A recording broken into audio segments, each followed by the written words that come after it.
games, whether it be paved roads or the wilderness, the UTV can smoothly carry your team to any desired destination. The all-new UTV has a fairly compact frame, plenty of passenger space, and excels in all terrain. Whether it's rugged mountainous terrain or narrow streets, or in the middle of an intense firefight, it's a reliable means of transportation. It might just be your ticket to the final circle.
Dear PUBG Mobile players, hello! There are many changes in store for you in PUBG Mobile 2.0. In this video, we will introduce the exciting new contents of this version. We hope you'll like them. After 2 years of testing and improvements, the official version of Livik is finally ready for launch. We've kept the fast-paced battles of the test version, and we've taken another look at Midstein, Lomster, the Logistics Center, Iceborg, and other areas, substantially improving their look and fully optimizing their layouts. We believe these changes will enrich your battle experience with even more strategic depth. In the official release version of Livik, you'll be able to find a new all-terrain UTV. It's a small 4-seater vehicle that excels in all terrains. No matter how complex the environment is, the UTV will be able to quickly traverse the area. At the same time, XT weapon upgrade packs will be available in supply shops that appear in fixed locations. These packs can be used to upgrade weapons to their XT version, which increases their performance and control. These upgrades will be immensely helpful in battle in the official version of Livik. The official version of Livik has new ways to acquire supplies. When starting a match, an advanced supply zone will spawn randomly on the map. These areas have more supplies and shop tokens than any other place on the map. Naturally, the advanced supply zone will also attract more enemies. If you're confident in your shooting skills, come to the zone and fight for supplies. In the official release version of Livik, we've added random crates, treasure maps, wild berries, soccer challenge, vehicle ramp challenges, zip lines, airdrop markers, and other fun gameplay and mechanics. We hope these new mechanics will give you extra rewards, allow you to have even more fast-paced and exciting battles, and provide you with diverse sources of enjoyment. What's more, Livik's iconic volcano is getting ready to erupt again after many years of dormancy. When the volcano erupts, remember to be careful and take evasive action. The new PUBG Mobile Evangelion themed mode is coming soon. This mode features a special blue zone mechanic to make battles faster and more exciting. The 6th Angel has invaded a rainbow. Witness the might of the Angel up close, watch EVA Unit 01 battle the Angel, and pick up supplies from the defensive fortress. This epic battle is about to take place right before your eyes. Experience this map in ranked mode now. In Erangel and Myanmar, both for ranked and unranked mode, we've added a new item called the Emergency Pickup. After picking it up, you can use it from quick items. When deployed, the Emergency Pickup generates a hot air balloon. The balloon rises into the air, signaling a rescue plane to come pick you up. When you tap the plane, it'll pick you up and carry you towards the center of the play zone. You can choose to jump out at any time, if you see a safe area that you prefer to land in. It's also worth noting that when you're in the blue zone, even if you're in the air, you'll continue to take damage, so think carefully about using the Emergency Pickup.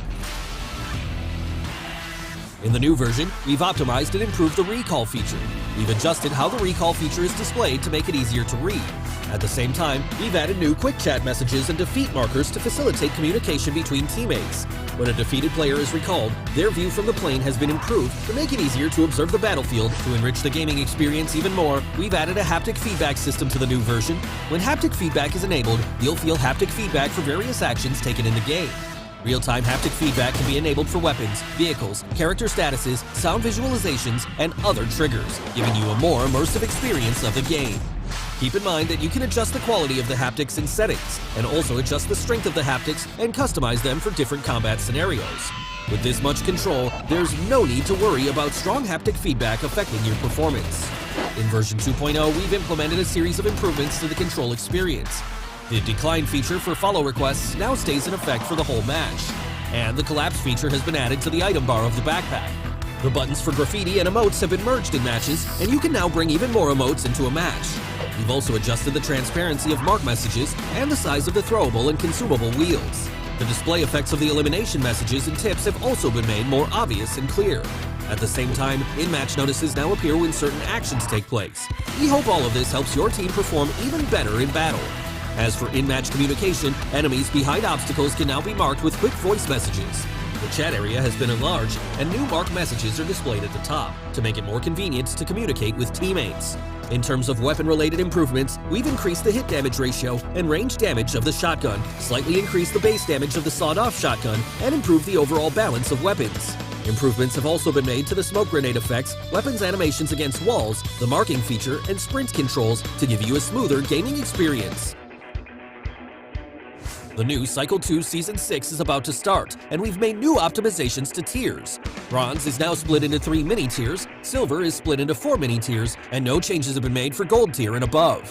At the same time, we've added themed core circle missions, commemorative titles, exclusive rewards that can be unlocked by collecting crates. We've also prepared many great new season rewards. Best wishes for ranking up and winning more rewards in the new season. And don't worry, we haven't forgotten about Cheer Park. In the new version, we've added a mini soccer field and a 4-seat wingman to Cheer Park. Invite your friends to experience it together. If you'd like to know more about PUBG Mobile, follow our official PUBG Mobile community. Hope you all have a great time in the new version. Winner, winner, chicken dinner. See you next time. PUBG Mobile 2.0 Classic Mode Improvements. Hello there, PUBG Mobile players. PUBG Mobile 2.0 is now available. In this video, we'll introduce some updates to Classic Mode. We hope you like them. Emergency Pickup. In both the ranked and unranked mode, Erangel and Myanmar apps, we've added a new mobility item, the Emergency Pickup. After picking it up, you can use it from quick items. Deploying the Emergency Pickup takes a little bit of time. Once deployed, a hot air balloon beacon will be launched into the air, as a beacon to guide the aircraft. Once the beacon is launched, you'll need to tap attach before the plane arrives in order to be lifted into the air. It can carry up to 4 players at a time, and you can choose to jump at any time in the air to reach the play zone. It's a new strategic mechanic that allows you to move around quickly with your teammates and also gather battlefield intel from high up in the sky. With the help of players' ingenuity, the emergency pickup can be used in actual combat to create more thrilling scenarios. It's also worth noting that as long as you're in the blue zone, even if you're up in the air, you'll continue to take damage, so think carefully before using the emergency pickup. Tier adjustment. An all-new Cycle 2 Season 6 is about to start, and we've made new optimizations to tiers. Bronze is now split into 3 mini-tiers, and Silver is split into 4 mini-tiers. There's no change for Gold tier and above. We wish all players the best. Recall optimization. In this new version, we've optimized and improved the recall feature. We've made some adjustments to the recall mechanic. We've also added a quick chat message, "I'll recall our teammates," and mini-map death markers to facilitate communication between teammates. Recalled players will have a clearer view of the battleground from the plane. The thing you'll need to remember is, in the Iranian and Livik themed mode, as long as you have a recall remaining, you'll respawn automatically when you're defeated. Your teammates won't have to recall you from a recall tower. In the ranked version of the Livik map in Classic mode, the recall mechanic will be added as a limited time event feature. Haptic feedback system. In order to enhance players' immersion in the game, we've added an interactive haptic feedback system to the new version. The various actions of in-game players will be reflected through vibration and haptics, further enhancing the game's immersive experience. When players interact with weapons and vehicles, interactive feedback will be transmitted to players in real time in the form of device vibrations, allowing players to experience differences in different interactive environments. When a player enters different states such as running, jumping, and being attacked, the device's vibration allows them to better feel the difference in their own state. Even when the mini-map is marked with footsteps, vehicle sounds, and gunshots, the haptic feedback system will also react in real time. The haptic feedback system has two quality settings, high and low, and needs to be enabled in settings. At the same time, players can also set the vibration strength and customize the haptics under different combat scenarios. Do keep in mind that high quality requires a device with compatible hardware before it can be enabled. Firearm optimization. For firearms, we focused on adjusting the shotgun's attributes, increasing its hit damage ratio and ranged damage, and slightly increasing the base damage of the sawed-off shotgun. At the same time, S12K's capacity has been expanded to 10 rounds, and S1897's bolt action speed has also been improved. We hope that this series of adjustments will improve players' experience with shotguns. General improvements. We've also made tons of optimizations to improve players' general gameplay experience. Now, when players drag the sprint button, accuracy is further improved. The movement of players holding weapons close to walls has also become smoother and more natural. At the same time, in the new version, players will be able to mark shops, recall towers, and zip lines, improving communication and teamwork efficiency among teammates. From a visual perspective, we've also optimized and adjusted the smoke grenades effect. Well, that's it for improvements to the Classic mode in PUBG Mobile 2.0. We highly encourage you to play and see what it's like for yourself. If you want to know more about PUBG Mobile, please follow our official community. See you next time!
Flags my sound down, tiger with fight on alone. That's what we've been done. Waving flags my sound down, tiger with fight on alone. That's what we've been done.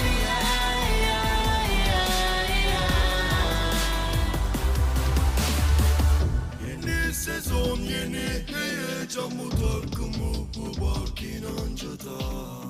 Benim yerim senin yanın ve bedolgurantayız olay tamam. قلوبنا مفضوحة هربت خلعت كسرت في الابواب فريقي جاهز حاضر متمكن من كل شي عقبات رح كون الشخص الوحيد اللي باقي اقوى من هيك مقلع ملك وماشي متربع على عرشي ما انا هيك PUBG واجبتي صفقة تمت في علمي من تاني موسم يا عيني تحفيز وتطوير لاني زعيم عظيم من 4 سنين بلا وحدة لوحدة برسم بسمي للمهرج ودورنا ارض كامل التسحين Satu persatu jatuh, collect another one. Kuasai lapangan, sing ada lawan. Jangan tes, coba les, guess. Langkah gue tembakan masuk, nadi gue SS. Gue bisa tahu musuh kena mental, main pada panik, nyali pada mental. Squad selalu siap, beda jam terbang, raja terakhir makan ayam bang. Pada camping, modal scoping, bener setting, lama looting, lupa healing, pakai karbin, gila ranking, gua last king. All I do is win, all I do is win. Bendera putih, lo yang kibarin, taking over the game. Squad lain gue ratain, biar history winning streak gue yang jelasin. Wow, wow, bandeira se movendo ao pôr do sol. Eu enfrentando a batalha sozinho. Wow, wow, bandeira se movendo ao pôr do sol. Ao pôr do sol, sempre ligeiro, verdadeiro. Meu compadre, meu squad, espalhado pelo mundo inteiro. Nós sempre almeja o topo, se correr nós alveja. Não importa o quanto difícil seja, fazemos o dobro. Se tiver na mira, se retira, ou não mexe, pode ter que ir, se respira e não pira. Sabe, eu tenho dó de ti. Falta essência lutando pela sobrevivência. I answer your red shot. Inimigo diluindo, olha o tiro vindo, olha o tiro lindo. Sigo sempre evoluindo, existente mesmo sendo transparente, persistente, insistente. A dificuldade me fez resistente. Humildade e perseverança, lealdade te traz segurança sem maldade, senão você dança pras crianças obter esperança. Me veja brilhar, me veja brilhar. Face mâini cu win, știi că sunt bun la asta. Când vine cade pe mine, da, sunt pregătit. Fără ajutorul mamei știi că pot să o duc la cap. Emoțiile au dispărut, dar pericolul e prezent. Ortalık karışabilir ve de buna karşılık verebilirim inan ki. Ne var ki sanki. Her taraf alevler içinde kalır. Hep adil bir savaş oynanır. Sahibi hak eden alır.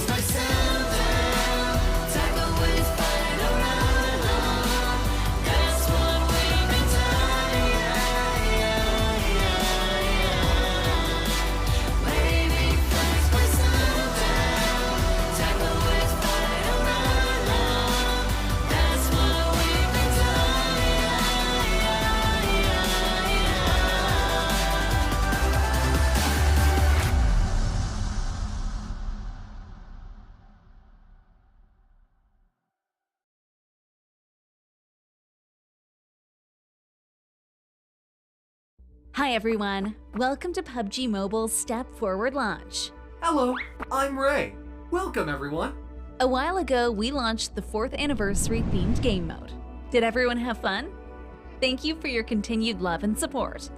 In this new year, we'll continue to challenge ourselves and step forward to provide you with more exciting and compelling content. Next, we'll reveal PUBG Mobile's plans for this year. Let's go! Yeah.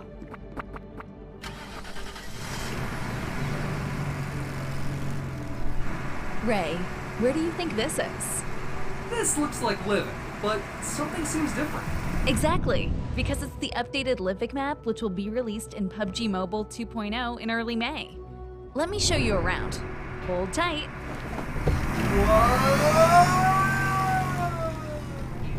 After nearly 22 months of testing, tweaking, and polishing, Livik is finally ready to be officially launched. So what are the differences between the official version and beta version, you may be asking? At PUBG Mobile's exclusive 2x2 sized map, Livik matches are short, fast-paced, and action-packed. The official version of Livik retains most of the elements from the beta version while updating several themed areas, adds a new all-terrain vehicle, and introduces new weapon acquisition methods and interactables. Allow me to walk you through the many features. New themed areas. In the official version, we've updated several themed areas for players to enjoy and explore. At the same time, the distinct architecture and layout of these areas will shape different battle tactics. Players must take advantage of the terrain and adopt different strategies and tactics to increase the chance of victory. Midstein. First of all, we overhauled Midstein. The mix of buildings interspersed with roads and alleyways create a complex urban environment. Here, suppressive fire at vantage points and close-range alleyways will be the focus. Blomster. Blomster has been updated on the map. Wide roads split the area into several sections. Finding the perfect vantage point will be the make or break factor for this area. The newly constructed soccer pitch in Blomster also gives residents a great place for leisurely activities. Spectacular soccer games are held here every day. Come and show off your skills. Logistics Center. The original lumberyard has been upgraded to the new logistics center. Spacious warehouses and container yards ensure the steady supply of goods into Livik. This spacious zone is densely packed with plenty of cover. Players that are able to move fast around tight corners will dominate this area. Iceborg. The new Iceborg rises from a snow-covered plain. A tall church stands solemnly amid loosely aligned buildings. I think this is the perfect place to play hide and seek. New vehicle. Are you geared up and ready to take on these new areas? Despite the small map size, there is still some distance between areas. Never fear, in the official map, we'll be introducing a new all-terrain UTV. Compared to the monster truck, the UTV is more compact, which allows it to not only traverse mountains and hills, but also zip through urban roads and alleyways. The versatility of this vehicle is immeasurable. What's more, it can carry up to 4 passengers. Be sure to explore Livik with your friends once it officially releases. New ways to acquire weapons. Besides new ways of getting around, we've also added new ways of obtaining weapons in the official version. The Livik exclusive XT firearms bring more diversity to players' playstyles. In the beta version, the XT firearms were obtained from crates and airdrops. These methods weren't guaranteed. In the official version, the XT firearms have been added to supply shops in Livik. Some firearms can be upgraded to their XT variant by purchasing the XT upgrade crate from the supply shop. New map features. Advanced Supply Zone. Some players may feel that even though XT firearms can now be purchased in shops, that there's still the pressure to obtain enough tokens. We've added a new way of quickly collecting resources in the new official version. Of course, there is a trade-off to getting high-level resources. Players will have to compete with others in advanced supply zones. After entering a map, an advanced supply zone will randomly appear near the flight path. These zones will be rich in supplies, allowing players to quickly prepare for the match ahead. These zones will attract other players, so skirmishes are unavoidable. If you are confident in your gunslinging skills, I urge you to take the risk. Besides the advanced supply zone, other features that cater to different player styles have been added to the official map. Treasure Hunt. Although players can prepare more quickly in the advanced supply zone, let's not forget that a plethora of crates are peppered throughout Livik. To help players locate these crates, we've added a treasure map to the official version. Players can use the map to mark crates on the minimap. Soccer Challenge. I'm sure you'll stop to admire the soccer pitch when passing through Blomster. Just like the hot springs which can recover energy, the soccer pitch isn't only for show. Players can participate in the scoring challenge and show off their skills. They might just win rewards in the process. High-flying vehicles. If playing soccer is a fun urban activity, then there should also be a fun rural activity. Besides the previously mentioned treasure hunt, we've also introduced vehicle ramps for all the thrill seekers out there. Hit a ramp at high speed to launch into places you can't normally reach on foot and acquire exclusive activity rewards. Zipline. What about high flying without a vehicle? Try out ziplines. Traverse the map quickly by using ziplines. Berry hunt. If you're tired of all the excitement, slow down and enjoy the surroundings.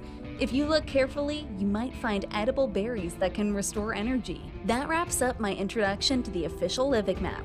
I'm sure that the new map will be full of surprises and add to your gaming experience. See you in May for PUBG Mobile 2.0. Look forward to the official version of Livik. How are you feeling, Ray? Step Forward is more than just an updated Livik map, as we're always pursuing the best gaming experience possible for all players. In Classic mode, we've also upgraded the overall experience from game mechanics, UI, basic controls, systems, and more. Let's take a look. New map mechanism, emergency pickup.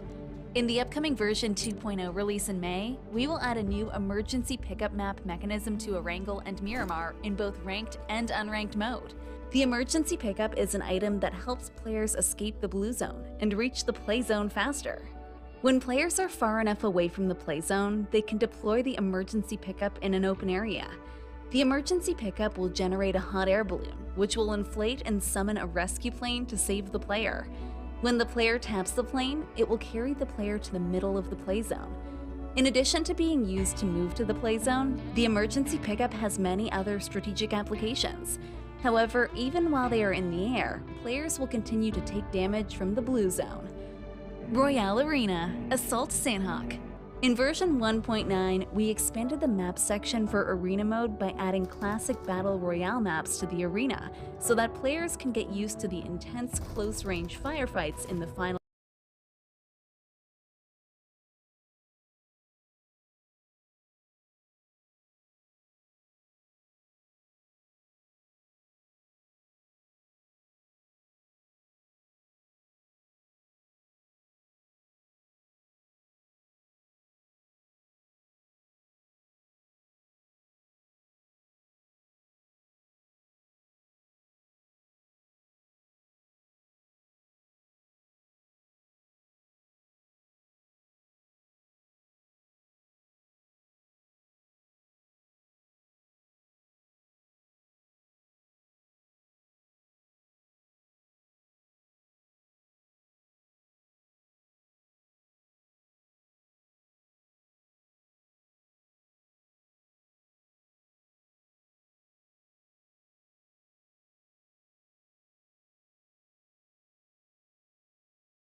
The next era of greatness is here, ladies and gentlemen. Welcome to the 31st SEA Games Vietnam for the category of PUBG Mobile squad today. My name is Sir Cloud, together with Sis Jetty. Can't wait to get things started for the squad category, Sis. Yes, definitely. And I am so stoked. We kind of had a little bit of waiting yesterday, but it's all because it's something good for you guys to see. And definitely some of the athletes that we have seen in the individual category, we will see them playing in squad this time and definitely stronger than before. Yeah, as the saying goes, right? All good things must wait. So we have came to today, and the wait has happened. So today's all the good stuff that's gonna happen. So what's gonna happen today is, of course, the qualifiers to the final stage. 17 teams will be playing in today's qualifiers. All of them will be dropping into the same 5 maps, but only one will be eliminated, sis. Only one team. Pretty much the pressure is still at stake because you are representing for your countries and they don't really have many days to prove that. So including today, it will be 3 days in total. So we want to see definitely who has the best skill sets, abilities to prove themselves that they are worthy of an athlete in esports PUBG Mobile, right, sir?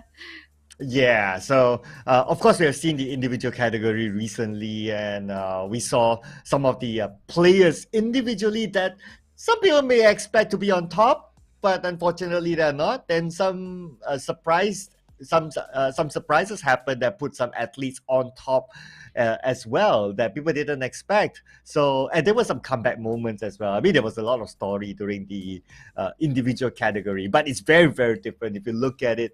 Individual category is so different. You are on your own. But as a team category, you need to play as a squad. But let's check out the tournament schedule. And there we go. This is a tournament schedule that we have already witnessed, and plus we are about to witness very, very soon.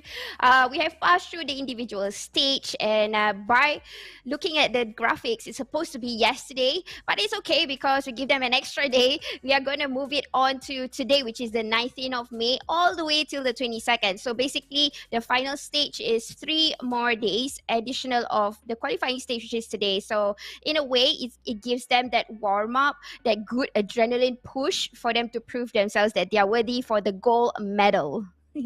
Yeah, so points will not be carried forward onto the final stage. Of course, when we go into the final stage, it will be all reset 0 again. So it's now down to the 5 games that will determine who will be eliminated. And here's the point system. Of course, nothing new. Although it's a SEA Games, going to be first time that we see esports in the SEA Games. No, not first time. Well, first time that we see PUBG Mobile in the SEA Games. Still using the same format. Winner chicken dinner will receive 15 points. Second place will receive 12 points. Third place 10 points. Fourth place 8 points. Fifth place 6 points. Sixth place 4 points. Seventh place 2 points. 8 to 12 1 point. 13 to 17 included will not receive anything, and 1 elimination point per elimination.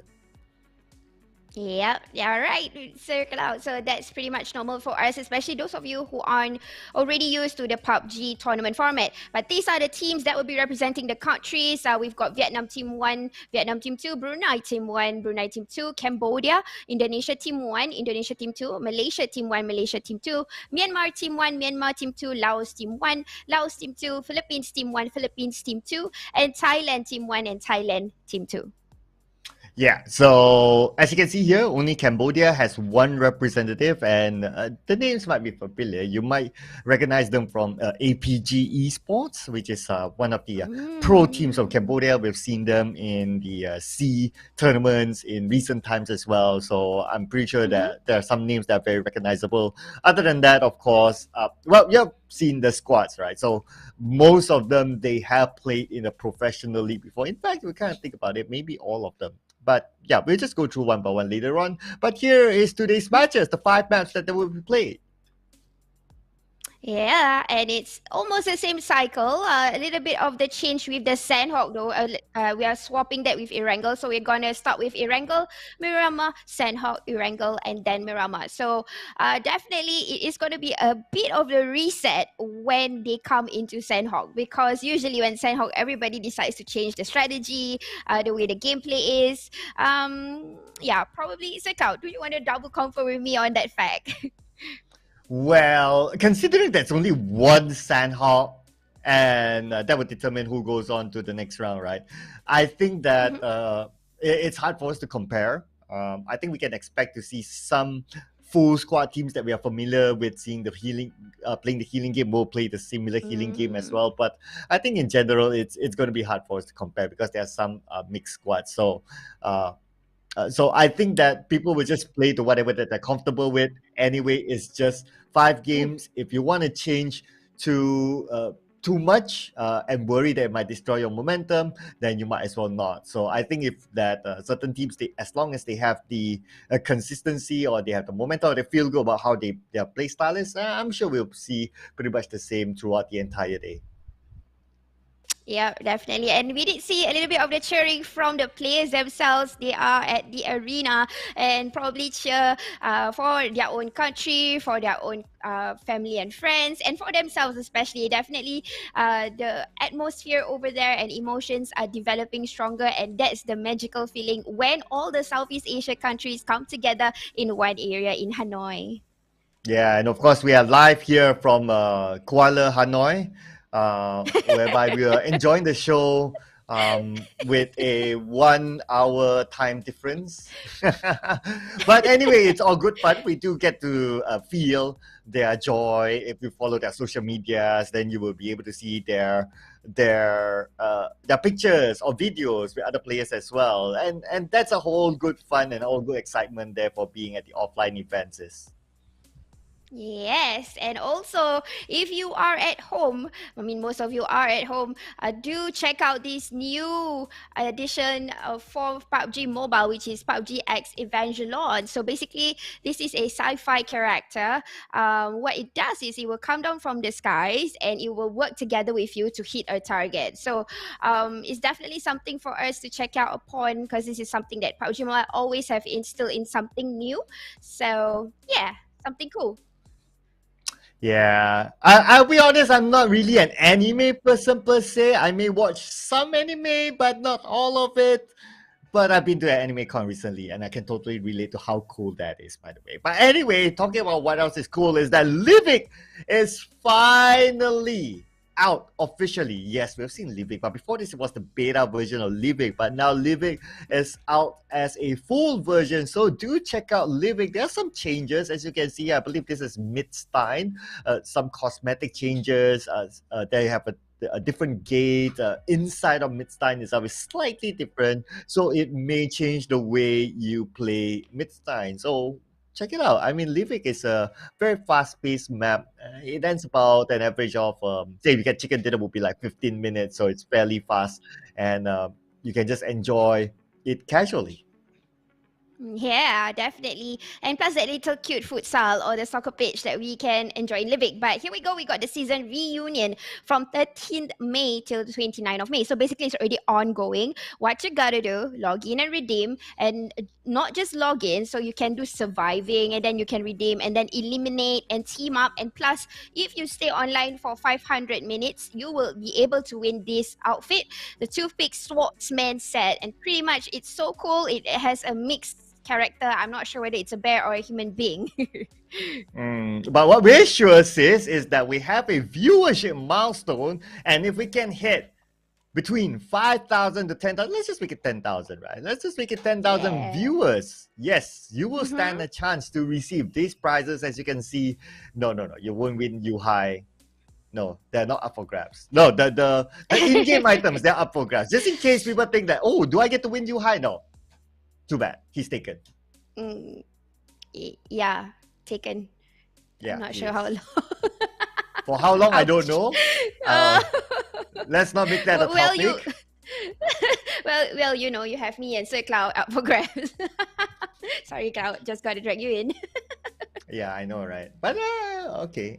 Free advertisement. Thank you, sis. I wouldn't mind a bit of that.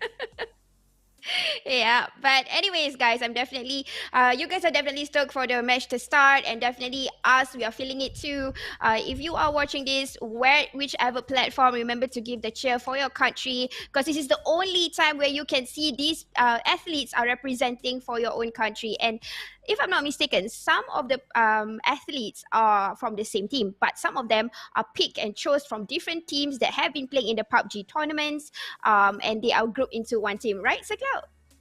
Yeah, so Indonesia, both teams is a mixed team. They come from various teams and then they're put together.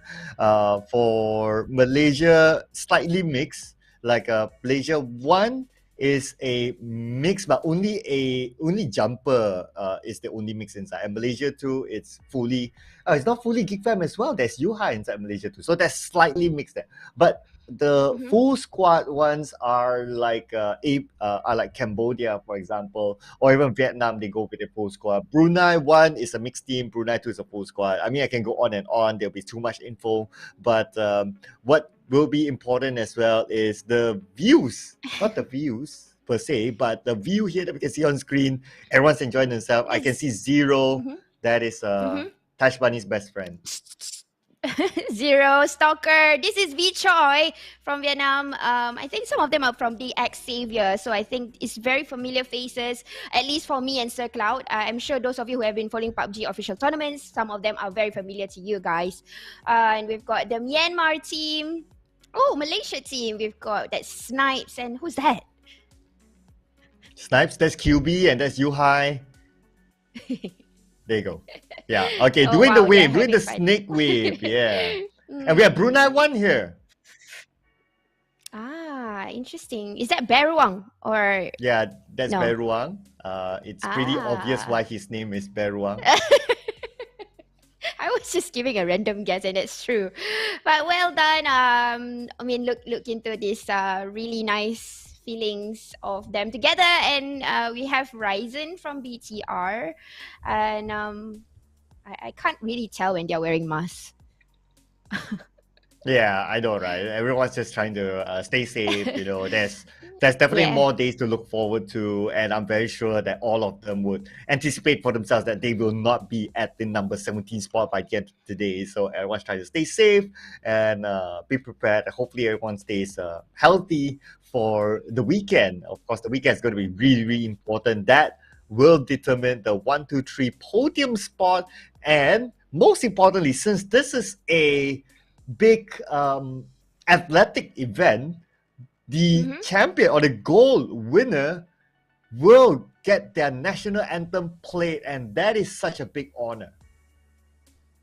Yeah, huge honor for that. I mean, the pride in each of the athletes, definitely they would want to feel that, and when you are about to receive the gold medal. But then again, it's still a long way to go. It's just the qualifying, so probably today we are gonna see them trying out on each other's chemistries, because like I said, some of them are not from the same team, so definitely it's something new, and it could be better. Definitely not worse, and gonna see different kind of skill sets that will be displayed. Because in fact, Sir Cloud, when we went through the individual categories, it was obvious that all these players, they have that skill set that is produced in an athlete. Yeah, that's why throughout this tournament we call them athletes. We don't call them players per se, but we call them athletes, right? And of course, they are here at the SEA Games. This is a definitely big honor. But sis, since you casted the individual category, do you have any prediction which team will show up big in the squad category based on what you've seen in the individual category? Don't put me in the spot, but okay. This is based because me and Sir Cloud, we are always following the PUBG official tournaments. So based on stats, my prediction might be top 3 from the Thailand, Malaysia, and Vietnam. Oh, not even Indonesia. I don't know. That's why I had to pick 3. So picking on I would say the kind of stats that they have produced based on official tournaments. But then again, there are teams that are not in the official tournaments lately. So I can't really say, because Laos have been showing up really well, and I remembered how Brunei played in Southeast Asia Esports Championship. They were showing a huge potential. And the Philippines, when they played individual, that's crazy. They didn't even have a chicken dinner, but the players have made it into top 10. Yeah, they're always top 10 a lot. No chicken, no problem for them at the other day. Yep. Even they were a couple of times where they were number 2, very, very consistent. I mean, as a nation, as overall, right? But there's one more player that I thought was a big highlight for me in the individual category is Alan, who on the second day made a humongous comeback. On day 1, nobody talks about him. Nobody talks about, this guy is going to be the next big thing. Everyone talks about Honda. Everyone talks about some of the Thai players, like Gotuni and so on and so forth. But no one talks about Alan. And all of a sudden, on his last game, when he got that chicken dinner, immediately he got a podium spot. It is an insane comeback from somebody who was nowhere in day 1. You're right. I definitely have to agree with you on that, Sir Cloud. Similarly to what Vitroy did, we did see him running underneath, but suddenly popping out into the top 3. So it's really hard to say on who will be taking the top 3 spots. But then we might have a good indicator after starting with the first match, and depending on the elimination, on how they are rotating in the maps, and the timing and things like that, and how aggressive they are. So every tournament has different kind of game style. So definitely SEA Games, being that this is the first entrance for esports PUBG Mobile, this is definitely something new. Yeah, this is definitely. Although the individual category, we have seen it in PMNC before, but that doesn't include all these pro players. So that's slightly same, slightly different. But anyway, what's going to be important is today is the squad category, and the flight path will begin from Stauber all the way to military base. This will be game number 1 in Erangel. Let's go, 31st Sea against Vietnam. Yay! We have already took off. I'm so happy. Nearly thought it was going to be a change. But anyways, we have already teams alighted. And plus, remember guys, there are 17 teams in the lobby. Top 16 will make it through the finals. So as of now, we're just going to see how these teams are going to play. And I don't know where's the circle's going to be. Where do you think it's going to close in into, Sir Cloud? It's somewhere in Erangel. It's very convenient. Well, I want to get my prediction 100% right? So if it's somewhere in Erangel, I may still be wrong. It could be in Sandhawk. I don't know. I'm just saying. Oh yeah, definitely. Did you just say Sandhawk? Well, if the circle goes there, but it's in Erangel, so I'm keeping my prediction right for game number 1 at least. Wow. In Erangel, not too bad, yeah. Very convenient, Sir Cloud. But well, we have already seen where the circle is. It's all the way northwest, so not really a challenge yet. But we can see a cluster of teams going all the way in the east side, and probably this is the drop spots. They have been training all the way together, and definitely every training is not going to be a similar event. As of now, we are saying in Yesenaya we have Indonesia team 2. How do you pronounce this place again? Yesenaya Polian. What? So if this is Yesenaya, where is Nonenaya? What? Oh, you're doing the puns again, huh? I'm trying. I know it's only game 1. We have a lot of games to go, so yeah, I gotta spread it all out a bit. So gotta spread the love, yo. Just like how everyone watching should spread the love by sharing the stream. Just saying. Yeah. You should share to each other. But here we go. We are looking to Ryzen. I think a few of the viewers and plus the fans are looking for Ryzen in the individual show match. Not show match, but individual category. He wasn't there. Right now, you can see him playing over in team. But we already have a first casualty that is coming from Myanmar, team 2. Finn just brought somebody down. Not exactly sure who's that. Yeah, that's the first knock, but not secure yet in terms of the elimination. So who knows? We haven't got a visual yet, but hopefully we get to see soon what's happening on the other side. So far in Pochinki, of course, one of the Vietnamese teams, we do know that D. Xavier loves Pochinki and doesn't let go of Pochinki, even taking out Pochinki from other regular teams that like to drop here. So we know that this is their hometown, basically. They know this place like the back of their hand. Yes, definitely. This is the back for Chinky. And I think there's only one team for now, Vietnam Team 1. They are probably doing just loots for the time being. And these are players from the Xavier. And now we are looking into Thailand Team 2, who are over in military base. They are also doing the same thing. And this is a team, actually, if you are familiar, Infinity, right? I believe they're both Thai teams. They go with a mix as well. So like here we see Gotuni and Nuzi from Infinity. The other team is it's a mix of other teams as well. It's a mix between them, Infinity. I believe it's Bacon Time, and then Vampire Esports. Yeah, I believe it is 3 teams mixed up together. So interestingly, that Thailand too, maybe because they have 2 players from the Infinity, that's why they decided to still drop like the Infinity, which is in this military base. Yep, definitely this is what it is. But as of now, it's only 4 minutes in the game. Usually they will just do some quick looting. And we are seeing this is Malaysia Team 1 over in Servani.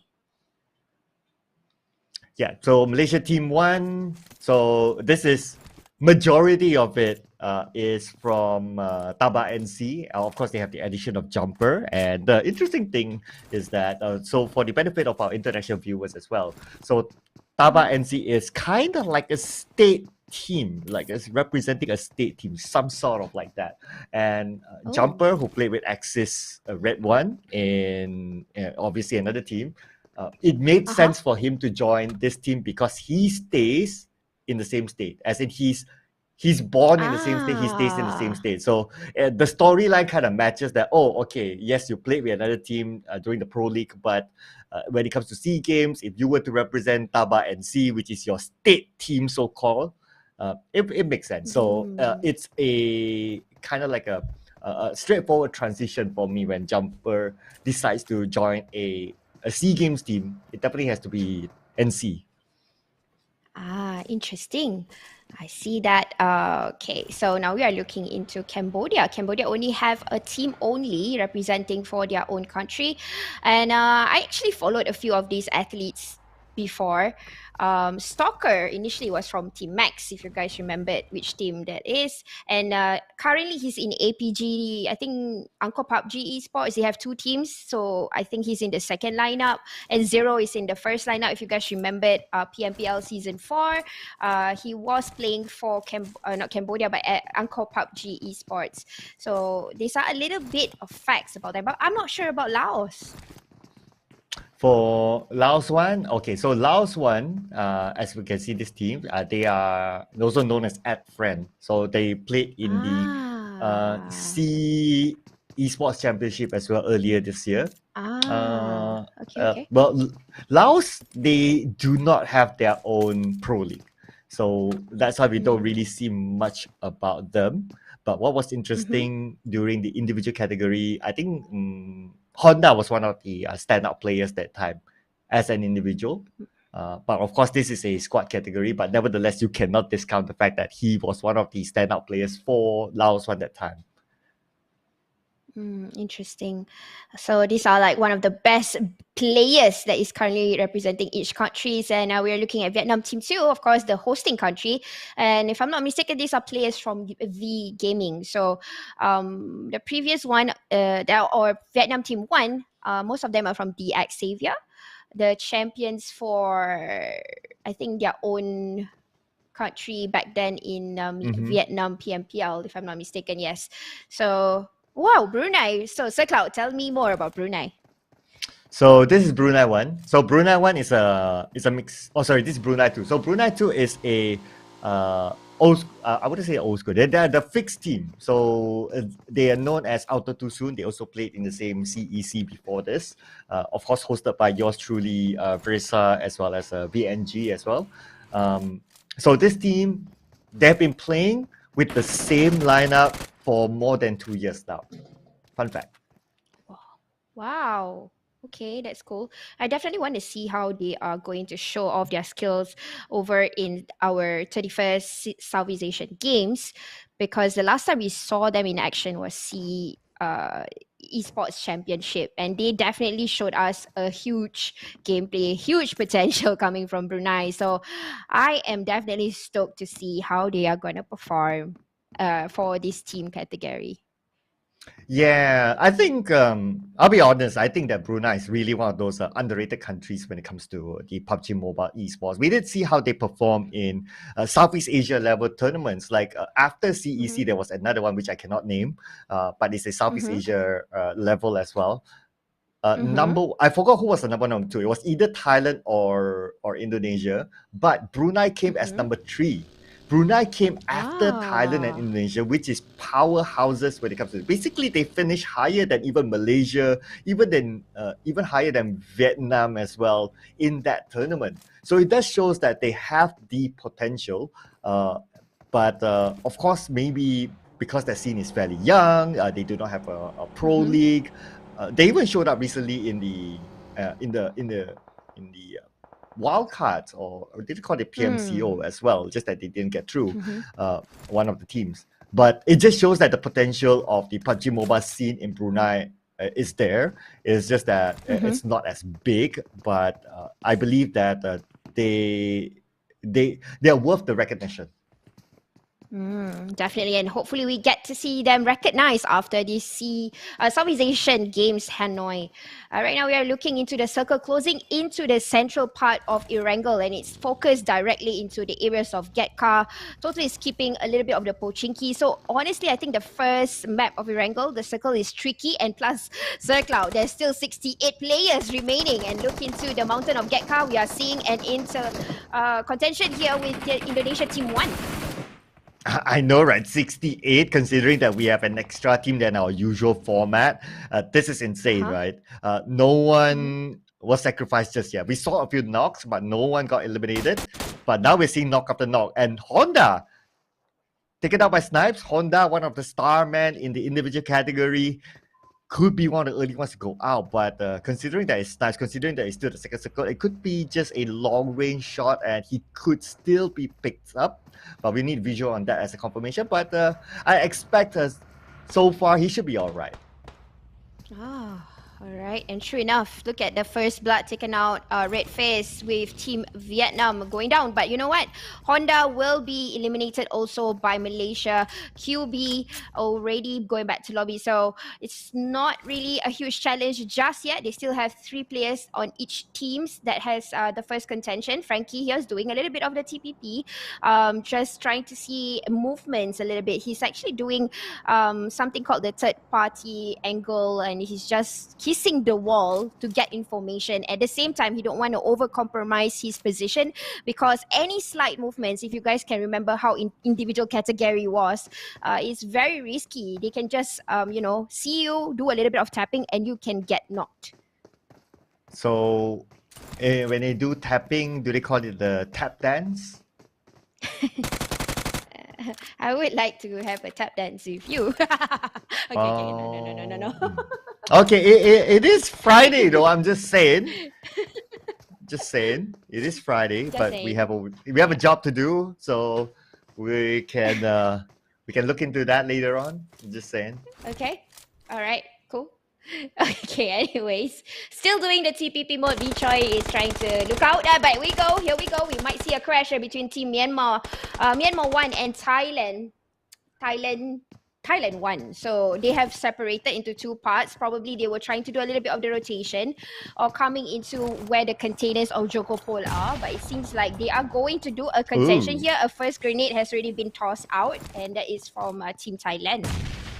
Yeah, Thailand 1 consists of players from FaZe Clan, Bacon Time, as well as Vampire Esports, going up against Myanmar 1, which is from Margin Esports, and they are playing as a full squad. So this could be their advantage as they close on onto a mixed team. Now, of course, there's a debate which one is better, whether you put a star-studded team, a mixed team basically, or do you get a full squad that is not necessarily star-studded?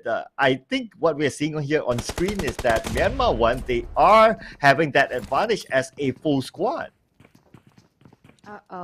And true enough, already been taken out. Schwabs went back to the lobby. And now Thailand, team number 1 is regrouping, trying to do a little bit of the reset, while Myanmar is trying to push in front. And we'll try to find out. But let's go. You are seeing another cluster here over in Ruins. We are seeing Team Indonesia 1 and Vietnam 1. They definitely have seen each other. That's the reason why the smokes are being deployed. But we can see, I think Microboy here is trying to do a little bit of the flanking, hopefully to see more information. But honestly, I think this is quite vulnerable if he were to push in even further in. A bit of an open area. I think it's very risky at this point, and plus they are playing in the middle of the circle. So does Indonesia 1 really want to push in? Maybe not at this moment. There's no big real value of taking up that high ground. Of course it's good, but there's no real big value of taking over that high ground, considering that there's a lot of risk. Third party may happen, and a lot of teams are very close by with each other, so they might as well just hang on for now, look at where the next circle will go, and consider whether it's worthwhile to do that or not. But if it's not, then I think their current position is kind of okay as well. Yep, but we are seeing the first knock here from 3 different countries in the areas of Ruins. Again, the circle is mostly into no man's land. Another one goes down. 1 sec taken down. Vin Torres over on the other side. But here we go. We are seeing the kills going on strong. sprays is happening here over to Zico, trying to locate where exactly is Vichoi. He's currently on the ground, crawling, asking for help. I think that's Rabbi's, not Vichoi. Sorry about that. But we are still seeing the same countries together in this skirmish, and it's going to call out all the other countries to come in to do a third party. So you know what, the advantage in this ruins area is actually towards Brunei too, because this is their regular drop spot and they've been doing the same drop spot for the past 2 years. So they know this area a little bit more better maybe than other teams, especially if you want to compare with the mixed teams. But as we can see here, the elimination feed is still running. Laos managed to get one over one of the Vietnamese players. Brunei too still has part of the circle now that the circle has shifted likely towards the right side. But just now we did see also Laos team 2 did a, I would say, third party, managed to get Rebis out back to the lobby. So Vichoi actually went down to do a little bit of that revival. But you know what, guys? Look into the circle. So tricky. This is the kind of circle it's going to test each other's abilities because it's very tricky. We're going to see a lot of athletes do a triathlon will end up swimming because it's not easy to come in. We can see how many teams are there currently in the outside of the circle, and already taken over is this area over in ruins where a lot of these countries are together. And in fact, you know what? Another country just came into the bandwagon, and that's Thailand Team 1. Oh yeah, and they start to challenge this kind of prime positions, what we call it. The water house, like what you mentioned, says is very, very difficult to play. If the final circle is there, you know, movement can be very slow as you need to navigate in the water, and there's very little play area because of the river just on top. So yes, Malaysia one will be happy if they get the circle, but no one else will be happy to play in the water house. So I'm sure they're all hoping that please not let it be in the water house. Yep, but it seems like everybody is scattered everywhere. They are all trying to do this invasion of the grounds, but it's not going to happen very soon because we can see a little contentions happening over on different sides. If you can see all the way down south, we have Thailand Team 2 meeting up with Laos Team 2, and then on the other side, there's a lot of contention here. Now we are looking into the contention between Team Malaysia Team 2 and we have Myanmar that is currently seeing each other, but nobody is going down just yet. They are just doing spraying and trying to locate each other, at least trying to do a little bit of the flanking for now. Yeah, we can see that they need to force themselves into the circle for these teams as Stalker tries to get one over the Philippines. Momboy is currently in trouble. Stalker starts to rush in, but he is all alone. He has the high ground though. His teammates are behind him. Hopefully the follow-up is there as Stalker with the FPP tries to get one, but Stalker will be gunned down by Rankit. This is super vulnerable for Cambodia. They are being so bold and brave, but I'm not sure if that's a good idea because now Astro will try to do a support, now leaving only Astro and, if I'm not wrong, one of the players. And you know what? Third party crashing in. This is Brunei Team 1 taking over the hillside and will try to take down Philippines. Oh my goodness! The first team to be eliminated is Indonesia. Well, who would have thought so? But now we move on to the Bruneians going up against the Filipinos. Filipinos, they are at the lower ground. Looks like they're in trouble. The Bruneians, this is Team 1 here, led by Beruang, the captain. The IGL, Pafu cooking up the net, tossing on to the other side. As we can see here, the elimination phase going nuts as Philippines. Looks like they may lose Demigod. And they're trying to do this reinforcement, fortifying the grounds. But Philippines is not saying as easy. They're saying that, hey, even though I might be in the lower ground, I'll give a challenge to you. Because you look into that little slope or cover that they have, they're utilizing pretty well, leaving Moonboy and Renkit. And that means it leads Brunei. They can see, but it's very difficult for them to get into that grounds because they are being able to see from other parts of the areas, you know, long distance shots. Another team goes out, and this is Malaysia Team 2 being eliminated. Still Brunei not over by trying to locate the Philippines.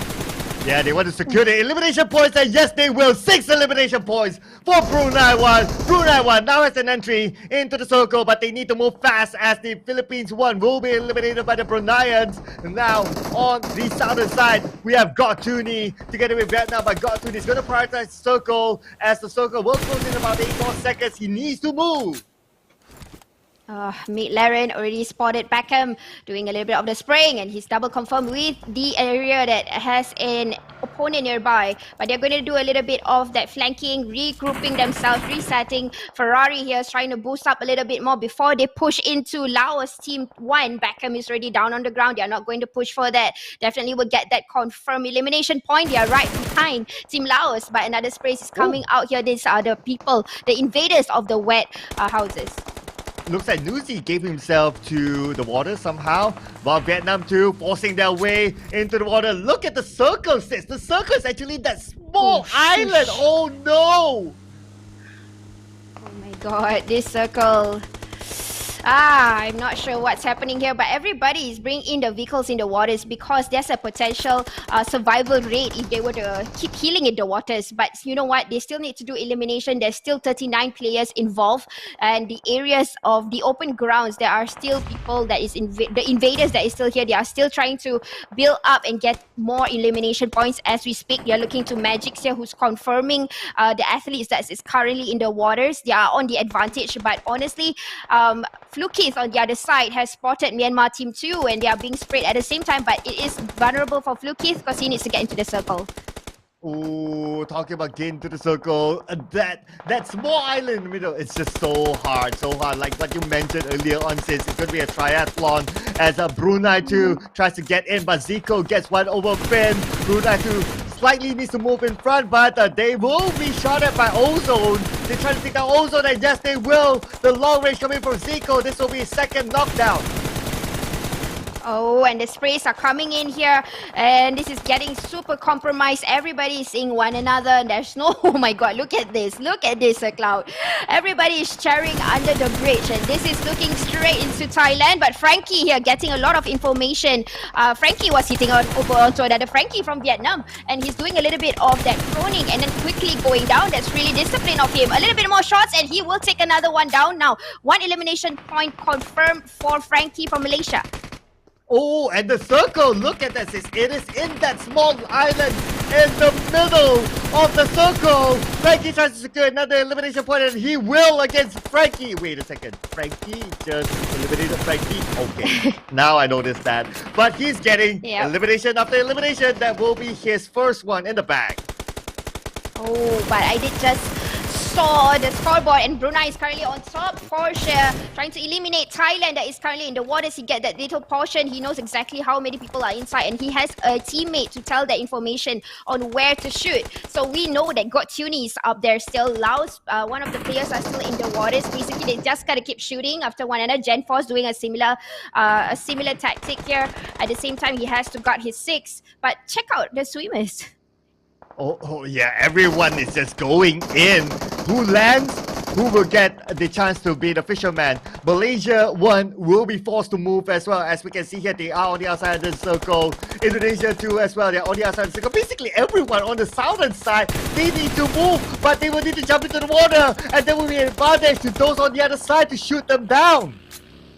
Yep, definitely. I think that as of now, the safest ground will be on the north side, beside the road, and they would just anticipate a crossfire besides the ones that are swimming in the waters. It's super vulnerable for them. The only thing they can do is try to shift away from the sprays that is given by currently Indonesia Team 2. Gen Force already exactly knows what's happening, and he already realized there is another opponent that is doing a spray also, and that is Vietnam right beside him. Now it's just looking into who gets the best fishes in the water. Oh, Gen Force trying to get as much as he can, but not able to connect the shots. But Ryzen gets one onto Fafo. Gen Force may be forced to move at the circle. Starts to close in onto him.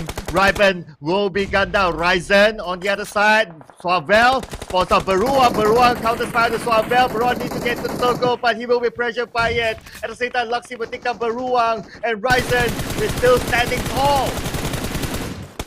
Look at Good Tuni with 1 HP left, similarly to Fafa.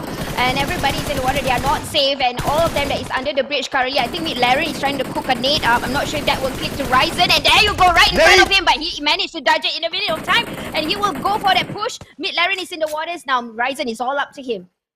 Oh, Ryzen, he still has some of the circle though, so a little bit of space there for him to play with. At the same time, Flex gets his next elimination point, and that will be the 5th elimination for Malaysia, while as Luxy will be pressured by the zone, and now Myanmar too gets 5 elimination points as well. Oh, look at that. This is similarly a very difficult circle for them to get their people in the waters because they can't do a shoot back. They can't do a spray back except for the players that all the athletes that are currently on top of the shorelines here. They exactly know what to do, but they're pretty much stuck in order for them to get back up. Now 6 teams in the match, still standing strong. 17 athletes remaining. Eliminated is Laos team 2. Jumper, on the other hand, is trying to look out for more. Oh, Frankie now goes up today, but he pulls it back as he finishes his opponent onto the other side. That's going to be Galaxy from Brunei too. Frankie tries to get more as Jumper creates a bunker on the side. The circle looks like it's going to be in the middle. There's going to be only one team in this circle at this moment, but the closest next team is going to be Brunei too. So the circle belongs to Brunei and Myanmar, and they are pretty much playing a very smart gameplay. They are keeping quiet for now. Frankie, on the other hand, keep on spotting opponents. He's already located where Zico is and will try to toss that grenade. It will click. It will give him the other elimination points. I hope so. Or no, he managed to dodge that last grenade and he will survive. So Luxy next, going on to Marnet now. Myanmar, even though they are in the circle, they have been spotted. Ooh, Suavel spotted, like what you mentioned, in the water. And here we got down. That leaves Luxy, the only one for Indonesia. Although they're still alive. Zico from Brunei too will be taken out. So that's going to be number 5 for Brunei. And now the top 4 teams on screen right. Oh no, no. Zico, Kizo is still alive. So Brunei is still in this. But Malaysia, they still maintain a full squad. Malaysia maintaining a full squad with 11 elimination points, and they are trying to open up. And this is, athlete lead by Jumper. And remember, he won 2 chicken dinners in the individual categories. And I'm not surprised if this is going to be a Malaysian chicken dinner because they are trying to open up, even though they are quite close to one another.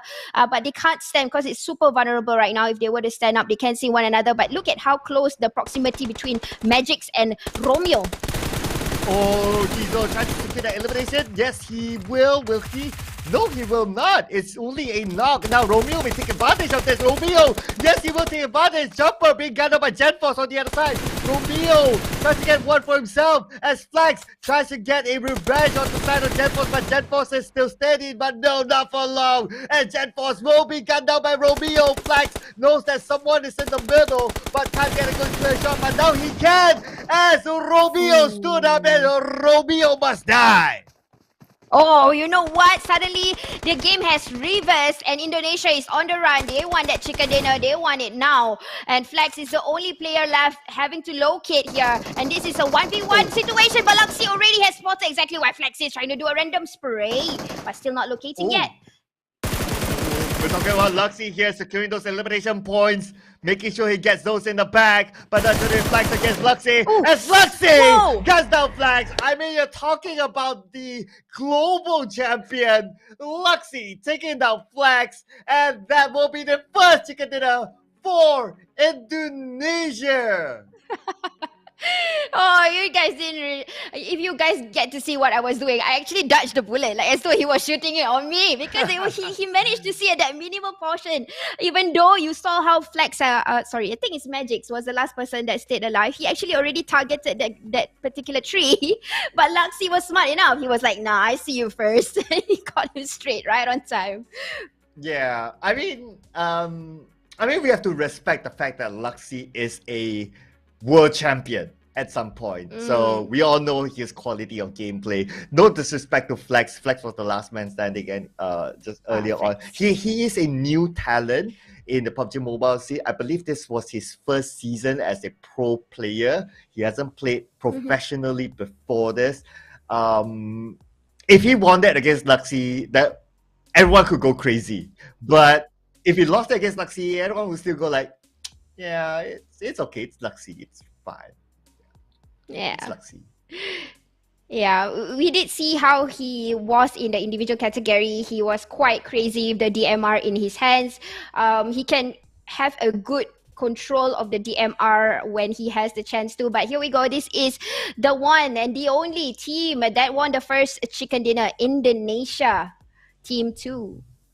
Yeah, Indonesia Team 2, represented by Swavel, Ryzen, GenForce, Luxy, Jaden, as well as their coach, Sinyu. It's a very diverse team. So they've got Swavel from NFT Esports, and then they have Ryzen, Luxy from BTR. They have GenForce from Ion. Jaden is from Aura, and Coach Sinyu is from EVOS. So diverse. And the funny thing is that Indonesia 1 was the first team to be eliminated, and Indonesia 2 got the chicken dinner. So it's like they got both ends. Yeah, they got the best worlds, you can say that. But definitely the best and the worst, I guess. well, maybe sometimes you're just probably going to throw a little bit more, but definitely this is going to give a huge lead for Indonesia Team 2 to qualify into the final. So already getting that 15 chicken dinner points, and then if I'm not mistaken, their elimination points back then, I remember referring, they already got like more than 7. So I think it's sufficient for them to just keep on having consistent results. Of course, this is just the first match of the day. We still got 4 more matches to go for them to see, for us to see who will qualify into the final round. Sis, considering that this is the qualifiers and only one team will be eliminated, do you think that as long as you get one chicken dinner, you're already through? I think logic. I have never seen someone getting a chicken dinner and still at the last spot. Never. No, I think that's sufficient enough because it's 15 points. Unless there is a team that might go, you know, all aggressive and they go eliminating like half of the lobby. I don't see that before, like 35 elimination points. Yeah, No. yeah. Like if you Not like, yet. you've seen so many scrims, right, sis? Like, Yeah. you've seen so many scrims. You've hosted so many scrims. Like, what is the worst position you can be if you get a chicken dinner? Maybe like around 10. That would be the worst. Yeah. You're right. Like 10 or there's 11. no way you can be 16 or 17. Yep, you're right. Because sometimes some of the teams are pretty lucky when they are not the aggressive type, meaning they don't really rely on elimination points. So sometimes there will be lucky teams. This is based on screens, again, not saying about these professional players. I mean, athletes. They just get like 2 elimination points and a chicken dinner if they're lucky, and then they are at number 11 or something like that. So yeah. Yeah. So I think that now all they need to do is just, you know, play kind of chill, get a few points here and there. You don't need to like overly gung-ho yourself, and I think they're pretty much true, because there's only one team that's going to be eliminated. And you know, that's going to be the sad part, you know, sis. One team is going to sit out of tomorrow watching everyone else play. Yeah. Yeah. It's like watching, you know, your ex having dinner with someone else. You know, it's not right. Well, I know a country who's doing that right now, but I can't say it now. But anyway, Sir Cloud, of all I think I know teams- which one. Say Joe, but of all the countries, I'm really hoping it's not Cambodia, because they only send one team. And imagine if it's them. I would feel sad. I mean, come on. I know, right? Okay, how did Cambodia do earlier on? I don't think we saw much action from Cambodia. They were Or going were a they little somewhere bit in the middle? aggressive. Yeah, remember the one on the hilltop, and then they were pushing Philippines, Zero and Soccer. Right. Yeah. That one. That one. They were a bit aggro. Yeah. Ooh. Okay, that was kind of scary. But wow, okay. No chicken, no problem. You still get your face as the MVP. 2 elimination points for Flex. 825 damage. 129 longest elimination distance. Second best survivor time. Next to Luxy, obviously. But hey, who cares? You got the MVP. Yeah. You got a poster. And you can't think about it, right? This is a priceless souvenir, sis. You're right. And you know what? I like the fact that the graphics have added exactly which team they are from. I really like that. Yeah.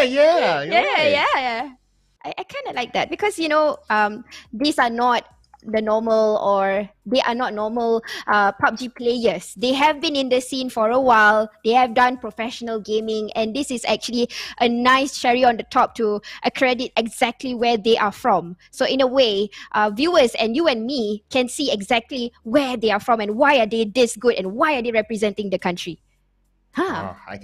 I can tell Faris, the boss of NC, is very happy to see the team logo up Yep. there. Yep. But here we have it. So obviously it's just game number one, so it's going to be pretty straightforward.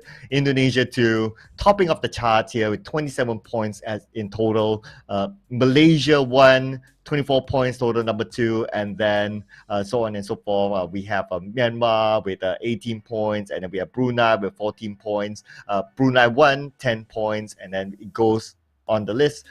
Vietnam 2, 9 points. Myanmar 2, 6 points. 3 points for Laos 2, Vietnam 1, Philippines 1. 2 points for Laos 1, as well as Cambodia. 1 point for Thailand 1, Thailand 2, Indonesia 1, Malaysia 2.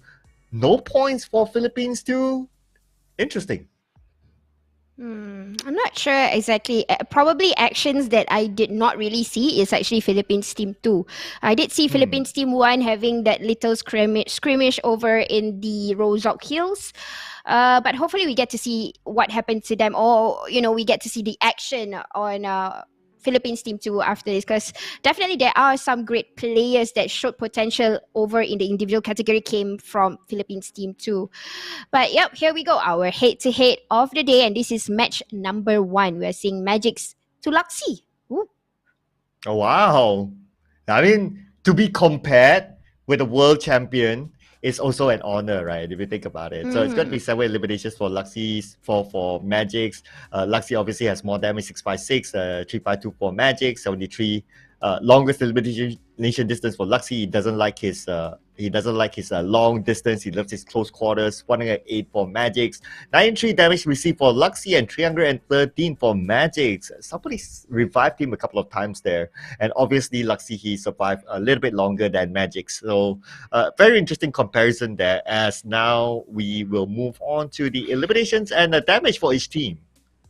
Oh, let's look into the towers of the countries. And currently the towers that is pretty much tight. We can see Malaysia team 1 and Indonesia team 2 because they were the last 2 teams standing earlier.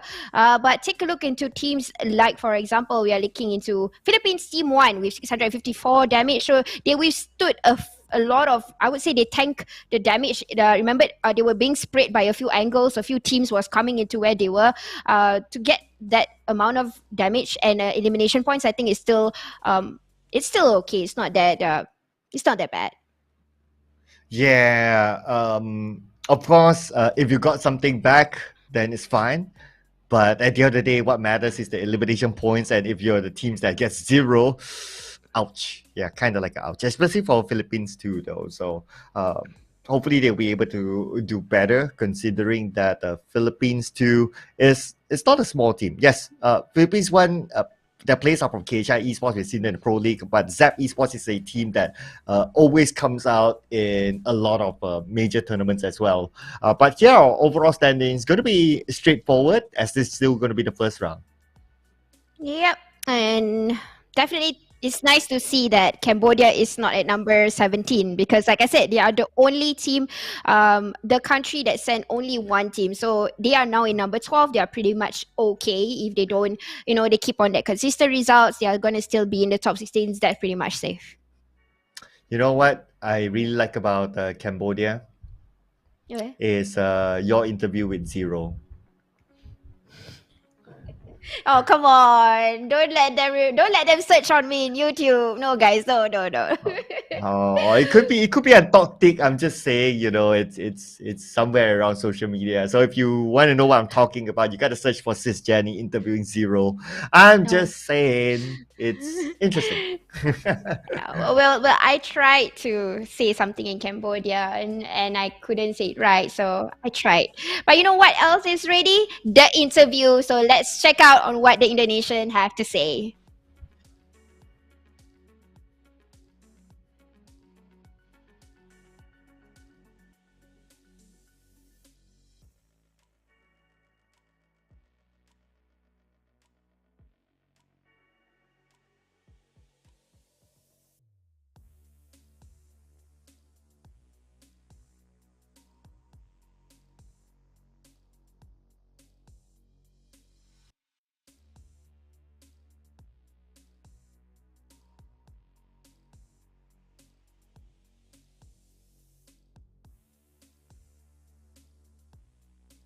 Bagaimana penilaian Anda tentang lawannya pada pertandingan tadi? Saya pikir di game pertama tadi Vietnam adalah musuh terbesar saya karena Vietnam mendapatkan peringkat terbaik di turnamen sebelumnya dan menurut saya Vietnam juga lawan yang tersusah bagi saya. Đối với tôi thì là Việt Nam là đối thủ nặng ký nhất vì là trong cái giải đấu trước đây thì trước cái trận đấu này thì là Việt Nam cũng là cái đối thủ mà khó chơi và mạnh nhất trong đội hình. Cho nên đối với tôi Việt Nam vẫn là cái sự quan tâm đặc biệt của tôi. In his opinion, Vietnam is one of his biggest rivals in this SEA Games because in the previous tournament, Vietnam had a champion. Ở trong thể thức thi đấu này chúng ta mới bước tới vòng loại thôi. Vậy thì các bạn lựa chọn cho mình lối chơi như thế nào? Các bạn sẽ chơi chậm hay là lựa chọn một lối chơi hổ báo thiên về giao tranh nhiều hơn?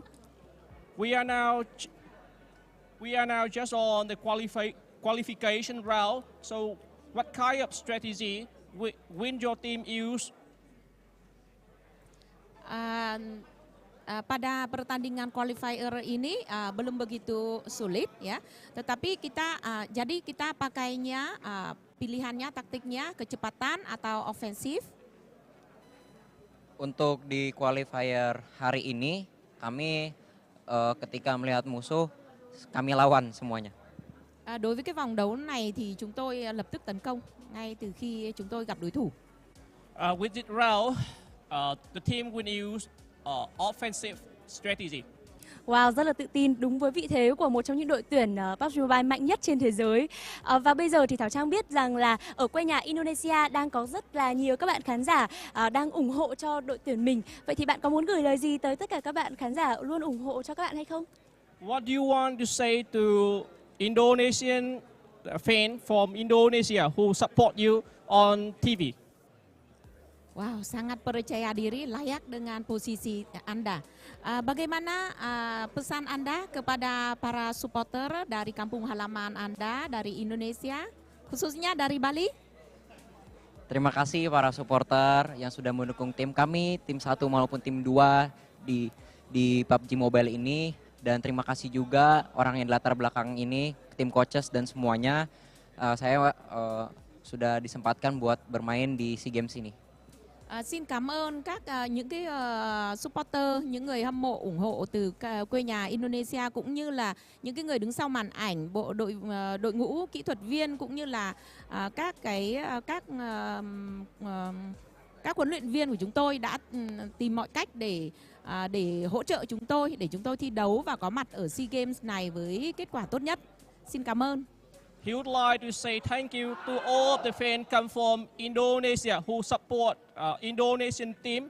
Besides that, he would like to say thank you to his coach and other people who work behind the stage. Một lần nữa xin được chúc mừng cho Luxy và chúc cho bạn cùng với team của mình sẽ thi đấu thật tốt trong những game thi đấu tiếp theo của vòng loại tại thể thức thi đấu đồng đội này. Wishing you have a good result in this SEA Games. Terima kasih dan selamat sukses untuk pertandingan selanjutnya. Cảm ơn. Cảm ơn Luxy. Các bạn thân mến, như vậy là phần phỏng vấn vừa rồi đã khép lại tại đây, khép lại trận đấu đầu tiên. Mời các bạn khán giả sẽ cùng nghỉ giải lao trong ít phút. Đừng rời khỏi livestream nhé. Chúng mình sẽ quay trở lại ngay thôi.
Hi everyone, welcome to PUBG Mobile's Step Forward launch. Hello, I'm Ray.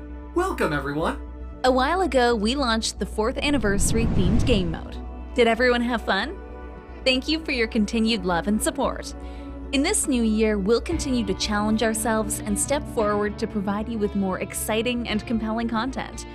Next, we'll reveal PUBG Mobile's plans for this year. Let's go! Yeah!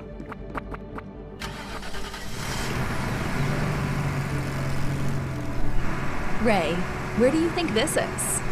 This looks like Livik, but something seems different. Exactly, because it's the updated Livik map which will be released in PUBG Mobile 2.0 in early May. Let me show you around. Hold tight.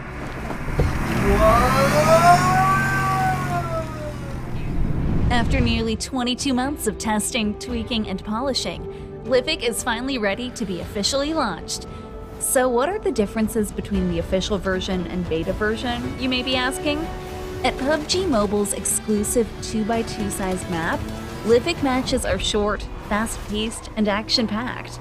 The official version of Livik retains most of the elements from the beta version while updating several themed areas, adds a new all-terrain vehicle, and introduces new weapon acquisition methods and interactables.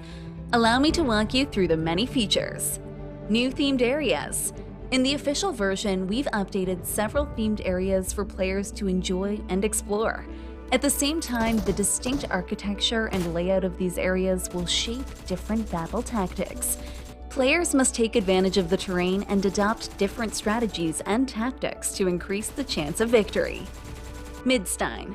First of all, we overhauled Midstein. The mix of buildings interspersed with roads and alleyways create a complex urban environment. Here, suppressive fire at vantage points and close-range alleyways will be the focus. Blomster. Blomster has been updated on the map. Wide roads split the area into several sections. Finding the perfect vantage point will be the make or break factor for this area. The newly constructed soccer pitch in Blomster also gives residents a great place for leisurely activities. Spectacular soccer games are held here every day. Come and show off your skills. Logistics Center. The original lumber yard has been upgraded to the new Logistics Center. Spacious warehouses and container yards ensure the steady supply of goods into Livik. This spacious zone is densely packed with plenty of cover. Players that are able to move fast around tight corners will dominate this area. Iceborg. The new Iceborg rises from a snow-covered plain. A tall church stands solemnly amid loosely aligned buildings. I think this is the perfect place to play hide and seek. New vehicle. Are you geared up and ready to take on these new areas? Despite the small map size, there is still some distance between areas. Never fear, in the official map, we'll be introducing a new all-terrain UTV. Compared to the monster truck, the UTV is more compact, which allows it to not only traverse mountains and hills, but also zip through urban roads and alleyways. The versatility of this vehicle is immeasurable. What's more, it can carry up to 4 passengers. Be sure to explore Livik with your friends once it officially releases. New ways to acquire weapons. Besides new ways of getting around, we've also added new ways of obtaining weapons in the official version. The Livik exclusive XT firearms bring more diversity to players' playstyles. In the beta version, the XT firearms were obtained from crates and airdrops. These methods weren't guaranteed. In the official version, the XT firearms have been added to supply shops in Livik. Some firearms can be upgraded to their XT variant by purchasing the XT upgrade crate from the supply shop. New map features. Advanced Supply Zone. Some players may feel that even though XT firearms can now be purchased in shops, that there's still the pressure to obtain enough tokens. We've added a new way of quickly collecting resources in the new official version. Of course, there is a trade-off to getting high-level resources. Players will have to compete with others in advanced supply zones. After entering a map, an advanced supply zone will randomly appear near the flight path. These zones will be rich in supplies, allowing players to quickly prepare for the match ahead. These zones will attract other players, so skirmishes are unavoidable. If you are confident in your gunslinging skills, I urge you to take the risk. Besides the advanced supply zone, other features that cater to different player styles have been added to the official map. Treasure Hunt. Although players can prepare more quickly in the advanced supply zone, let's not forget that a plethora of crates are peppered throughout Livik. To help players locate these crates, we've added a treasure map to the official version. Players can use the map to mark crates on the minimap. Soccer Challenge. I'm sure you'll stop to admire the soccer pitch when passing through Blomster. Just like the hot springs which can recover energy, the soccer pitch isn't only for show. Players can participate in the scoring challenge and show off their skills. They might just win rewards in the process. High-flying vehicles. If playing soccer is a fun urban activity, then there should also be a fun rural activity. Besides the previously mentioned treasure hunt, we've also introduced vehicle ramps for all the thrill seekers out there. Hit a ramp at high speed to launch into places you can't normally reach on foot and acquire exclusive activity rewards. Zipline. What about high flying without a vehicle? Try out ziplines. Traverse the map quickly by using ziplines. Berry hunt. If you're tired of all the excitement, slow down and enjoy the surroundings. If you look carefully, you might find edible berries that can restore energy. That wraps up my introduction to the official Livik map. I'm sure that the new map will be full of surprises and add to your gaming experience. See you in May for PUBG Mobile 2.0. Look forward to the official version of Livik. How are you feeling, Ray? Step Forward is more than just an updated Livik map, as we're always pursuing the best gaming experience possible for all players. In Classic mode, we've also upgraded the overall experience from game mechanics, UI, basic controls, systems, and more. Let's take a look. New map mechanism, emergency pickup. In the upcoming version 2.0 release in May, we will add a new emergency pickup map mechanism to Erangel and Myanmar in both ranked and unranked mode. The emergency pickup is an item that helps players escape the blue zone and reach the play zone faster. When players are far enough away from the play zone, they can deploy the emergency pickup in an open area. The emergency pickup will generate a hot air balloon, which will inflate and summon a rescue plane to save the player. When the player taps the plane, it will carry the player to the middle of the play zone. In addition to being used to move to the play zone, the emergency pickup has many other strategic applications. However, even while they are in the air, players will continue to take damage from the blue zone. Royale Arena Assault Sandhawk.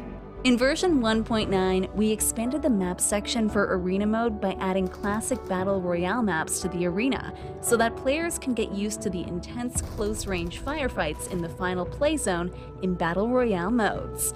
In version 2.0, an arena version of Sandhawk will be added. We'll be adding many arena areas in Sandhawk so that players can get ready for the final battle in different parts of Sandhawk. Other basic control improvements. In addition to adding new map mechanics, we've also made many control-related improvements. Haptic system. We'll launch a haptic feedback feature to give players real-time feedback for various actions, which will give players an even more immersive experience of the game. The haptic feedback will be used with weapons, vehicles, character statuses, sound visualization, and more. When players shoot, the device will trigger haptic feedback to reflect the recoil of the weapon. When players are driving a vehicle, its contact with the ground will be conveyed to players via haptics. When players run, jump, or get hit, haptics will clearly reflect the change in player status. The device will also vibrate when new footsteps, gunshot, or vehicle sound markers appear on the minimap. In addition to providing you more quality and fun content, we also hope to introduce you to a fair, safe, and inclusive gaming environment. Since the launch of the game, we've been committed to combating cheaters.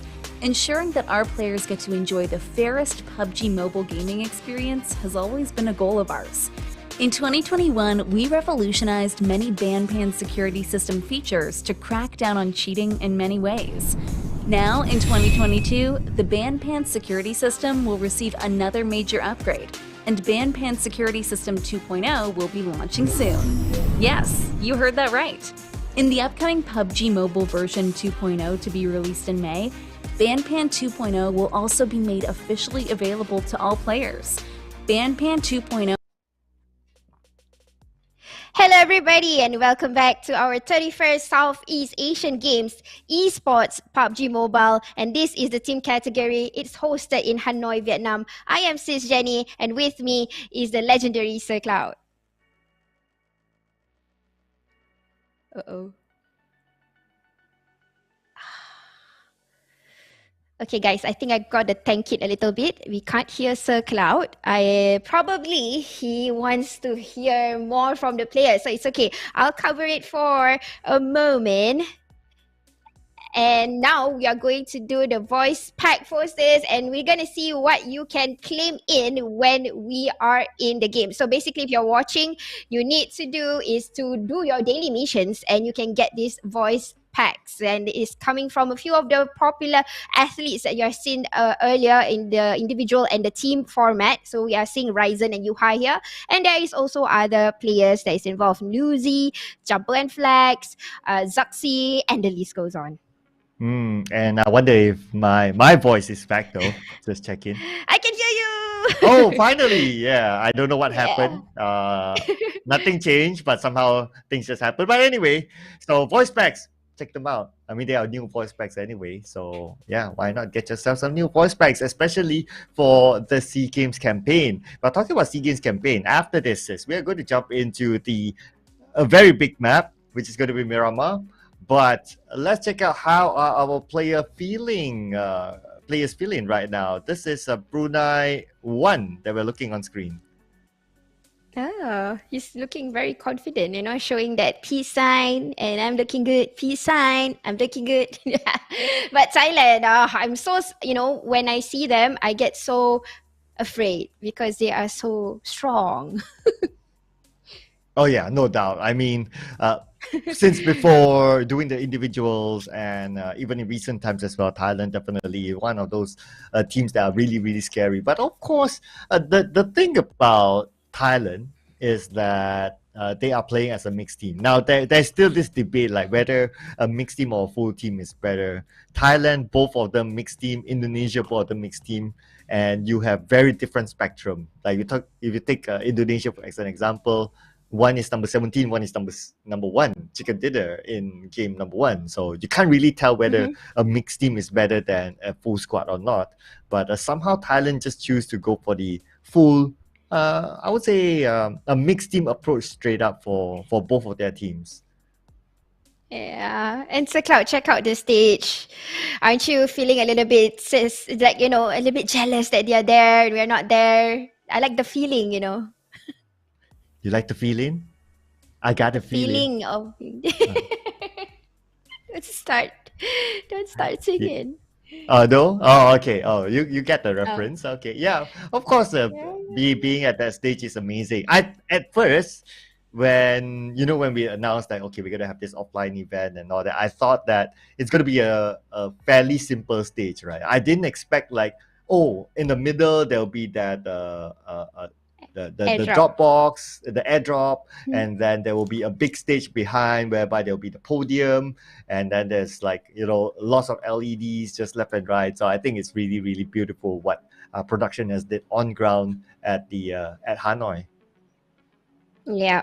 Okay, so Cloud, I want to ask you a question. So, you are one of the, I would say, senior casters in PUBG Mobile.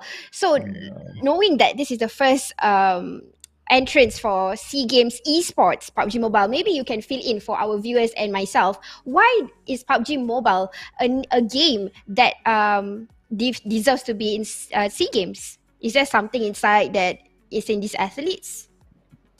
Well, I think one is because of we cannot deny the popularity of PUBG Mobile in Southeast Asia scene. I think the popularity speaks for itself, right? Like when you have PUBG Mobile, you have a lot of hype around it. Viewership is good, and I think it really makes sense. And on top of that as well, not only if we talk about in Southeast Asia, but if we bring Southeast Asia to a global stage, we are Southeast Asia as a region is actually is able to compete with some of the best from the world, even from the Chinese region as well, or even from the South Asia region as well. So I think that merits a lot on why this game should be given an opportunity to play at this stage because of the quality, because of the quantity as well of fans and people really want to see it. So I think it in that sense, it really, really makes sense to have it at this stage at the SEA Games. Nicely said, and definitely I agree to that. The popularity and plus, Cloud, we are going to fly over Miramar. I kind of like this graphic. It's something new. Wait, it changed. Oh, Just for a second. Yeah, just for a second, just teasing you, sis. Just teasing you on what may come out in round number 2. But here we go. This will be match number 2. We're back. Okay, with that graphic. So this graphic is interesting because it also shows the teams that they play with. But let's see. Oh, okay. Some of them like they just put it straight up like, okay, everyone's just from the same team. Like for example, like Yuhai is from PTR. He's still with PTR, but he has the Geek Fam logo there. I think that they just just put it in. Generalize it. Yeah. Maybe. Yeah. Somewhat. Yeah. I was thinking about the question that I kind of asked you, but probably also I'm thinking that, when it comes to games now in this day and age, games is not just games. It tests your wits, meaning in the sense of the mentality. But you know what? The first stand down has already happened. This is going to Porza. I'm not exactly sure where this is happening, but I think they are all everywhere. They are pretty much scattered across the map. I'm not sure why is that so, but oh wow, look at the circles, Cloud. Wow. You know what? A lot of Miramas that I've seen recently, at least, the circles have been on the southern side for some reason. I don't know why. Of course, the circle is at RNG. We wouldn't know exactly how it's programmed, but it just happened to be that a lot of the circles happen to be on the southern side. Now, advantage for Brunei, who drops in the circle. There are actually not many teams in the circle. Majority of them are currently on the outside. Brunei, Malaysia too is in the circle as well, and a couple of other teams on the left side. So I think it's a good start if you're able to get prime positions in the circle, because there are a lot of high grounds that can be really, really good positions to either defend or even get information of rotations of other teams.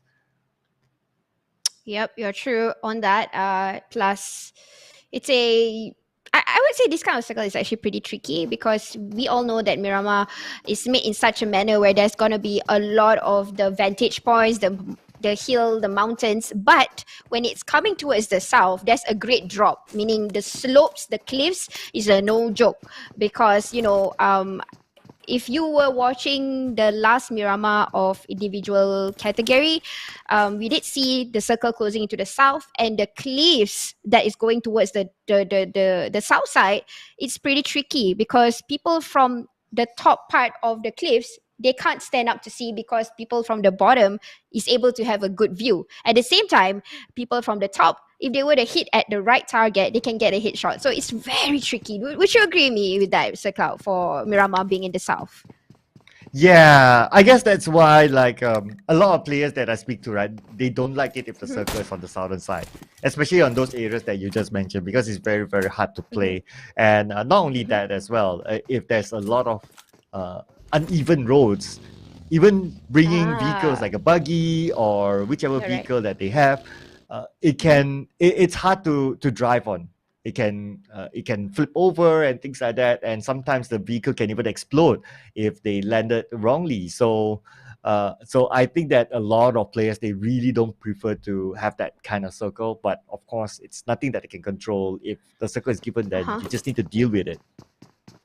Yep. And this is why we are seeing professional athletes playing for each countries. Like I said, this is not just games. It does test your abilities in such a manner, which you can relate to realistically. In a way, you can gauge the meters from one another and how we are supposed to rotate. Not say that we are bringing this to reality, but it does give us that mentality to quick, when you open a map, you have that quick thinking on how you're going to navigate from one place to another, relating it back to the real world.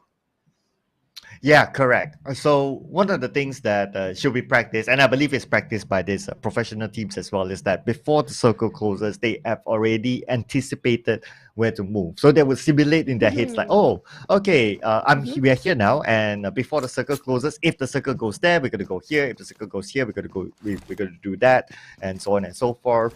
So this is more like a pre-planning sort of a method for all these teams. Now, what I'm saying here is actually no secret. In fact, a lot of teams, when they get interviewed, are, oh, what's your what's your recipe to winning? And a lot of them mentioned about we're able to pre-plan early, we're able to pre-plan well, and when the circle shifts, we immediately execute without hesitation. Right, and there you go. This is without hesitation. Look into Beckham, who already spotted Vintores, going a little bit more aggressive this time from Laos Team 1 and already bring down Vintores, but he's being spotted from the distance. Beckham, wow. Okay, hopefully he's able to bend it right, as he only has about 10% of health left. But he has backup coming in from behind as Star-Lord starts to move in. Now, Star-Lord. Okay, so although his name is like Star-Lord, but I remember his previous name is Star-Lord when he played with Ed Friend, which happens to be one of the movie characters. Fun fact. Cool. I didn't know that. Oh, I just got to know. But you know what? Thailand, they are looking a little bit shaky this time. Not only this map. The previous map, they weren't really doing that well. But then again, it's just the qualifying round. All they got to do is to get into the top 16. Like we said earlier and being agreed upon, Thailand is actually one of the strongest lineup that we have for SEA Games. So definitely they are saving their strats for later. I'm hearing a little bit of tapping, but probably that's just testing the weapons, what Schweppes is doing with that Mini 14. But here we go. We're looking into Indonesia Team 1. I'm not exactly sure where this is, but they are definitely nearby the blue and they've got to step up their game because Indonesia Team 2 just won a chicken and definitely they want to come back. Yeah, and talking about coming back, Indonesia Team 1 needs to come back though. They ended up in number 17 in the previous round, but the good news is that they managed to get 1 point, so they are not rooted at the bottom. At the very bottom is Philippines 2, and as we all know, the qualifier format is that only one team will be eliminated, and you do not want to be number 17. Yeah, I totally agree with that. You don't want to be there. It's just one team only. But then again, someone has to take that spot. So it really depends on how they are going to test each other's weight. So right now, this is already the second match. And once it hits the third match, it will create that fury effect, especially for teams who are still having only 1 point. But we have a little bit of accident here by Rosa, probably because like what Sir Cloud mentioned, the terrains to drive around the south side is pretty much tricky for now. Yeah, I know everyone gets a little bit panicky when someone sees like something like that. But if you see something like that coming up with the elimination feed in the first circle, it's normally nothing. It's at most it's like what? Okay, they may stall their rotation time by about 20 seconds or so, and then they lose one first hit because he needs to be picked up and he needs to recover himself. But pretty much that's about it. No big deal, especially when circle 1. But if you see something like that in, say, circle number 5, for example, then it's pretty much doomed. Now looking into Malaysia Team 2, definitely they want to try to strive to where Malaysia Team 1 is currently in. They are pretty much comfortable in having the number 1 spot and definitely aiming to get a gold medal for Malaysia. But it really depends on if they can keep that consistency. But knowing Taba and C, I mean, again, this is relating it back to the teams that they are originally from. They are very good with circles, right, Sir Cloud? Yeah. I think because with Jumper in the lineup, they have changed their playstyle. So before this, when they were playing without Jumper back in Pro League, their playstyle is like, okay, we're going to play this very, very safe. We're going to play a bit later. We're going to maybe tank out the blue a little bit, depending on where the circle is and so on and so forth. They're basically going to play from the outside. But with Jumper in the lineup, Jumper is this player that's very confident in making his decisions. I've seen it firsthand in terms of his calls as an IGL. That's why if you see for Malaysia 1, their playstyle is going to be like we're going to try to get the prime positions in the middle. Now this is not going to be the same for all cases, right? It's very, very dependent, but you'll be able to see that they're playing confident enough to say that, okay, if that middle spot is somewhere really, really good, we're just going to go for it. Yep, and how is Cambodia going for it right now? PH or Philippines Team 1, Damaso is currently under create danger. Moonboy has stopped around the corners, but I can see that Cambodia wants that really bad. And Zero, usually his game style is a little bit on the aggressive, even though I'm not sure if he is currently the in-game leader. But if he is, then he will try to start the game as aggressive as he can get. And similarly to looking into the players right now, or his teammates are doing the same. They are pressuring, they are pushing, they are trying to do the catching game. But Damaso on the other side has found himself another opponent nearby, and that's Gen Force. Yeah, I don't know if he's going to be the in-game leader for the SEA Games campaign for Zero, but I do know is that whenever he goes on to interviews, people like to ask what he had for lunch for some reason, especially Tash Bunny. But McLaren, okay, this is something that if you see on the elimination feed, basically it's bad. This is the part where I think a lot of these athletes will not like this, because everybody's aiming towards the south side, and this is what I meant by it's very tricky when it comes to this portion of the circle, because not any place here is at least safe, because this is only the second phase, guys. Second circle, usually second circle there will be more survivor than eliminations, but because it's coming towards the south, it's really difficult to drive, and we did see McLaren just got exploded in the vehicle and got eliminated. So definitely it's not something that what McLaren would usually display to us. Is more aggressive. But over on the elimination feed, we did see Luxy already taken down Damaso, which couldn't get any revival at that point of time. Yeah, considering that he's a McLaren, I would expect him to be better with his driving skills. But yeah, I guess sometimes expectations, you just gotta be chill with your expectations. Don't put your hope too high for some of these things. Yeah. Just like what's happening right now. Malaysia Team 1 have already got a comfortable compound, but Good Tuny on the other hand already spotted green. Not exactly sure where this is happening, but okay, there's another one coming in by Snipes, also getting another one. But let's focus into currently. This is where Good Tuny found green and will try to take over the rest of Laos Team 2. Ooh, looks like not everything's green on the other side as he gets eliminated by Gotuni. Gotuni, I saw Newsy's Insta story after the individual category. Gotuni was very sad. He was devastated. He was crying all the way because he did well on day 1, but in day 2 he didn't. So yeah, I think he'll be looking forward to the squad category in hopes of him making a comeback for himself, at least after that very emotional ending towards his solo category campaign. Yeah, again, that particular category is definitely hard because it's something really you gotta outsmart a lot of people. But on the other hand, QB has already spotted Lambo that is currently playing with the rooftops, doing a little bit of Lambo. No, he's not. But I think Lambo has already gotten a clue that someone is looking, or maybe this is just a discipline that the athletes are doing every single time they are in somewhere that they can't, that they know that they can see. They will do a little bit of the jiggle. But you know what? Here we go. We are seeing a crash here, and Flex already getting 2. Oh, you know what? No, it's the other way around. Brunei Team 2 getting Flex down, and this is the current team that is currently in number 1 in the table. Oh, and Raiban gets 1 over Magic, so now 2 more on the side of Malaysia. At the same time, Nuzi gets 1 to 0. Brunei to still maintaining a full squad, but they need to find the rest of them. Jumper goes down, Magic will be eliminated, and only 1 more left for Malaysia. That's going to be Frankie. He's going to hold on for positioning points. And now Nuzi come into play, holding that car, and already spotted Stalker, but he immediately prones down. Nuzi is going to do a little bit of the pushing, look into the mini-map. He's going to do a little bit of the flanking, already exactly know where Stalker is, trying to eat from the back, trying to do a little bit of backstab. Coming down from the vehicles, he already spotted another one. Yeah, he's trying to do a spray, already 1 down, now left with Stalker. You know what, Nuzi? I always say that this guy's a one-man army. Fighting against him is like fighting against a full squad. And we can see his confidence level. He goes rush right in front. We can't even see where his teammates are at, but he immediately gets like what? From a long range to a short range to a medium range, everything. He gets knocks and also elimination points in his back. And now looking back at Malaysia 1, who got a 2nd place finish in the previous round. Unfortunately for this round, they will be only left with Frankie as the last man standing and going up against a full squad of Brunei 2.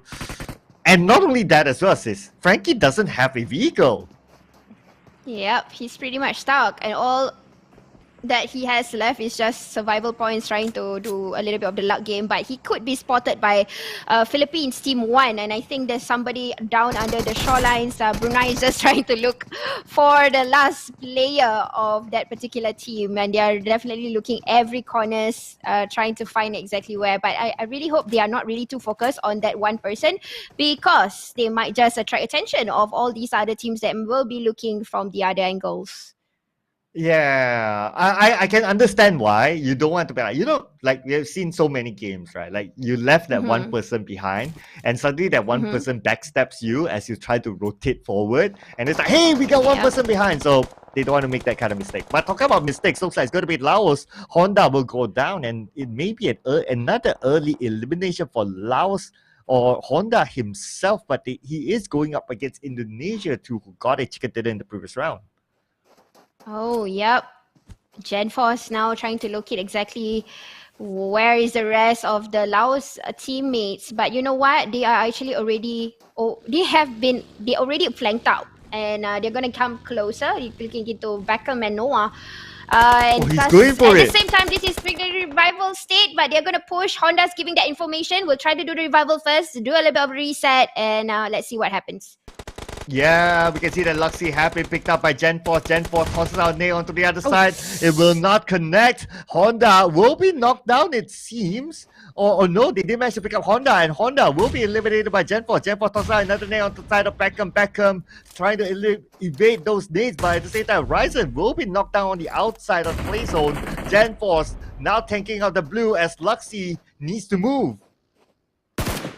This is so tricky. Look into the terrains, guys. It's so hard to flank. The moment you start to flank, you have to think of the terrains. The accuracy shots here. Gen 4 trying to push forward. Luxy already spotted Noah, but will miss the shots, and they are all trying to prioritize the circle.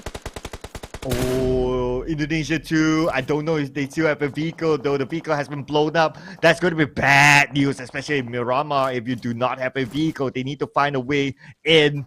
See? He is recovering himself. Is that vehicle still active though? I don't think so, sis. Probably Gen Force, yes, it is retrieved. He can retrieve that vehicle, no problem. But the circle is so painful right now. It's the phase number 4, and everybody, again, you know, a little bit of the blue will hurt at least by a few percent. But what? Okay, from the back, this is what I say. The sneaky team. Philippines are being spotted by Stone. Oh no, it's Katao from the top. And this is Indonesia Team 1 who also did just a rotation. And it is really risky for a lot of these teams right now. Yeah, Indonesia Team 1, Katal, he is coming in the lower ground. His teammates, though, at the forefront, trying to find a way into the circle. But look at the number of teams starting to gatekeep. At the same time, Red Face will get another elimination point for himself. It's going to be 3 elimination points for Indonesia 1, as Philippines 2 will be the next team to be eliminated. This is not looking great at all. Frankie's trying to do a little bit of the pressure fire, hoping that there will be somebody there, but nope, nobody's home. I'll focus on to the other side of the current circle. We are seeing a few of these teams are playing by the perimeters, and I exactly know why they are doing that, so that there will be no backstabbers or doing any gatekeeps. Myanmar Team 2, Finn, and also can't really catch what's his name, but it doesn't matter because we are going to see if they can take down Vietnam Team 1 here, coming in closer, but they can't find a sight for each other. Ooh, Vietnam, they're playing the gatekeeping role against Myanmar though, somewhat, as Malaysia 1 will be eliminated. Okay, so that means Frankie has been spotted out somehow, and he has been out. 15 place for Malaysia 1, that means no placement points for them in this round, and I don't think they got any elimination points at all too, so not looking good. But then again, maybe it's enough for them to go through, as Myanmar 1 going up against Myanmar 2. Now they're taken over. Same country though, and facing over towards the same opponent, which is Vietnam 1. Rabbis here trying to throw over that throwables, and now probably already landed, giving some damage and tanking it out. Probably Sandos and Loki, who is currently in the grasses. Yeah, we got Monkey on the other side though, so I think it's it's 2 Myanmar teams back to back, as we can see here. Vietnam, they're playing on the outside as circle shifted, and now the circle starts to move in, trying to be the gatekeeping, trying to play the gatekeeping role against Myanmar as Rapids will be pressured by the blue. Still on the outside though, he has a buggy, that's the good news. The buggy. Now guys, this is quite a huge cluster here, but we can see Malaysia team 2, they are still together, putting snipes at the back, probably trying to spot out the ones that is giving a huge threat to the team. Now we are looking into a lot of these players, the athletes are in the circle currently, 38 of them in, a few of them are currently outside, probably trying to do the long distance elimination, but we can see a few of these teams will try to take the contention right in front of one another, using the close quarter combat. Another one got spotted from the side, and that Stone already spotted Sando when he goes down back to the lobby. Now going towards V Choi, will try to rotate a bit higher. Oh, Vietnam now, they do run the circle. One set tries to stop Vietnam, tries to find a way to the circle, but he's been counter-fired on. Only 2 first, he's using one of them as he only has 1 more left after this, but the nade will be tossed on the side of one sec, will not land onto him as Laos, one of them will be eliminated. And it's going to be elimination as well, is this? Okay, so yeah, it's going to be elimination for Laos 1-2, so both Laos team currently out.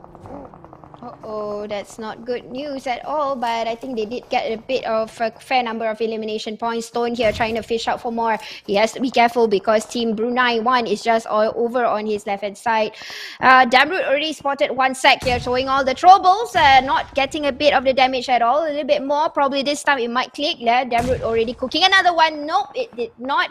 He still got that prop in front of him, trying to tank a little bit of the damage. Yes, probably this Molotov might do it, might do justice, but nope, he's still okay, no problem. Yuhai's taking over. Already know exactly there is a opponent over on their side. Oh, but the circle doesn't favor him though, so he'll be forced to move the moment the circle closes in about 40 more seconds as Global gets another one for himself. Lucy starts to move in. Damroot finally finishes off 1 sec, and that's going to be Myanmar 1 being eliminated at number 10. And now Thailand's on the other side. Malaysia 2 needs to fight their way in against Thailand. Yeah, but we already got one person that is taking care of the current circle for Malaysia team 2. One of them has already got into the circle. They will try to secure the place first, trying to gain ground from that. But now Thailand too, they are under attack by Snipes, who actually tried to flank out, and this is a good idea. Ooh, Snipes! True to his name enough. He managed to snipe down Stone. And Snipes, can he get another one? He's playing on the inside of the circle. He can open up space for his teammates to come in. I really like how they're using the tacticality skills that they have right now. Snipes taking care of the angles, plus he got himself into the circle, similarly to what Luxy is trying to do. Doing a little bit of the proning, trying to sneakily arrive in front, spraying towards Schwartz, and Schwartz will take some cover. But Luxy is the only person around this area. Genforce somewhere not to be seen, but probably taking care of another angle here. And this is really vulnerable for teams around this area right now. Not good news for Luxy as he blew his cover when he took that shot. And he doesn't have any first aid, so he can't take out the blue at all. And now we have Ice together with Pierre spots out. Indonesia on behind, and Genforce will be eliminated. Redface tries to get one onto Brunei. Brunei counter fire, and Redface will be taken down. Potato, what will he do? We're trying to get a revenge. Yes, he will, but Potato will be gunned down as well. Uh-oh, this is shots coming from the long distance, probably from Malaysia team 2. But spraying away still Beer 11, spotting out all that he can from the back here, trying to tell his team to push, do the run here. They've got the circle. All they got to do is some elimination. They're coming in strong. They're going to do the push. Beer 11 trying to cover from the front. I think they have already spotted more than one. Oh, UI gets one! UI gets Maruang! QB gets Global! And there's going to be 10 eliminations for Malaysia 2 as Brunei 1 will be eliminated at 7th place! Oh, that's a good gameplay there. Damroot is still seeing and probably going to see more fishing out as more elimination points for Malaysia team 2. 11 right now. Snipe still already has spotted out where exactly Katao is. He will cover that angle. And now going to just do a rotation from the top. They have the vantage space. They are currently blocked by being spotted here by a Thailand player. This is Fox against QB. Uh-oh, another one goes down.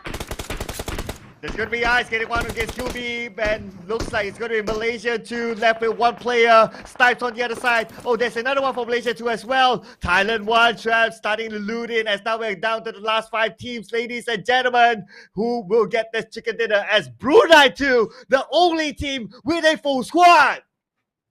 Yeah, Brunei, full squad, only 3 elimination points. I'm not sure if that's true, but yes, they are currently trying to get more. They're playing it a little bit safe, trying to play with the perimeters, with the terrains, trying to come in slowly, and then they will check their backs on. Kizo here will try to find a way to come in because they are currently right now at the edge of the circle. So they have got to do it right now. If not, they'll get spotted or eaten by the blue.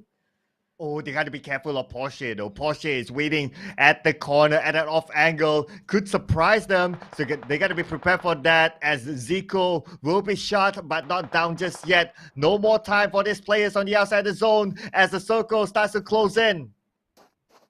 Yeah, but I really like how Dramroot and Snipes has already separated between the two of them and they gotten themselves a cover each. All they got to do is to play it smart for a while, let the other teams fight it out first, especially looking into a team like Brunei who has a full squad. And they got to find a way to rotate themselves inside. Porsche will have to do a stalemate for now. He's trying to cook a nade. I'm not sure he already located exactly where Brunei is. If he did, then probably this nade might just click to get a few of the Brunei members knocked.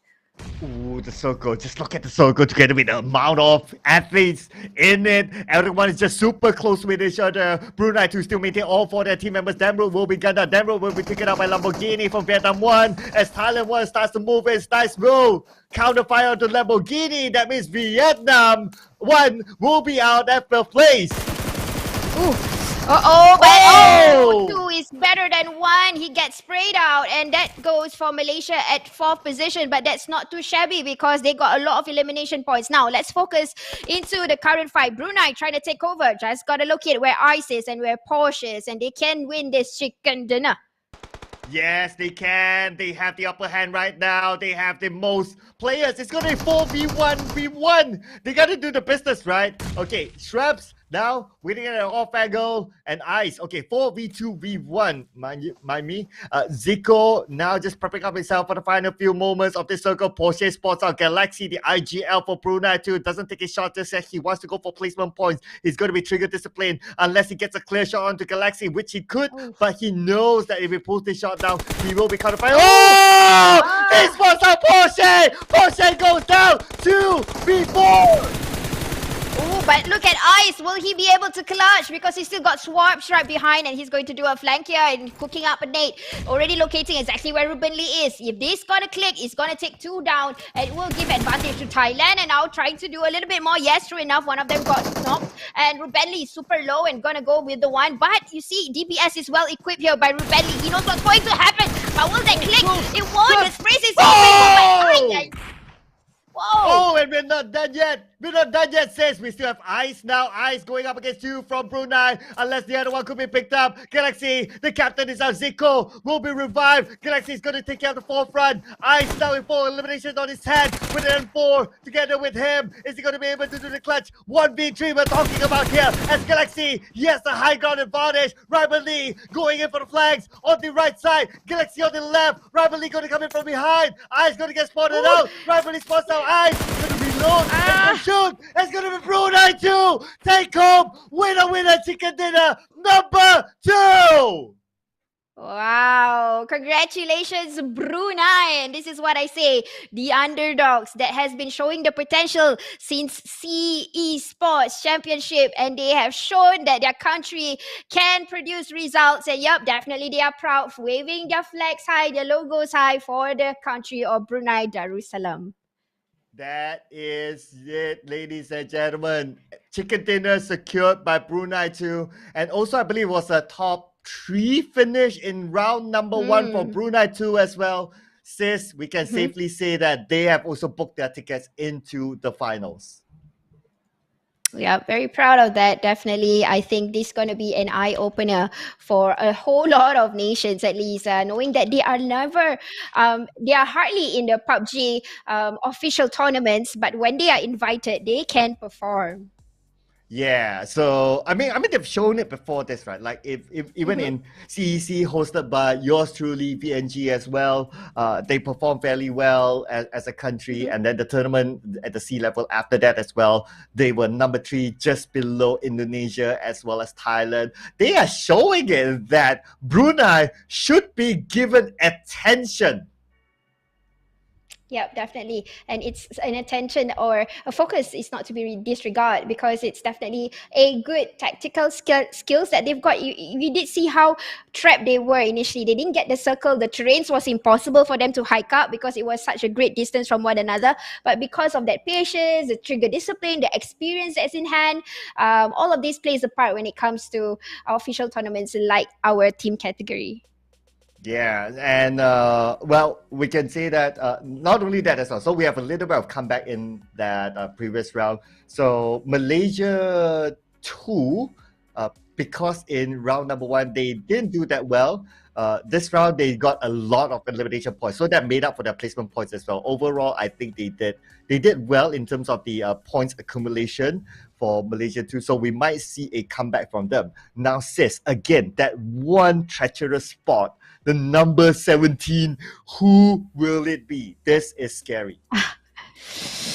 I'm not sure, but I hope it's going to be more than 1 point because if it's going to be a point, it will be quite tough for them to do a little bit of catching up. But hey, look into this Brunei team too. Very happy, showing their trademarks a little bit, showing happy faces, and I truly know who is actually happy with me right now. I wonder who's that. I wonder who's that. But hey, I mean, the boys deserve it, right? The boys deserve it. They worked hard, and this is a team like what I mentioned, right? They've been playing together for 2 years plus now, and this is their biggest stage so far as a team. And because they don't have a pro league, right? Nothing can get any bigger than this. And for them to get a chicken dinner on this stage, an offline stage at the SEA Games, imagine how will it feel as those players. You're a country that nobody talks about when it comes to esports. Yeah, it just means one thing. That means athletes are produced everywhere in the world, disregard whether you are in a lot of official or not, but there is skills found in every of the country. And that's the reason why we need 31st SEA Asian Games, and plus with the addition format of esports and PUBG Mobile. And this is where you can see, hey, these are real athletes. Because if you can replicate that, then you should be an athlete. Yeah. You know what? We need more games in this kind of events, right? In this kind of like whether it's SEA Games, whether it's the next stage, whether even if we talk about like I don't know the bigger stages, right? We need more esports titles in these stages. Like what you mentioned, sis, before, it's not only about just playing games. This is esports is a lot about like teamwork, it's strategy, it's critical thinking, it's mechanical skills. Yes. Everything is in. And if anyone comes and say that, oh, but they don't sweat, well, you can try to play at an offline event there. I bet you they are all sweating underneath. Yeah, and it's these mechanical skills that I'm really agreeing with you, Sir Cloud. So when you go into esports, it's exactly like sitting in an exam. So when you study about neurology or the nerves, so when your nerves is activated with adrenaline rush, it's as equivalent as you are running on a running track or whatever that thing is. Basically, it's like you're running on a not spinning wheel, but yes, that heartbeat is almost the same as when you are playing for especially battle royale games. Yeah, it's crazy.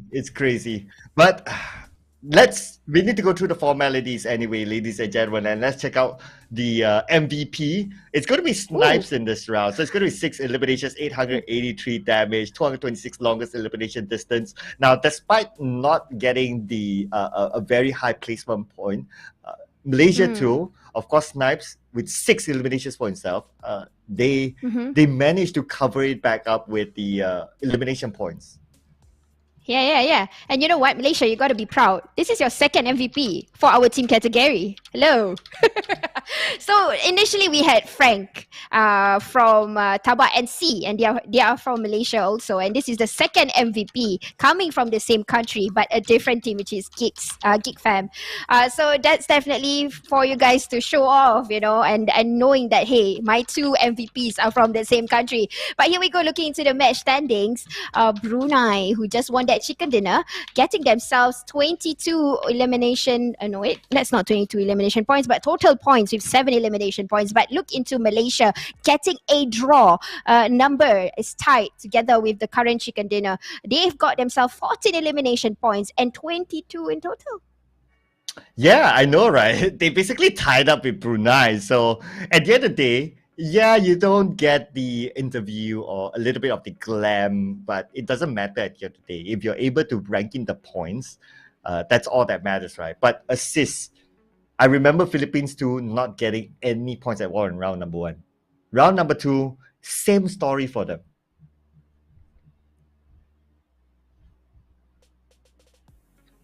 So this is super scary for Philippines too. After 2 rounds, they're still at 0 points technically. 3 more rounds, but of course, because it's only one team going to be eliminated, right? If Philippines too can get one chicken dinner somehow in the next 3 rounds, we can somewhat say that they are kind of safe. So really, it's because of that one spot. It makes it very, very tough for us to even rule out anyone until the last game. Yeah, I'm sorry, I got somewhere into a different area, but I'm back. So yes, with what Sir Cloud is saying about that, and definitely I am seeing a good numbers, at least for the second match of the day. Wait, what is this? This is our first match of the day, isn't it? This is match number 2. This is the okay, points I'm from sorry, match guys. number 2. Yeah, I know not because seeing something here. Okay, because I know it feels a bit of a deja vu because we see again Philippines too at 0 points at the last place. This means that they are confirmed still at number 17. Want to see, who tops the charts? Frankly speaking, it doesn't really matter because it's just the qualifiers and there's no prize money involved at this stage. But what's going to be important is that who's going to be at number 17. So keep your eyes on that. But also keep your eyes on the head-to-head. Snipes as well as Ripenly compare with each other. The MVP for Malaysia too, compared to Ripenly from Brunei too, that got the chicken dinner earlier on. So 6 elimination points for Snipes, 4 for Ripen, 883 damage for Snipes, 587 for Ripen, and the longest elimination distance, Ripen doesn't like his long range, he goes for a 31 longest elimination distance as compared to Snipes, 226. Damage received, Ripen takes a little bit more, 303 as compared to Snipes, 135, and obviously Ripen got in the chicken dinner.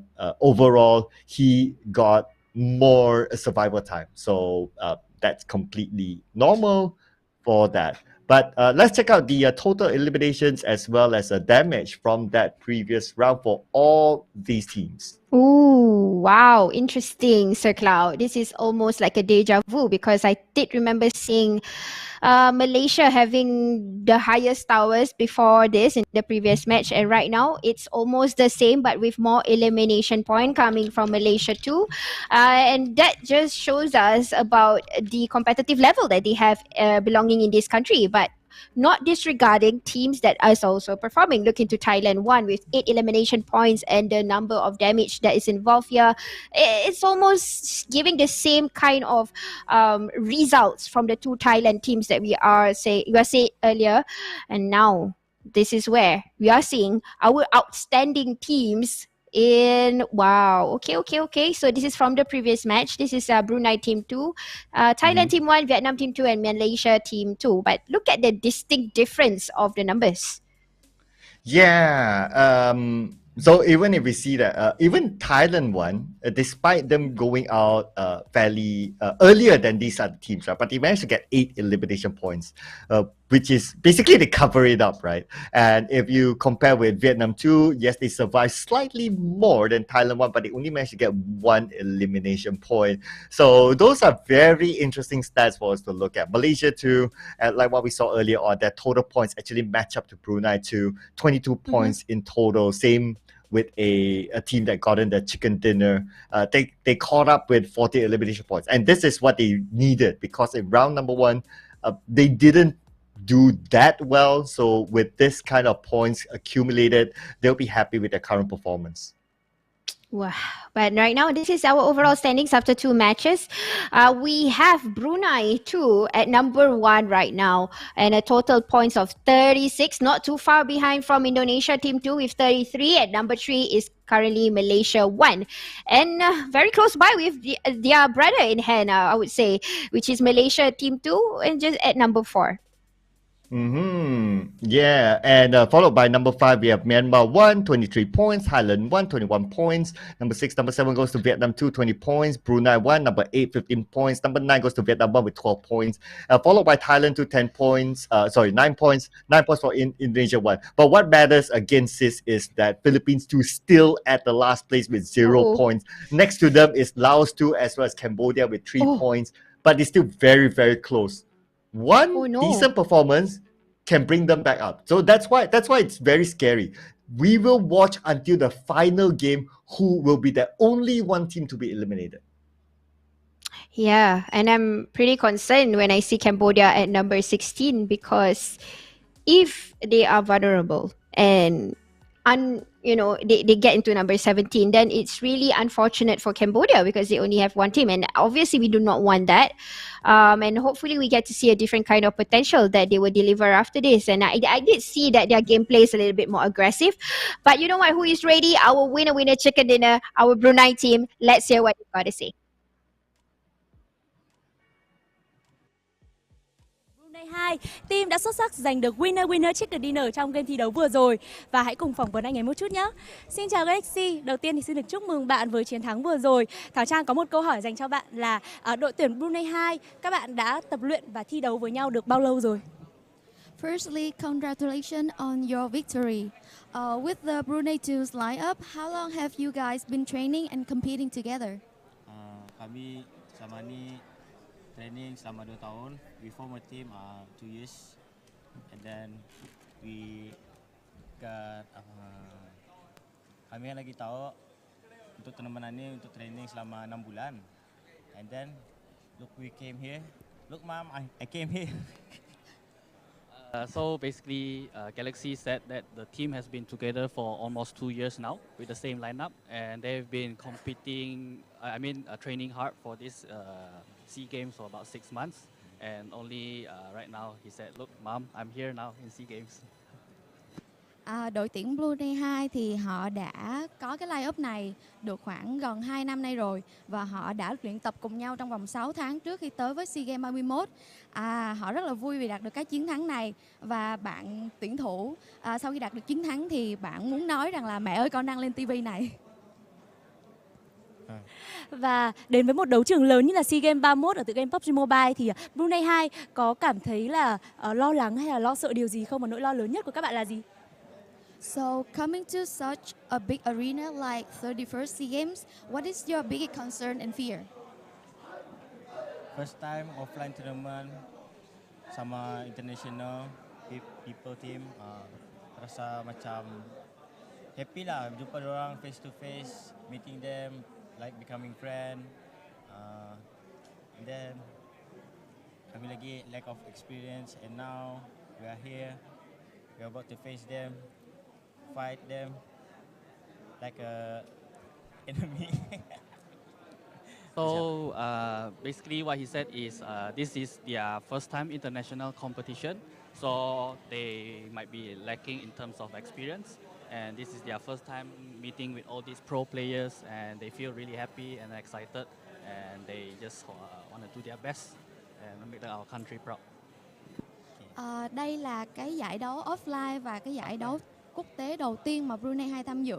Vì vậy là đây cũng là lần đầu tiên mà họ được gặp những bạn pro player nổi tiếng, thì họ rất là hạnh phúc và họ cũng rất là hào hứng vì việc này.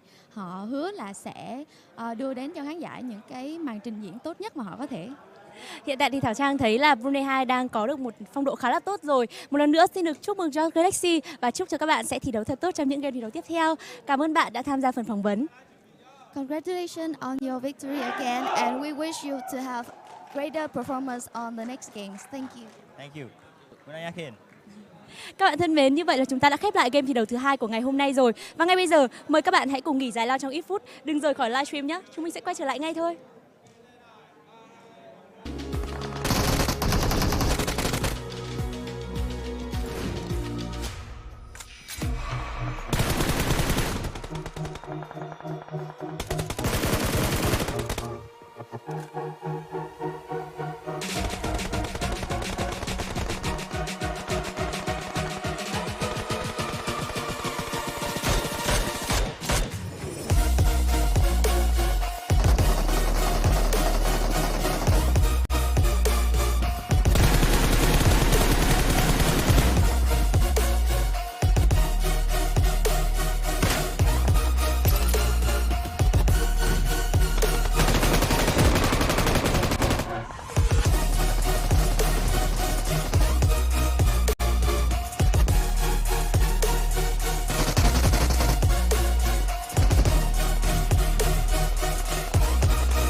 Dear PUBG Mobile players, hello! There are many changes in store for you in PUBG Mobile 2.0. In this video, we will introduce the exciting new contents of this version. We hope you'll like them. After 2 years of testing and improvements, the official version of Livik is finally ready for launch. We've kept the fast-paced battles of the test version, and we've taken another look at Midstein, Lomster, the Logistics Center, Iceborg, and other areas, substantially improving their look and fully optimizing their layouts. We believe these changes will enrich your battle experience with even more strategic depth. In the official release version of Livik, you'll be able to find a new all-terrain UTV.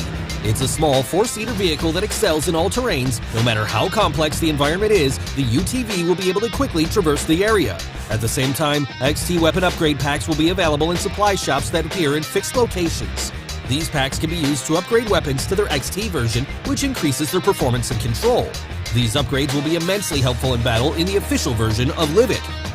The official version of Livik has new ways to acquire supplies. When starting a match, an advanced supply zone will spawn randomly on the map. These areas have more supplies and shop tokens than any other place on the map. Naturally, the advanced supply zone will also attract more enemies. If you're confident in your shooting skills, come to the zone and fight for supplies. In the official release version of Livik, we've added random crates, treasure maps, wild berries, soccer challenge, vehicle ramp challenges, zip lines, airdrop markers, and other fun gameplay and mechanics. We hope these new mechanics will give you extra rewards, allow you to have even more fast-paced and exciting battles, and provide you with diverse sources of enjoyment. What's more, Livik's iconic volcano is getting ready to erupt again after many years of dormancy. When the volcano erupts, remember to be careful and take evasive action. The new PUBG Mobile Evangelion themed mode is coming soon. This mode features a special blue zone mechanic to make battles faster and more exciting. The 6th Angel has invaded a rainbow. Witness the might of the Angel up close. Watch EVA Unit 01 battle the Angel and pick up supplies from the defensive fortress. This epic battle is about to take place right before your eyes. Experience this map in ranked mode now. In Erangel and Myanmar, both for ranked and unranked mode, we've added a new item called the Emergency Pickup. After picking it up, you can use it from quick items. When deployed, the Emergency Pickup generates a hot air balloon. The balloon rises into the air, signaling a rescue plane to come pick you up. When you tap the plane, it'll pick you up and carry you towards the center of the play zone. You can choose to jump out at any time, if you see a safe area that you prefer to land in. It's also worth noting that when you're in the blue zone, even if you're in the air, you'll continue to take damage, so think carefully about using the Emergency Pickup. In the new version, we've optimized and improved the recall feature. We've adjusted how the recall feature is displayed to make it easier to read. At the same time, we've added new quick chat messages and defeat markers to facilitate communication between teammates. When a defeated player is recalled, their view from the plane has been improved to make it easier to observe the battlefield. To enrich the gaming experience even more, we've added a haptic feedback system to the new version. When haptic feedback is enabled, you'll feel haptic feedback for various actions taken in the game. Real-time haptic feedback can be enabled for weapons, vehicles, character statuses, sound visualizations, and other triggers, giving you a more immersive experience of the game. Keep in mind that you can adjust the quality of the haptics in settings, and also adjust the strength of the haptics and customize them for different combat scenarios. With this much control, there's no need to worry about strong haptic feedback affecting your performance. In version 2.0, we've implemented a series of improvements to the control experience. The decline feature for follow requests now stays in effect for the whole match, and the collapse feature has been added to the item bar of the backpack. The buttons for graffiti and emotes have been merged in matches, and you can now bring even more emotes into a match. We've also adjusted the transparency of mark messages and the size of the throwable and consumable wheels. The display effects of the elimination messages and tips have also been made more obvious and clear. At the same time, in-match notices now appear when certain actions take place. We hope all of this helps your team perform even better in battle. As for in-match communication, enemies behind obstacles can now be marked with quick voice messages. The chat area has been enlarged, and new marked messages are displayed at the top to make it more convenient to communicate with teammates. In terms of weapon-related improvements, we've increased the hit damage ratio and range damage of the shotgun, slightly increased the base damage of the sawed-off shotgun, and improved the overall balance of weapons. Improvements have also been made to the smoke grenade effects, weapons animations against walls, the marking feature, and sprint controls to give you a smoother gaming experience. The new Cycle 2 Season 6 is about to start, and we've made new optimizations to tiers. Bronze is now split into 3 mini-tiers, Silver is split into 4 mini-tiers, and no changes have been made for Gold tier and above. At the same time, we've added themed core circle missions, commemorative titles, exclusive rewards that can be unlocked by collecting crates. We've also prepared many great new season rewards. Best wishes for ranking up and winning more rewards in the new season. And don't worry, we haven't forgotten about Cheer Park. In the new version, we've added a mini soccer field and a 4-seat wingman to Cheer Park. Invite your friends to experience it together. If you'd like to know more about PUBG Mobile, follow our official PUBG Mobile community. Hope you all have a great time in the new version. Winner, winner, chicken dinner. See you next time. PUBG Mobile 2.0 Classic Mode Improvements. Hello there, PUBG Mobile players. PUBG Mobile 2.0 is now available. In this video, we'll introduce some updates to Classic Mode. We hope you like them. Emergency Pickup. In both the ranked and unranked mode, Erangel and Miramar apps, we've added a new mobility item, the Emergency Pickup. After picking it up, you can use it from quick items. Deploying the Emergency Pickup takes a little bit of time. Once deployed, a hot air balloon beacon will be launched into the air, as a beacon to guide the aircraft. Once the beacon is launched, you'll need to tap attach before the plane arrives in order to be lifted into the air. It can carry up to 4 players at a time, and you can choose to jump at any time in the air to reach the play zone. It's a new strategic mechanic that allows you to move around quickly with your teammates and also gather battlefield intel from high up in the sky. With the help of players' ingenuity, the emergency pickup can be used in actual combat to create more thrilling scenarios. It's also worth noting that as long as you're in the blue zone, even if you're up in the air, you'll continue to take damage. So think carefully before using the emergency pickup. Tier adjustment. An all-new Cycle 2 Season 6 is about to start, and we've made new optimizations to tiers. Bronze is now split into 3 mini-tiers, and Silver is split into 4 mini-tiers. There's no change for Gold tier and above. We wish all players the best. Recall optimization. In this new version, we've optimized and improved the recall feature. We've made some adjustments to the recall mechanic. We've also added a quick chat message, I'll recall our teammates, and mini-map death markers to facilitate communication between teammates. Recalled players will have a clearer view of the battleground from the plane. The thing you'll need to remember is, in the Erangel and Livik themed mode, as long as you have a recall remaining, you'll respawn automatically when you're defeated. Your teammates won't have to recall you from a recall tower. In the ranked version of the Livik map in Classic Mode, the recall mechanic will be added as a limited time event feature. Haptic feedback system. In order to enhance players' immersion in the game, we've added an interactive haptic feedback system to the new version. The various actions of in-game players will be reflected through vibration and haptics, further enhancing the game's immersive experience. When players interact with weapons and vehicles, interactive feedback will be transmitted to players in real time in the form of device vibrations, allowing players to experience differences in different interactive environments. When a player enters different states, a feature, haptic feedback system. In order to enhance players' immersion in the game, we've added an interactive haptic feedback system to the new version. The various actions of in-game players will be reflected through vibration and haptics, further enhancing the game's immersive experience. When players interact with weapons and vehicles, interactive feedback will be transmitted to players in real time in the form of device vibrations, allowing players to experience differences in different interactive environments. When a player enters different states, and now we are about to head into our third match of the day. In order to enhance players' immersion in the game, we've added an interactive haptic feedback system to the new version. It's going to be The various actions of in-game players will be reflected through vibration and haptics, further enhancing the game's immersive experience. When players interact with weapons and vehicles, interactive feedback will be transmitted to players in real time in the form of device vibrations, allowing players to experience differences in different interactive environments. We have heard When a so player far enters different states, and now we are about to head into our third match of the in order to day. enhance players' immersion in the game, we've added an interactive haptic feedback We are trying system to to the get new as version. many points as Various possible actions to of get in-game into players the will be top 16 reflected through vibration and haptics, further enhancing the game's of all immersive these teams, experience. but When the players level they interact are with showing weapons us a bit of what we are going to expect.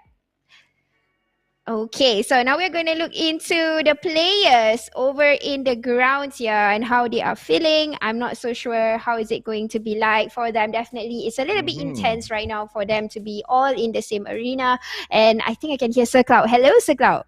Yes, I don't know why, but it just acted up. I didn't touch anything, like during the break time, I was like, okay, break time, and I don't touch, but sometimes it just happens. But hey, I think my audio is as excited as we all are watching this games, and it's really exciting day so far. A lot of surprises, but what is still a surprise is Philippines 2 is still at the bottom without any points at all. But that could change as we head on to match number 3. Of course, the difference with one step above is only 3 points. So, like I said, right, it can go down to the final game of who will be the one team to be eliminated. Yeah, definitely. Not to be in that portion, and to start it off, they have to play Sandhawk, because honestly, Sandhawk is as good as when you have Miramar, the south part of the circle. It's just like that. It's definitely difficult, but I think as the years goes on, the athletes have developed different kind of metas to go around Sandhawk itself, especially now, Sir Cloud. It is 17 teams in the lobby, so Yep. mm. Yeah, 17 teams in the lobby in the smallest map possible in competitive PUBG Mobile. It's just crazy, right? Like, how do you do this? Like, even 16 teams is already very packed. And if we look at the Pro League as well, having 16 teams, for certain teams, you will not have a dedicated drop spot just because of how tight Sandhawk can be. So with 17 teams, we can expect that the moment they drop in, we will see teams fighting with each other straight on. Yep, definitely. And for them to keep themselves remote on the grounds, trying to, be a little bit passive is probably possible also. But you know what? Let's take off. We want to fly over the 3 beautiful islands in the archipelago of Sandhawk. What do you call it again? Archipelago? Yeah. What does that mean?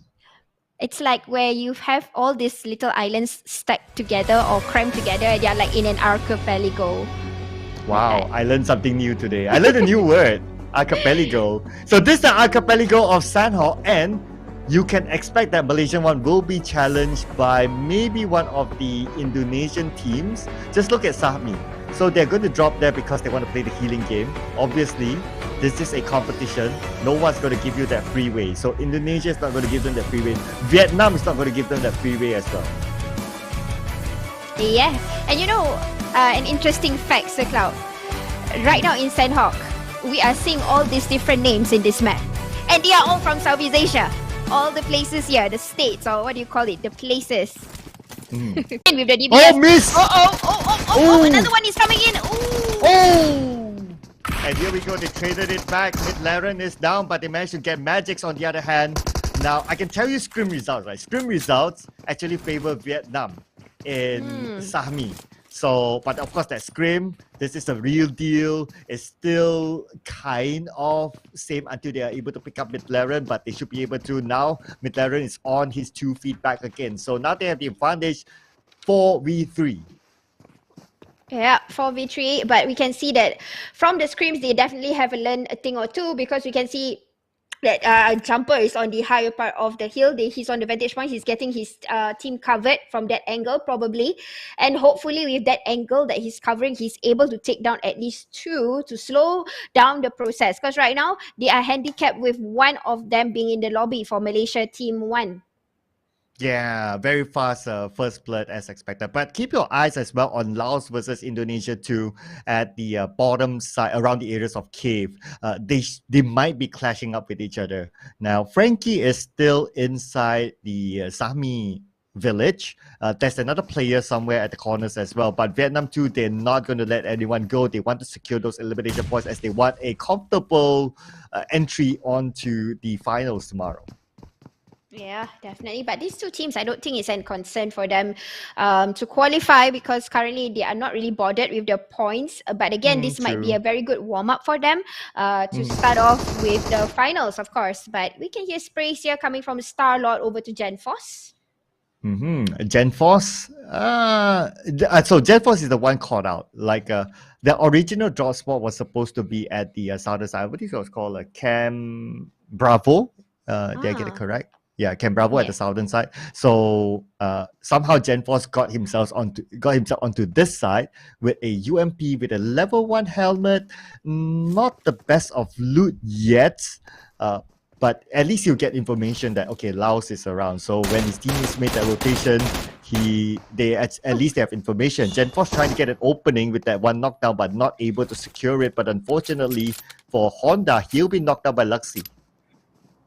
Uh-oh. He has been spotted. Honda is currently trying to find a place to do or someone to get a revival from his teammates. Not doing that well again today. He has showed a lot of potential when it came to individual category, definitely for Honda. He's one of the athletes that didn't need a chicken dinner, and he kept on having top 3 for 2 days straight. So that's a lot to say for an athlete like Honda, but unfortunately in squad or team category, it's not showing yet. I'm not totally disregarding him. It's not showing up yet. Maybe because sometimes when, and true enough, he went back to the lobby. But sometimes when athletes, when they are put together, they could be better, or they could not say worse, but different kind of results that they would produce.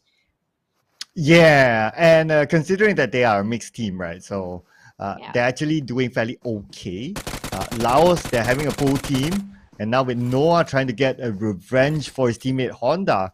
Again, Honda as an individual player, he did decently well. He did okay. But now, he's always the first one to go out for his team. But at least they managed to trade one back with that long-range nade from Noah. And actually doing a little bit of the jiggle. This is actually a third-party action coming from Cambodia. They are over in Painan. They could see, they could hear a contention happening, and they want to take part in these skirmishes. And true enough, it's from Astro X, being very vigilant with the areas, and he's covering the angles over in Painan. And I can understand why, right? Because Cambodia, they only managed to get 3 points as of the previous round. Now they got 1, so it's going to be 4 points. They want to be on the clear. So they would want to get as many points as possible. Even if it's that 1 point, they would take it. I totally agree with you, Sir Cloud. They definitely want to make their country proud. I would feel them as to whatever points that they can get and try to take precedence into it, maximize it. And a little bit of spraying here by Starlord. It's not over between the Indonesia and Laos because they are right neighbors with one another. Oh, yeah. Oh, okay. This fight is not over yet still. So we have Malaysia versus Vietnam. It's not done yet. We can see Malaysia kind of opening there, but they need to win this fight because it's in the circle. We can expect that Vietnam is not going to budge from Sahmi until they need to, or until they eliminate Malaysia entirely. But I can safely say there's a pulling attention going towards Painan, because I did see over in the elimination feed, Stalker got spotted by Snipes Malaysia team too. So this is definitely very dangerous for the first few circles. This is only 7 minutes in the game, and Cambodia team is already being spotted out over in Painan. And we know that Painan is somewhere in the lower part of the grounds in San Hock. So if they were to get any kind of interception in the way, it is really vulnerable for Cambodia. Yeah, it is tough for Cambodia at this point, right? Imagine this, right? You not only are caught in that kind of situation, but also you are pressured by the fact that you only have 4 points as of now, and you are also at the brink of elimination. With after this, it's only 2 more rounds to go. So all that pressure, if you are a top tier at this moment, if you're a Brunei 2, or if you're Indonesia 1, for example, and you're fairly comfortable on the top, you probably wouldn't mind that much. But if you're at the bottom, you'll be sweating buckets. Tell me about it. Yeah, I totally agree with you on that. The buckets that will be sweating will be crazy, and plus they are in a place where everybody's going to look into that area because the circle has shifted a little bit. It has showed a bit of the center part. Indonesia though, over in Camp Alpha, probably just going to do a little bit of the looting, passing some stuff over with the teammates, and look at the amount of bandages and first aids that Ellen is carrying. Yeah, Alan from Genesis Dogma GIDS, the only player from that team to represent. In fact, if you kind of think about it, Indonesia has the most diverse team of all. They have from EVOS, they have from GigFam Indonesia, Alter Ego, they have even the coaches from Dewa United, and then you have BTR. There's just so many different players put into a single team. But I can say so far they are doing decently well. And obviously the objective is just to cross over to the next round, right? To tomorrow. And they're fairly okay. Yep. They are fairly okay. Just we're looking into teams that are pretty much at the lower bracket of the scoreboard, and the teams that we are worried upon is at least Philippines, one of the Philippines team, and then Cambodia, and then if I'm not mistaken, someone else, another country that is in number 15. So they have a tied number with one another. So either one of them who gets too soon or no elimination points will be worrying for such teams. And hopefully it's not coming from a representative with only one team, and that is Cambodia. Okay, so just a little bit of a recap. Currently, the bottom danger zone. So Philippines 2, number 17, obviously no points. Followed by Cambodia, 3 points. Laos 2 with 3 points. And then you have Philippines 1. Basically, KHI Esports with 4 points. I mean, this is a pro league team we're talking about. And they're at number 14 with 4 points. Also very, very dangerous. Myanmar 2 as well, only 6 points. Laos 1 only 7 points, and then you go up to Thailand 2 and Indonesia 1 with 9 points, and then you have a slight gap of Vietnam 1 with 4 points onwards. So I can say that maybe number 10 and below is very, very dangerous, but yeah, with 2 more rounds, we can expect the swap to happen. But look at this shot here taken by Raymond, and this is at least about 200 meters apart. But he's very good, I would say, with the vantage point shots or the long distance shots. He has been showing these skills over in Miramar when he played individual category, and that's probably a lurking hope for the Philippines team for a player called Raymond. He's very vigilant with his surroundings when he's placed on a vantage point, and I won't disregard Philippines just yet because, like I said, they showed a whole lot of potential when it came to the individual category. 3 of their players were in the top 10, very close by to number 5, in fact. And yeah, one of the players was in number 5. So I hope they can show this potential right now, because I think for the nation of Philippines, they want to see their teams going into the finals. Yeah, I'm sure they would want to see both of their teams into the finals, right? But yeah, it just so happened if you look at average per country, Philippines is actually the lowest average wise. Even Laos, they have slightly more than Philippines. Myanmar, one of them is at the bottom, one of them is at the top, which is number 4. So that's okay. They at least they would. No matter what, they would have one representative towards the next round, very, very likely. But Philippines, both of them at the bottom. Okay, we won't have more than one elimination, luckily. But that just shows that they need to really catch up with other nations as general country-wise. Yeah, definitely. They will have to do a little bit of catching up. And now let's take a look into how Indonesia Team 2, they have kind of separated and they want to try to relocate themselves, but they are leaving 2 members down, and this is really a good tactical skills that is being practiced by our team category. So basically they are watching their 6 for before their 2 of their teammates go into somewhere quite vulnerable, so they are leaving 2 of them behind just to keep a watch out, because true enough, you look at what's happening right now, where there is another team that is overlooking them, though they can't see each other in the sight, but anything can happen. So this is really a very good tacticality skills and discipline that is being acted upon for Indonesia. Yeah, they're currently playing this as it is, as a Sanhok. I don't think any of the Indonesian teams are going to play the healing game. I think, based on what I see on scrims, they play a regular game. And maybe because they're also a mixed team, that's why they're like, okay, we're maybe not too comfortable playing the healing game. Healing game has a lot of tactical consideration and communications around it. Expect Malaysia 1 to be playing the healing game. Expect Thailand 1 to be playing the healing game as well, because they have 2 players from the Infinity and they are famous for that too. For the rest of them, based on scrims, I have yet to see any healing game yet, but those 2, keep your eyes on them. Oh, but okay. Still getting spotted out. This is coming from the same team that made the first few contacts here, and this is Laos. And you know what? Vietnam will try to do a push, and true enough, Marty here we go. knocking on the door and doing a little bit of the CQC hook. And the first team being eliminated is Laos 1. Oh no, not looking good for Laos 1 though. They are at number 12 with only 7 points from the previous round. So including this, they are still at 7 points though. If that could also mean that number 13 and below could still catch up to them.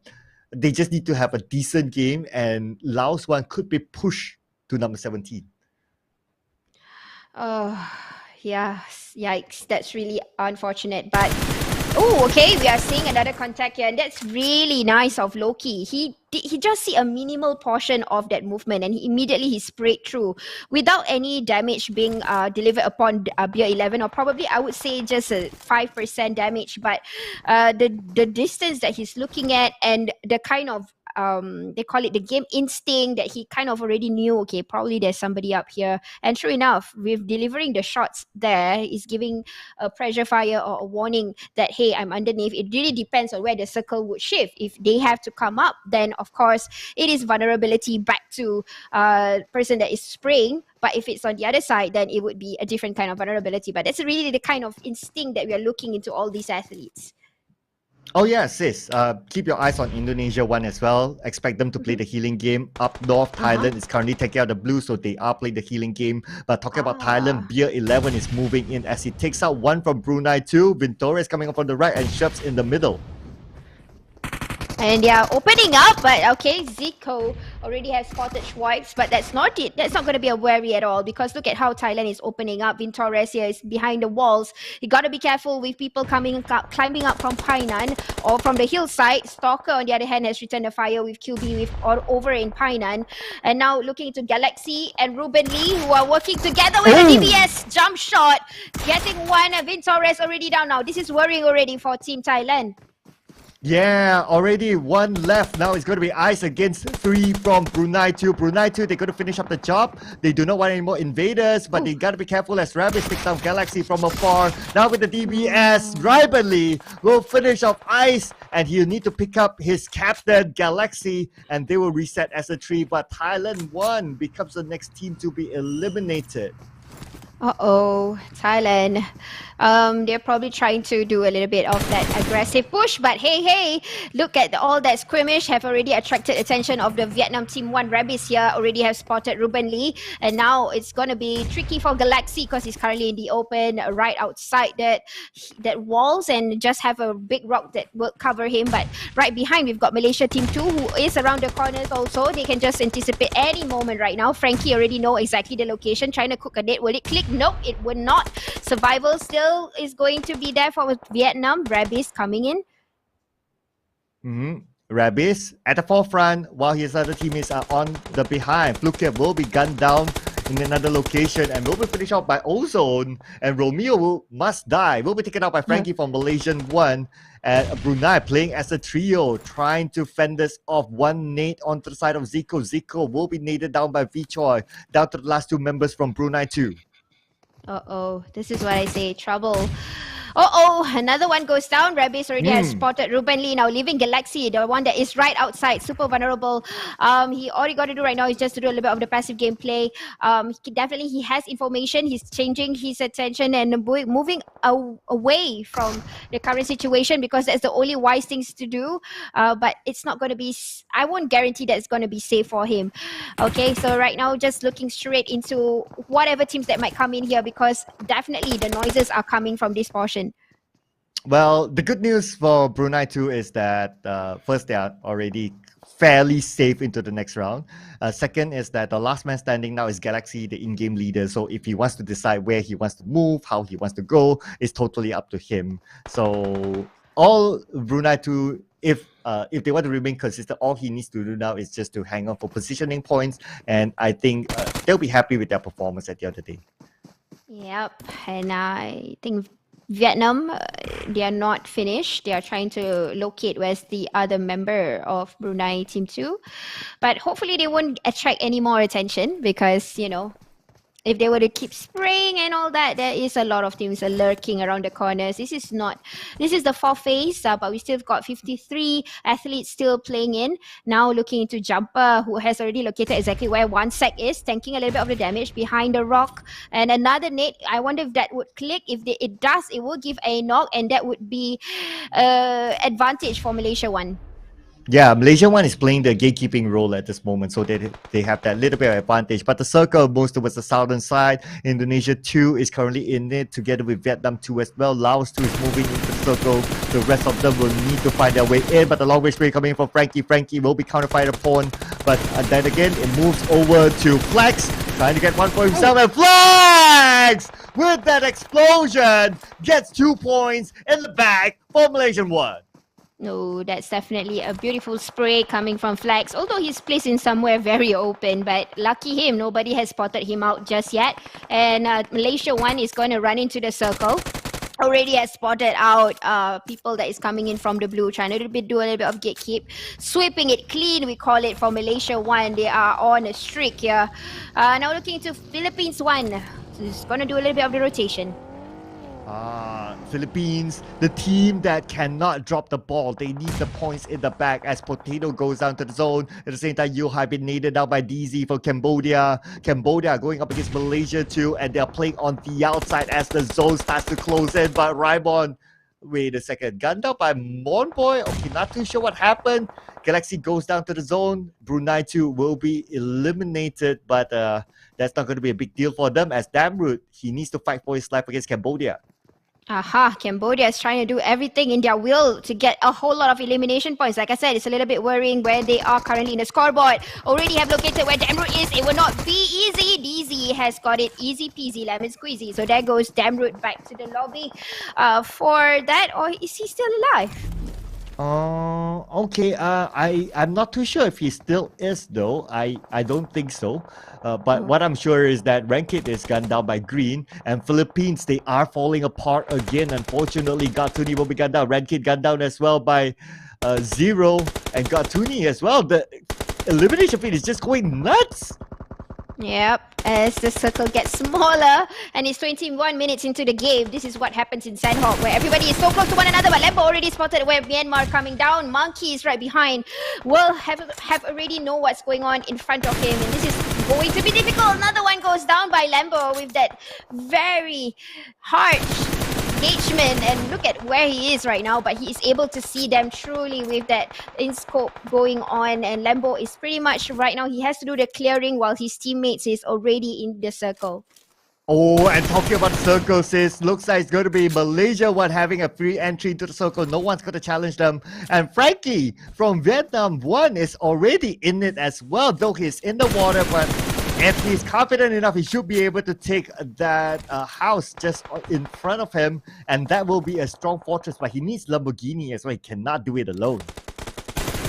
Yup, and this is a state where everybody is infuriating, super the anger, the heat is in right now. This is the 5th phase already. Brunei doing a gatekeep over on the bridge side.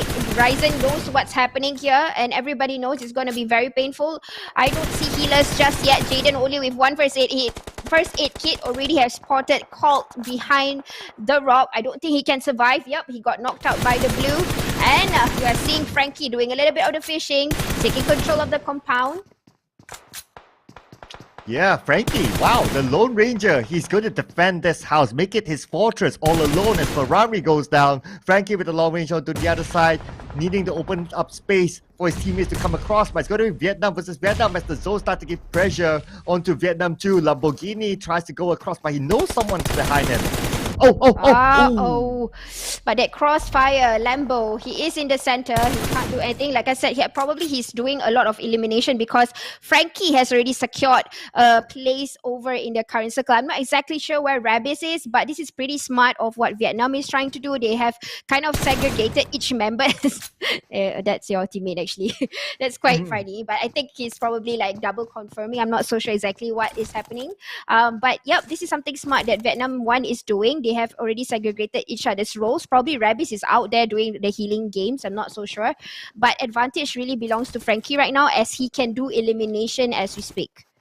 Yeah, someone from Vietnam is playing the healing game with 20 plus first aids earlier on. Is it Porsche or is it maybe even someone else from Vietnam 1? Rabis perhaps. Yeah. So, okay, yeah, so it's Rabis. So they're going to play the healing game, but for Indonesia 2, doesn't seem to be interested in the healing game. They are going to play this regularly. Same goes for Malaysia 1, surprisingly. Exactly, and usually Malaysia one will do that healing game, but maybe because the circle is on them, probably. They don't need that. But Seiko with that DBS one-hit wonder. Jumper knows exactly the position. He's got to be ready. Brunei 1 gets 2, and there will be one more left for Malaysia 1 as Brunei 1 moves into the circle, but they need to check their flanks. They do have the high ground advantage though against Indonesia. Yep.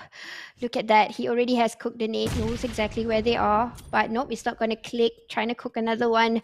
And Luxi and Jaden is the closest one right now with Beruang. But I don't think it will click. But information definitely has already been given out here, at least to Indonesia too.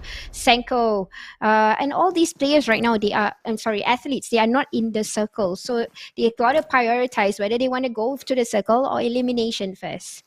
Oh yeah, talking about the circle favors Vietnam though, but he's only one player. Now Jaden is all alone, Stone goes down to the zone, and that will be one more placement up as Jaden almost needed down. Very, very scary. Thailand 2 eliminated at 6th place. It's going to be Luxi here together with Jaden, the duo for Indonesia 2 that's going to try to make it up.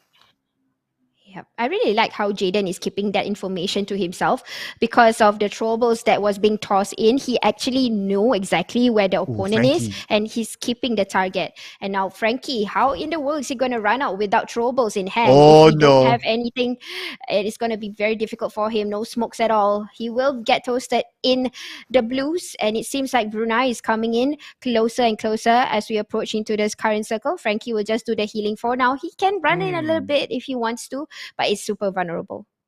Yeah, I think Frankie will be the healer. We haven't seen his amount of first aids just yet. Alan, yesterday's comeback starman, will be eliminated by the zone, and Rabis, only 3 more first aids left.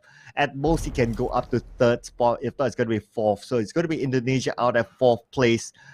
Frankie doesn't have anything. He need to show himself as Sanko gets one of the Jaden. You know what, sis? It could be Brunei 1 getting a chicken dinner. And this could be a nice streak probably for Brunei because they just had a chicken dinner before this, and they can just get another one. Do you know what? The sprays are coming in. Senko has already spotted where is Frankie, and it's just about time where they can have that contention 1v1, and yep, he goes down. Now it's all up to the healer. And it's going to be Brunei back to back. Frankie, only 1 first aid. He's super low at this moment. Yes, he can use his one more. Okay, he can try. He has the high ground advantage. It's not impossible for Frankie to clutch 1v2, but it's going to be super tough. Going up against 2 from Brunei. Brunei, both of them starting to move in onto the high ground, getting closer and closer towards Frankie. Beruang going to be on the forefront. He's going to go up onto Frankie. 2v1. And wait a second. Wait. What just happened? What? Frankie clutching 1v2 against Brunei! This is insane! Wow! That is definitely skills from CQC Studio. He had a gun which is incomparable with a DBS. But because of the jiggling skills, because of that timing, because of the target that he kind of locked onto it, the damage per second, the hit brought Brunei down, even though they were with DBS. Bruh, are you kidding me? Okay, I must say, assessing that fight, Brunei was a little bit overconfident. Both of them stand in the same line of fire. They could have opened up left and right, and Frankie would be taken out. But I think it was a little bit of too overconfidence that they lost their coordination, and they could have gotten that chicken dinner, but it was given to Frankie. Because they stood in the same line of fire, back to back. But nevertheless, both of these teams, you'll be seeing them tomorrow for sure. But that chicken dinner could have been Brunei back to back. It could have been, but because of these skill sets, that's what I'm talking about here. Athletes are showing us that this is not just fun and games. They have been training this for a bit, and they know the knowledge of the weaponaries. Even though it was an Uzi on a suppressor, if I'm not mistaken, that's not really as painful as DBS that is right in front. But all these things have shown us the amount of effort that they really want to win this for the countries. It has definitely shown the skills of Frankie from Malaysia, Team 1. Yeah, I know, right? They almost got the chicken dinner before. Yeah, in game one, right, where they got the second place. But now, finally, at least they got their posters up. So it's going to be one for Malaysia. So far, it's going to be Indonesia, Brunei, and Malaysia getting their respective chicken dinners. Different teams for different rounds so far, and for sure we will see them in tomorrow's show, for sure. But whatever it is, I know Brunei too would have been like, oh, it could have been our moment, but well, it just happens. Yeah, it just happens, and this happens to be all the effort of the athletes, at least for the ones that have tried to win something for their countries. And a winner chicken dinner is definitely a cherry on top. Even though it's just a qualifying rounds, nothing is ever easy, and not all the circles are the same. Everything is ever changing, and again, it's all shown here in all of these athletes. And I'm really proud to say that they are here for their skill sets, for how they have been in the professional leagues, and tapping on each other's back. That's really good sportsmanship right there, coming from different countries to different countries, and they are just saying, hey, good game. That's really nice to see. Yeah, that's really nice to see, right? And of course, their relationship was built over the past maybe a week that they've been together, right? You see a lot of, if you follow their social medias, do follow us on our social medias as well. I'm just saying, right? It's down here. For sure, Jenny, Sir Cloudmine, just saying, right? They've built relationships over the past week, and not too, and it's nice to see this level of sportsmanship. Like in game, it doesn't matter which team are you on. Like everyone's an opponent, but outside of the game, everyone has mutual respect for each other. Yeah, definitely. And I'm so amazed by what I saw just now. That's definitely something to be remembered upon. One of the highlights, I would say, at least for today. It really shows crazy good skills from both teams, not saying just by the winners, but how they actually show what they have been doing so far. Trainings, and it all has been displayed out there.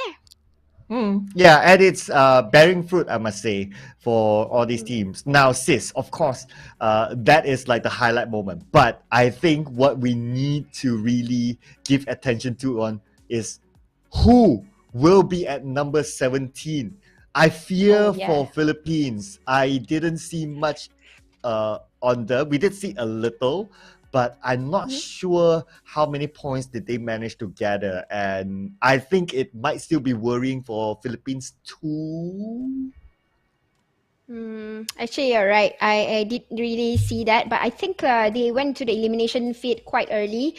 It's hard to say if it's too late to catch up, but then again, we have to wait for the overall standings, and hopefully they have showed at least potential to get points and be somewhere in the scoreboard, because I'm sure Philippines wants to see their teams back up for at least the SEA Games finals. Yeah, I'm sure. Nobody wants to be eliminated. Nobody wants to be the only team to watch everyone else playing tomorrow. But let's check out here, ladies and gentlemen, the MVP for the previous round. Oh, come. You know what, sis? I want to say it has to be given to Frankie just because of how he won a 1v2. But okay, it's given to Luxy from Indonesia, 2 elimination points. I mean, okay. Yeah, I think probably it's how he approached on towards getting that 2 elimination points. Probably he did a little bit of a DMR tapping from the distance. I'm not so sure exactly, but this MVP definitely has been counted by professionals, and that's the reason why they get themselves the man of the match. For certain skills and abilities that they did, it's probably outstanding than the rest of the athletes that was showing skills earlier in the Sandhawk match. So definitely thumbs up for Luxy. At least right now, it's no longer the same country. It's a different country, because Malaysia have got 2 MVPs back to back, and now it's time for the Indonesia MVP to climb out and show that, hey, they can too get a MVP. And it's funny that when Luxy now with the MVP, right, his logo is the Team Indonesia logo instead of like a PTR logo.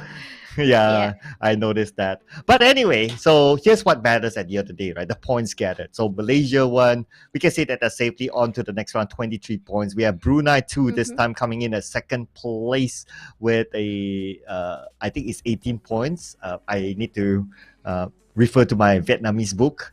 But the Xavier or Vietnam 1, I believe, it's 18 points, and we have Indonesia 2 with 11 points. Yeah, and the list goes on with Vietnam 2 having 8, Indonesia 1 with 7, Myanmar 2, who has been showing us a lot of potential too. I mean, the only thing that was cordoning them off was the circle. They couldn't get into the circle. They were gatekeep already. But firepower, I believe they do have it also, especially Marnet.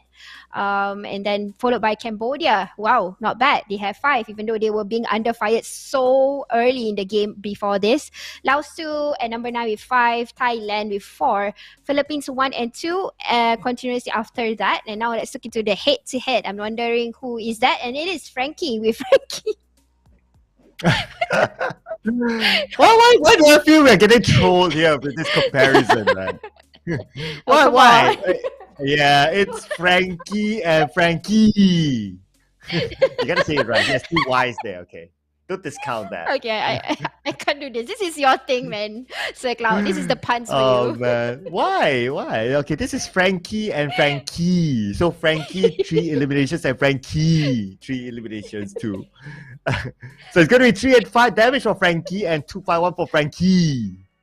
Okay, I'm gonna stop here before it gets too much. I need a moment. Oh my god, this is SEA Games, but okay, what are the odds to have the same name head to head? Alright. If only. Lucky they are not, they're not looking the same. They have different kind of attributes in the facial. So yep, it's just a name. Frankie and Frankie. Yeah, don't discount the Y. He Okay. put effort to type in the extra Y. I'm just saying. But let's check out the overall eliminations and damage. So Malaysia 1, Vietnam 1, the Frankie and Frankie compared as well, both of their teams. But both of them get 8 elimination points. Same. But it's a bit sad this time around for Thailand 2 as well as Laos. Laos 1. No elimination points at all for them. But I have a feeling, sis. I don't know. There's this gut feeling that is Philippines 2 still at the bottom, or have they moved? There is a possibility that they might move though. I think they have shifted at least a gear up, but probably Myanmar would have probably stepped down by 1 or 2 positions down in the scoreboard. I'm not so sure, but it seems like maybe, I don't know. But here we go, outstanding teams for the previous match. We've got Malaysia 1, Brunei 1, Vietnam 1, and Indonesia 2. And what differs between all of them is, of course, the elimination points. But look into Indonesia 2. They've got a great amount of damage and, of course, the survival time. And they are still the outstanding teams. Maybe because, they rotated quite far and they still can get a good number of damage. Yeah. Despite their rotation, right, they still get that amount. But what's most important is that they still get the elimination points in the back. And I think that Vietnam, all 4 of these teams that we can see on screen here, we are sure to see them on the next round. I don't think there is any denying them for the grand finals after this. I'm really much more interested to know like how much have shifted at the bottom. That's number 1. And how close are they at the bottom? And I believe we'll be seeing this graphic right now. Ooh. They have yet to shift up. Yikes. Okay, this is not good.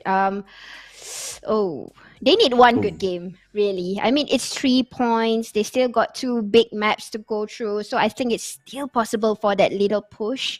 At least for Philippines, one of the Philippines team, you got to jump up really far across so that you are safe in top 16.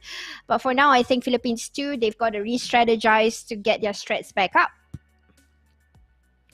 Yeah, at the end of the day, there'll be one team to receive the bad news, no matter what. But it's Philippines 2 currently, after 3 games, still at the last place. But the good news for them is that they managed to get 3 points. They are, however, still 4 points difference than number 16 and 15.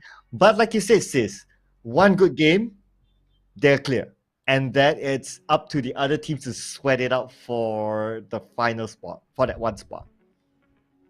Yes, and hopefully that will happen, at least for Philippines team too, because looking at the overall points, I don't think they are satisfied. Even if I'm them, so I wouldn't be loving the fact that I'm only having 3 when the current points are already a double digit. So it definitely does bite them. It does a little bit, but it's not too late. Like I said, there's 2 big maps that we have to play after this. Not us, but them, which is in Miramar and in Wrangell. And I'm sure with bigger maps, there is a higher possibility of survival points at least.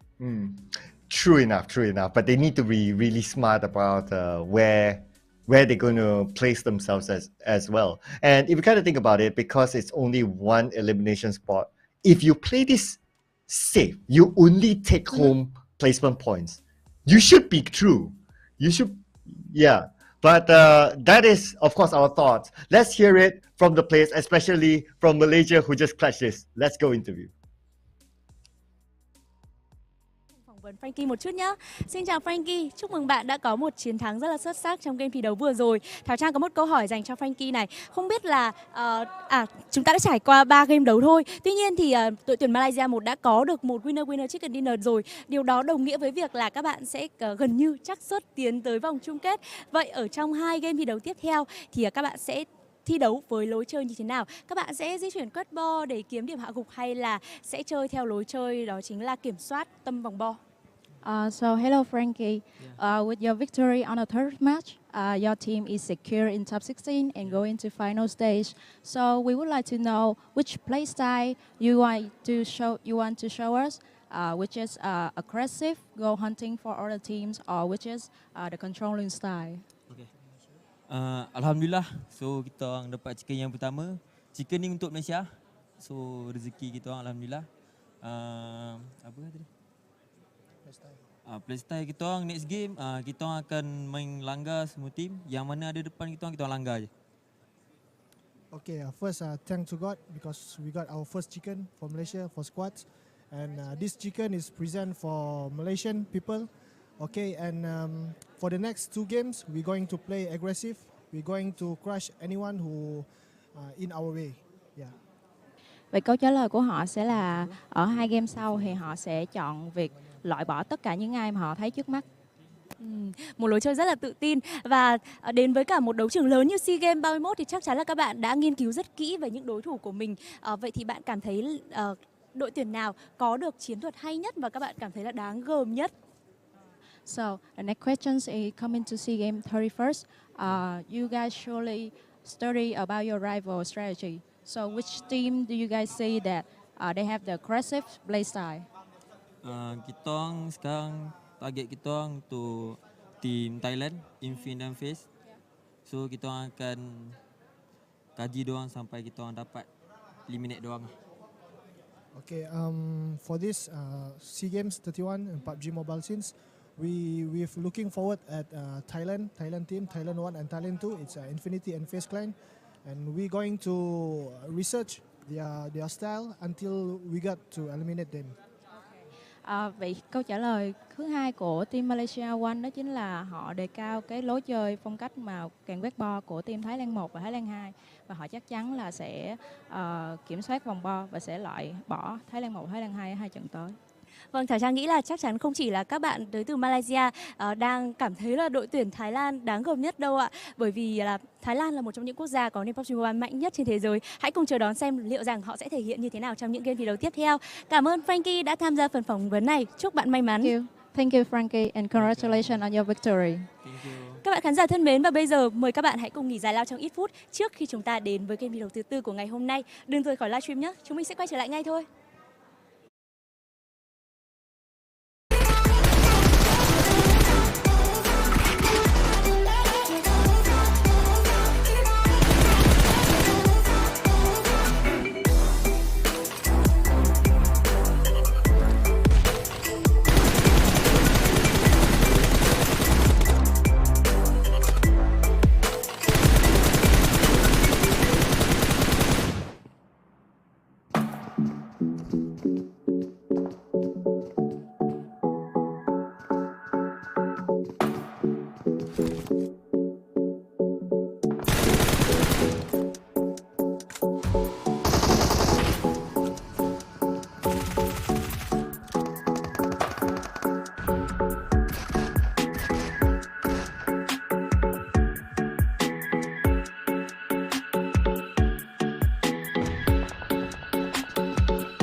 flags by sundown.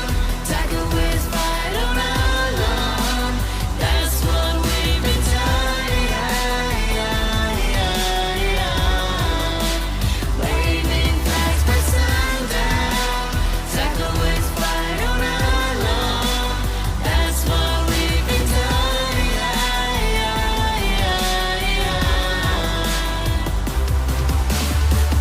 Yeni sezon yeni heyecanımı takımı bu bak inancada. Benim yerim senin yanın ve Battleground'dayız olay tamam. عيوبنا مفضوحة هربت خلعت كسرت في الابواب فريقي جاهز حاضر متمكن من كل شي عقبات رح كون الشخص الوحيد اللي باقي اقوى من هيك مقلع ملك وماشي متربع على عرشي ما انا هيك بي واجبتي صفقة تمت في علمي من تاني موسم يا عيني تحفيز وتطوير لاني زعيم عظيم من 4 سنين بلا وحدة لوحدة برسم باسمي للمهرج ودورنا ارض كامل التسخين Satu persatu jatuh, collect another one. Kuasai lapangan, saya ada lawan. Jangan tes, coba les, guess. Langkah gue tembakan masuk, nadi gue SS. Gue bisa tahu musuh kena mental, main pada panik, nyali pada mental. Squad selalu siap, beda jam terbang, raja terakhir. Makan ayam bang. Pada camping, modal scoping, banyak setting, lama looting, lupa healing, pakai karbin, gila ranking, gue last king. All I do is win, all I do is win. Bendera putih, lo yang kibarin, taking over the game. Squad lain gue ratain, biar history winning streak gue yang jelasin. Wow, bandeira se movendo ao pôr do sol. Eu enfrentando a batalha sozinho. Wow, bandeira se movendo ao pôr do sol. Ao pôr do sol, sempre ligeiro, verdadeiro. Meu compadre, meu squad, espalhado pelo mundo inteiro. Nós sempre almeja o topo, se correr nós alveja. Não importa o quanto difícil seja, fazemos o dobro. Se tiver na mira, se retira. Quando mexe pode ter que ele se respira e não pira. Sabe, eu tenho dó de ti. Falta essência lutando pela sobrevivência. I answer red shot. Inimigos diluindo, olha o tiro vindo, olha o tiro lindo. Sigo sempre evoluindo, existente mesmo sendo transparente. Persistente, insistente, a dificuldade me fez resistente. Humildade e perseverança, lealdade te traz segurança sem maldade. Senão você dança pras crianças obter esperança. Me veja brilhar, me veja brilhar. Facem moi cu win, știi că sunt bun la asta. Când vina cade pe mine, da, sunt pregătit. Fără ajutorul mamei știi că pot să o duc la cap. Emoțiile au dispărut, dar pericolul e prezent. Ortalık karışabilir ve de buna karşılık verebilirim inan ki. Ne vakit sanki. Her taraf alevler içinde kalır. Hep adil bir savaş oynanır. Sonunda hak eden alır.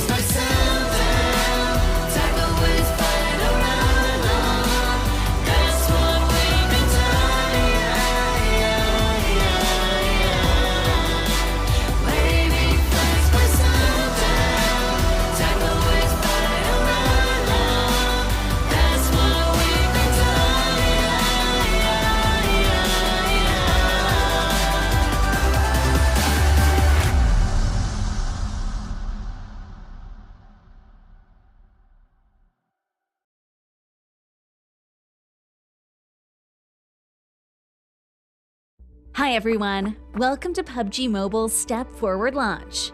Hello, I'm Ray. Welcome everyone. A while ago, we launched the 4th anniversary themed game mode. Did everyone have fun? Thank you for your continued love and support. In this new year, we'll continue to challenge ourselves and step forward to provide you with more exciting and compelling content. Next, we'll reveal PUBG Mobile's plans for this year. Let's go!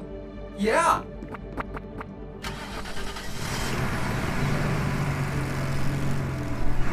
Ray, where do you think this is? This looks like Livik, but something seems different.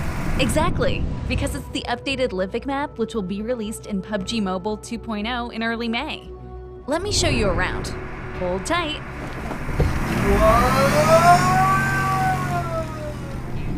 After nearly 22 months of testing, tweaking, and polishing, Livik is finally ready to be officially launched. So what are the differences between the official version and beta version, you may be asking? At PUBG Mobile's exclusive 2x2 size map, Livik matches are short, fast-paced, and action-packed. The official version of Livik retains most of the elements from the beta version while updating several themed areas, adds a new all-terrain vehicle, and introduces new weapon acquisition methods and interactables. Allow me to walk you through the many features. New themed areas. In the official version, we've updated several themed areas for players to enjoy and explore. At the same time, the distinct architecture and layout of these areas will shape different battle tactics. Players must take advantage of the terrain and adopt different strategies and tactics to increase the chance of victory. Midstein. First of all, we overhauled Midstein. The mix of buildings interspersed with roads and alleyways create a complex urban environment. Here, suppressive fire at vantage points and close-range alleyways will be the focus. Blomster. Blomster has been updated on the map. Wide roads split the area into several sections. Finding the perfect vantage point will be the make or break factor for this area. The newly constructed soccer pitch in Blomster also gives residents a great place for leisurely activities. Spectacular soccer games are held here every day. Come and show off your skills. Logistics Center. The original lumber yard has been upgraded to the new logistics center. Spacious warehouses and container yards ensure the steady supply of goods into Livik. This spacious zone is densely packed with plenty of cover. Players that are able to move fast around tight corners will dominate this area. Iceborg. The new Iceborg rises from a snow-covered plain. A tall church stands solemnly amid loosely aligned buildings. I think this is the perfect place to play hide and seek. New vehicle. Are you geared up and ready to take on these new areas? Despite the small map size, there is still some distance between areas.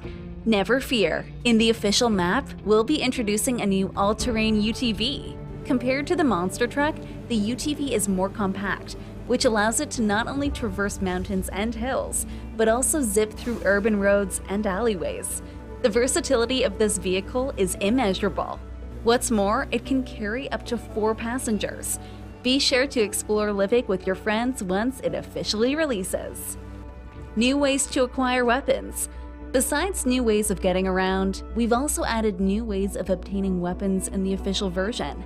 The Livik exclusive XT firearms bring more diversity to players' playstyles. In the beta version, the XT firearms were obtained from crates and airdrops. These methods weren't guaranteed. In the official version, the XT firearms have been added to supply shops in Livik. Some firearms can be upgraded to their XT variant by purchasing the XT upgrade crate from the supply shop. New map features. Advanced Supply Zone. Some players may feel that even though XT firearms can now be purchased in shops, that there's still the pressure to obtain enough tokens. We've added a new way of quickly collecting resources in the new official version. Of course, there is a trade-off to getting high-level resources. Players will have to compete with others in advanced supply zones. After entering a map, an advanced supply zone will randomly appear near the flight path. These zones will be rich in supplies, allowing players to quickly prepare for the match ahead. These zones will attract other players, so skirmishes are unavoidable. If you are confident in your gunslinging skills, I urge you to take the risk. Besides the advanced supply zone, other features that cater to different player styles have been added to the official map. Treasure Hunt. Although players can prepare more quickly in the advanced supply zone, let's not forget that a plethora of crates are peppered throughout Livik. To help players locate these crates, we've added a treasure map to the official version. Players can use the map to mark crates on the minimap. Soccer Challenge. I'm sure you'll stop to admire the soccer pitch when passing through Blomster. Just like the hot springs which can recover energy, the soccer pitch isn't only for show. Players can participate in the scoring challenge and show off their skills. They might just win rewards in the process. High-flying vehicles. If playing soccer is a fun urban activity, then there should also be a fun rural activity. Besides the previously mentioned treasure hunt, we've also introduced vehicle ramps for all the thrill seekers out there. Hit a ramp at high speed to launch into places you can't normally reach on foot and acquire exclusive activity rewards.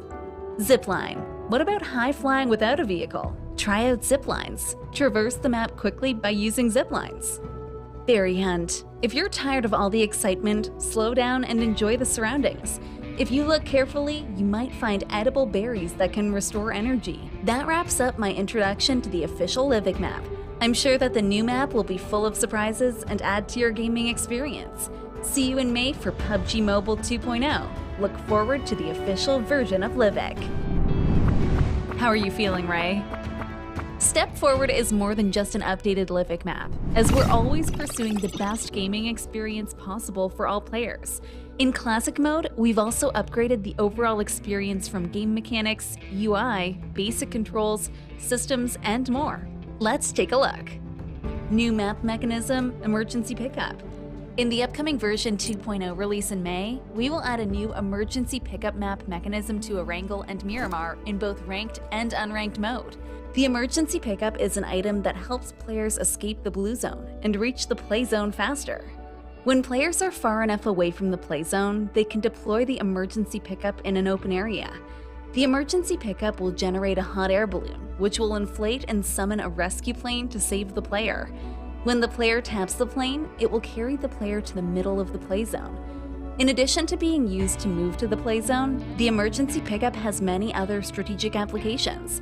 However, even while they are in the air, players will continue to take damage from the blue zone.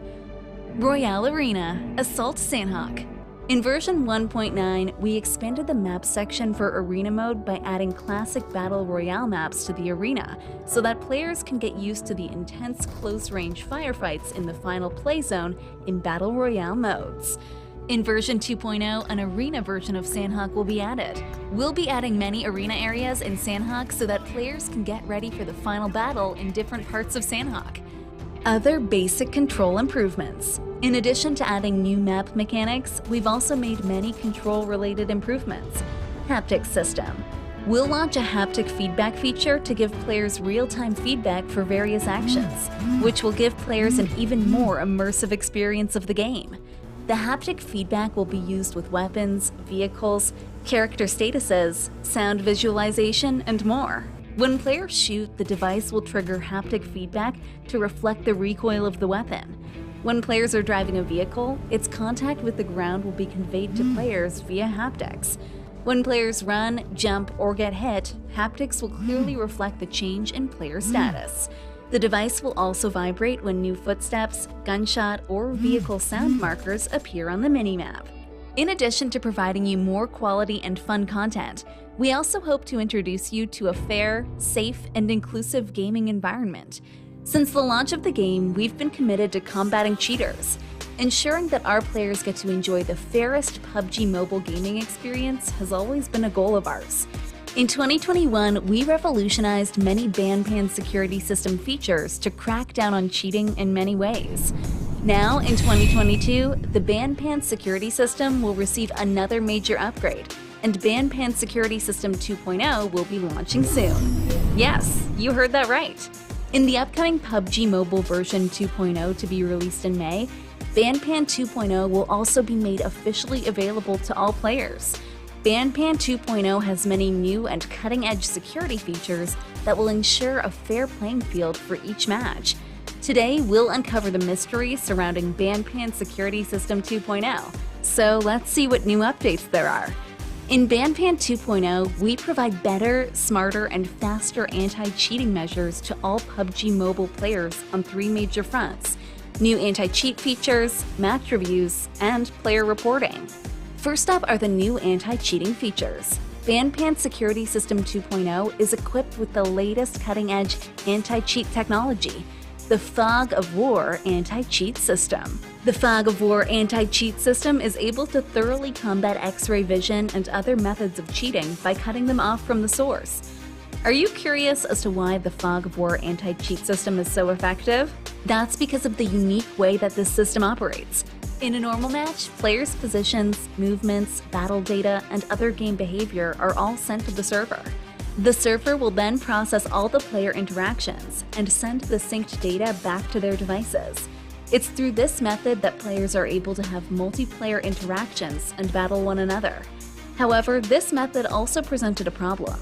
Since all information is sent back to player devices, by hacking local clients, some cheating software was able to retrieve the match information of all players, and by using this data, produce the X-ray vision cheat. But now with the Fog of War anti-cheat system, players' in-game view can be intelligently identified. By taking into account the map's buildings and terrain, the server will only send data of each player's visible range back to their local device, while info outside the player's in-game visual range will not be synced locally. Since players will not receive out-of-range information even if cheating software is used, it won't be able to retrieve the positional data of other players. They will be obscured by the Fog of War system and won't be able to see anything. In previous versions, the Fog of War system was launched in a limited capacity for testing to ensure that the feature had a high accuracy rate and low impact on actual gameplay. In Banpan 2.0, it'll be gradually integrated into the main classic mode to ensure a fair gaming environment for all players. In addition, we've also upgraded the Banpan system's AI by building various machine learning modules. It can detect a wide scope of suspicious player behavior and impose penalties accordingly. If a suspicious player is detected, they'll first be isolated to ensure that other normal players are not affected. Further analysis will then be carried out to ensure that accurate assessments and penalties are given to these players. The new AI will greatly improve the accuracy and coverage of cheat detection and safeguard the gaming experience for all players. For match reviews, we've added a new Eagle review system, and authority will be given to some senior investigators. They can monitor suspicious players in real time to give more accurate assessments on cheating during a match, work together with us to ensure a fair gaming experience for everyone. Finally, we've improved the UI and overall process for reporting cheaters and checking report feedback. It's now easier to report cheaters than ever before, and report feedback is updated quickly and efficiently. We believe that Banpan 2.0 will vastly improve the player experience by cracking down hard on cheaters and upholding a fair gaming environment for all. Apart from the new implementations to Classic Mode and the security system, we've also been striving to provide more interesting and fun crossover content for players, and introduce more fresh elements into the world of PUBG Mobile. Next, we'll reveal the upcoming major collaborations this year.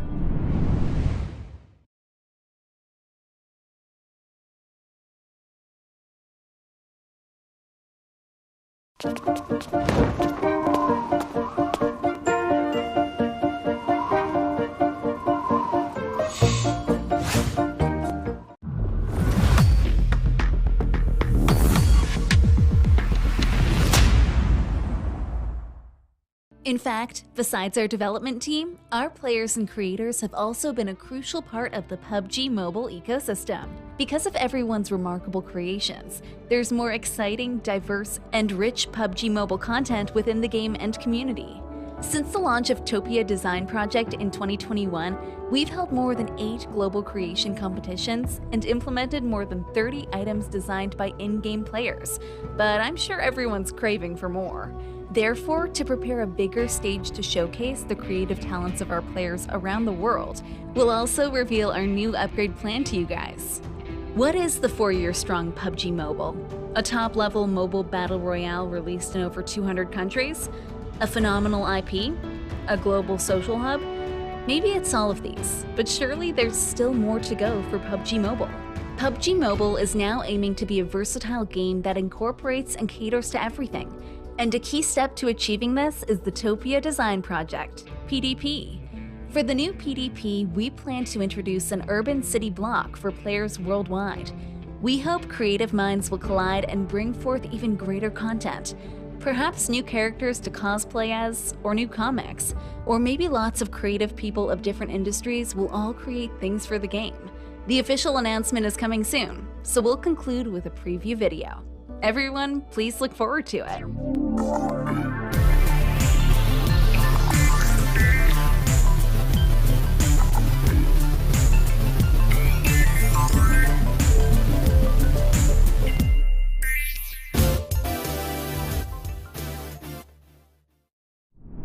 Well, Well, that's about all the main content we've got to announce for now. We'll continue to work hard and step forward together by continuing to implement optimizations and upgrades to bring you more interesting and exciting surprises. So please look forward to it. Thanks for watching and see you next time. Winner, winner, chicken dinner.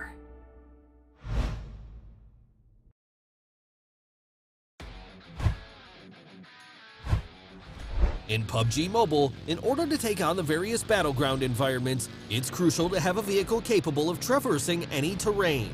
In the official version of Livik, we've added the brand new utility task vehicle, UTV. So, how does this vehicle perform in the game? Today, let's compare the UTV with Livik's other commonly used all-terrain vehicles, the buggy and monster truck. We're sure to help you decide which vehicle to use.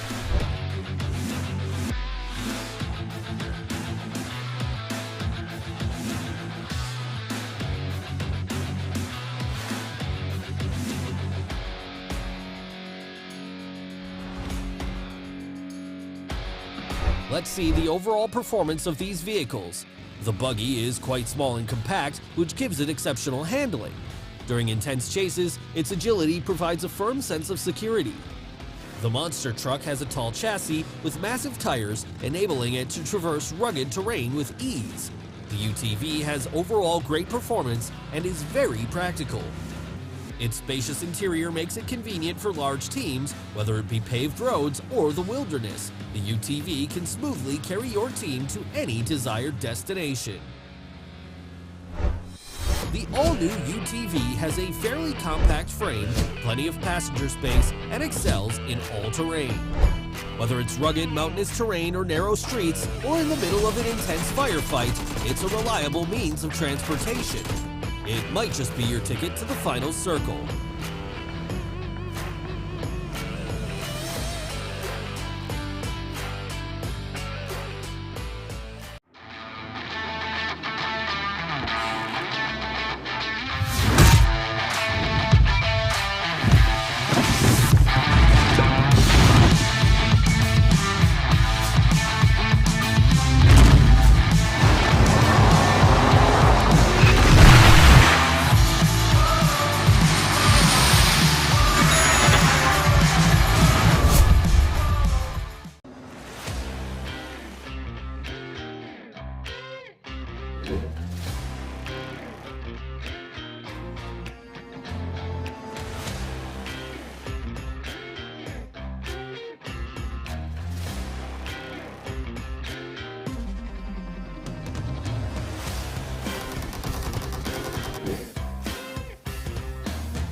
Dear PUBG Mobile players, hello! There are many changes in store for you in PUBG Mobile 2.0. In this video, we will introduce the exciting new contents of this version. We hope you'll like them. After 2 years of testing and improvements, the official version of Livik is finally ready for launch. We've kept the fast-paced battles of the test version, and we've taken another look at Midstein, Lomster, the Logistics Center, Iceborg, and other areas, substantially improving their look and fully optimizing their layouts. We believe these changes will enrich your battle experience with even more strategic depth. In the official release version of Livik, you'll be able to find a new all-terrain UTV. It's a small four-seater vehicle that excels in all terrains. No matter how complex the environment is, the UTV will be able to quickly traverse the area. At the same time, XT weapon upgrade packs will be available in supply shops that appear in fixed locations. These packs can be used to upgrade weapons to their XT version, which increases their performance and control. These upgrades will be immensely helpful in battle in the official version of Livik. The official version of Livik has new ways to acquire supplies. When starting a match, an advanced supply zone will spawn randomly on the map. These areas have more supplies and shop tokens than any other place on the map. Naturally, the advanced supply zone will also attract more enemies. If you're confident in your shooting skills, come to the zone and fight for supplies. In the official release version of Livik, we've added random crates, treasure maps, wild berries, soccer challenge, vehicle ramp challenges, zip lines, airdrop markers, and other fun gameplay and mechanics. We hope these new mechanics will give you extra rewards, allow you to have even more fast-paced and exciting battles, and provide you with diverse sources of enjoyment. What's more, Livik's iconic volcano is getting ready to erupt again after many years of dormancy. When the volcano erupts, remember to be careful and take evasive action. The new PUBG Mobile Evangelion-themed mode is coming soon. This mode features a special blue zone mechanic to make battles faster and more exciting.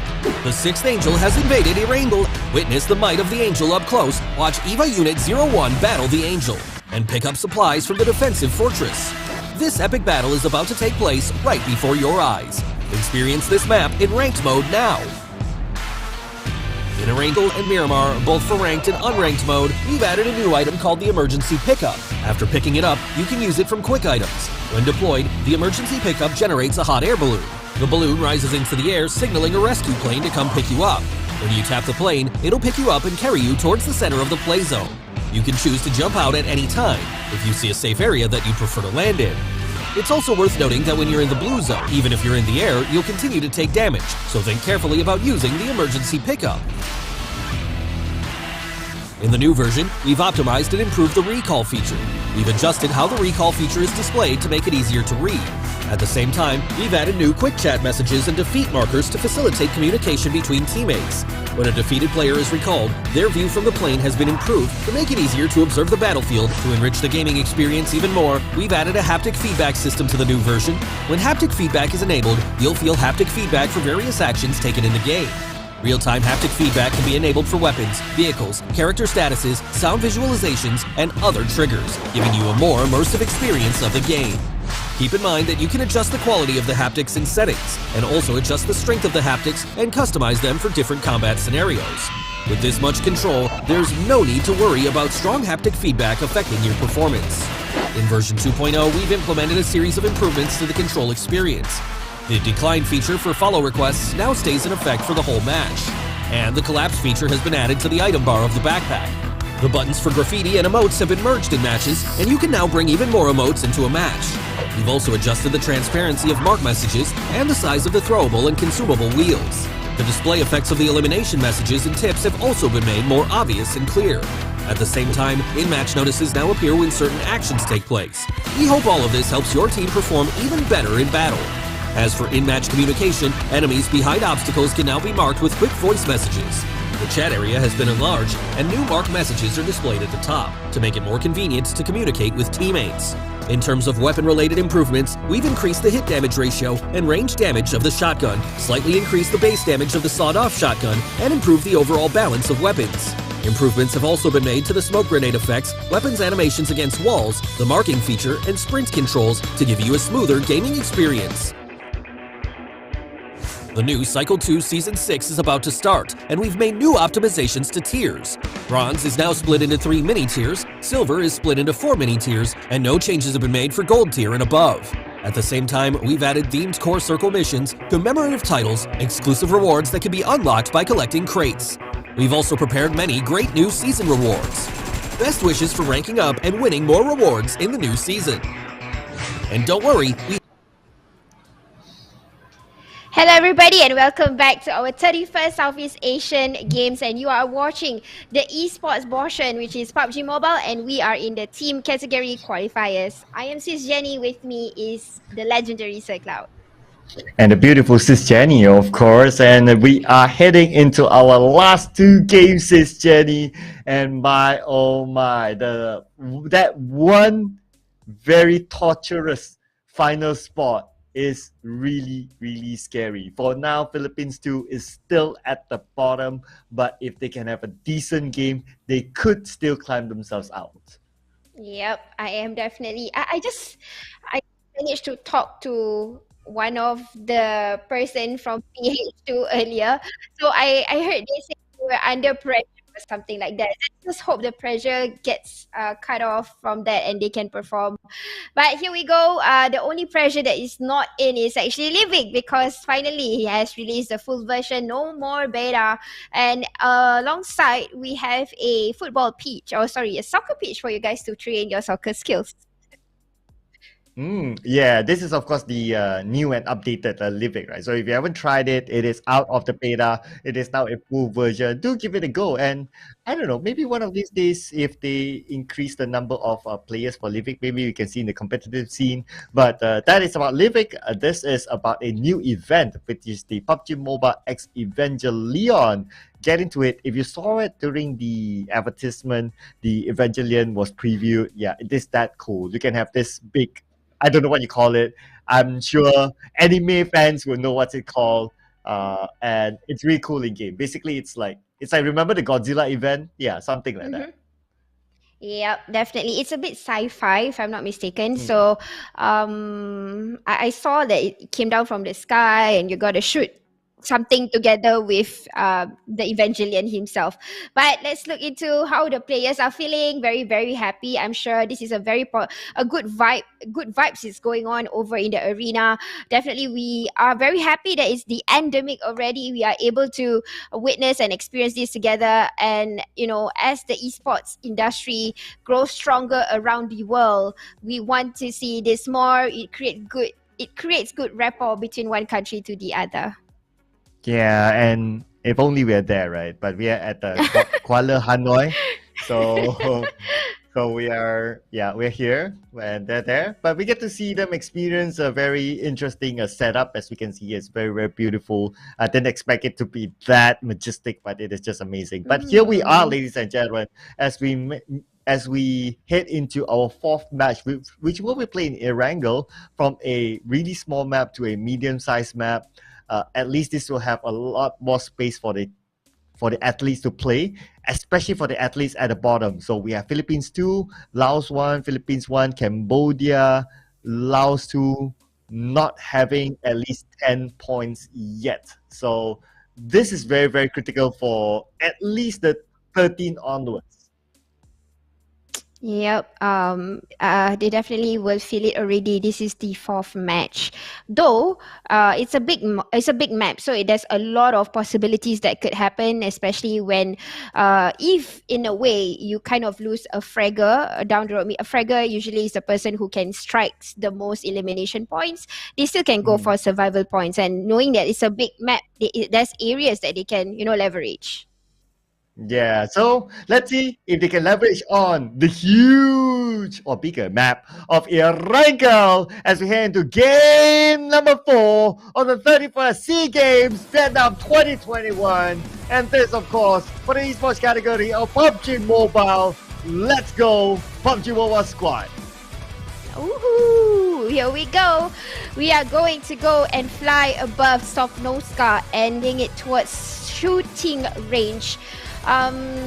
It does go underneath Pochinki, so I believe very much teams will go in their respective drop spots, and they will try to contest each other. I'm not sure whether it's going to be a early contention. I think it's still going to be okay, because like what Sir Cloud mentioned, the only teams that they have to worry is the teams that is currently probably situated at number 14 all the way till 17.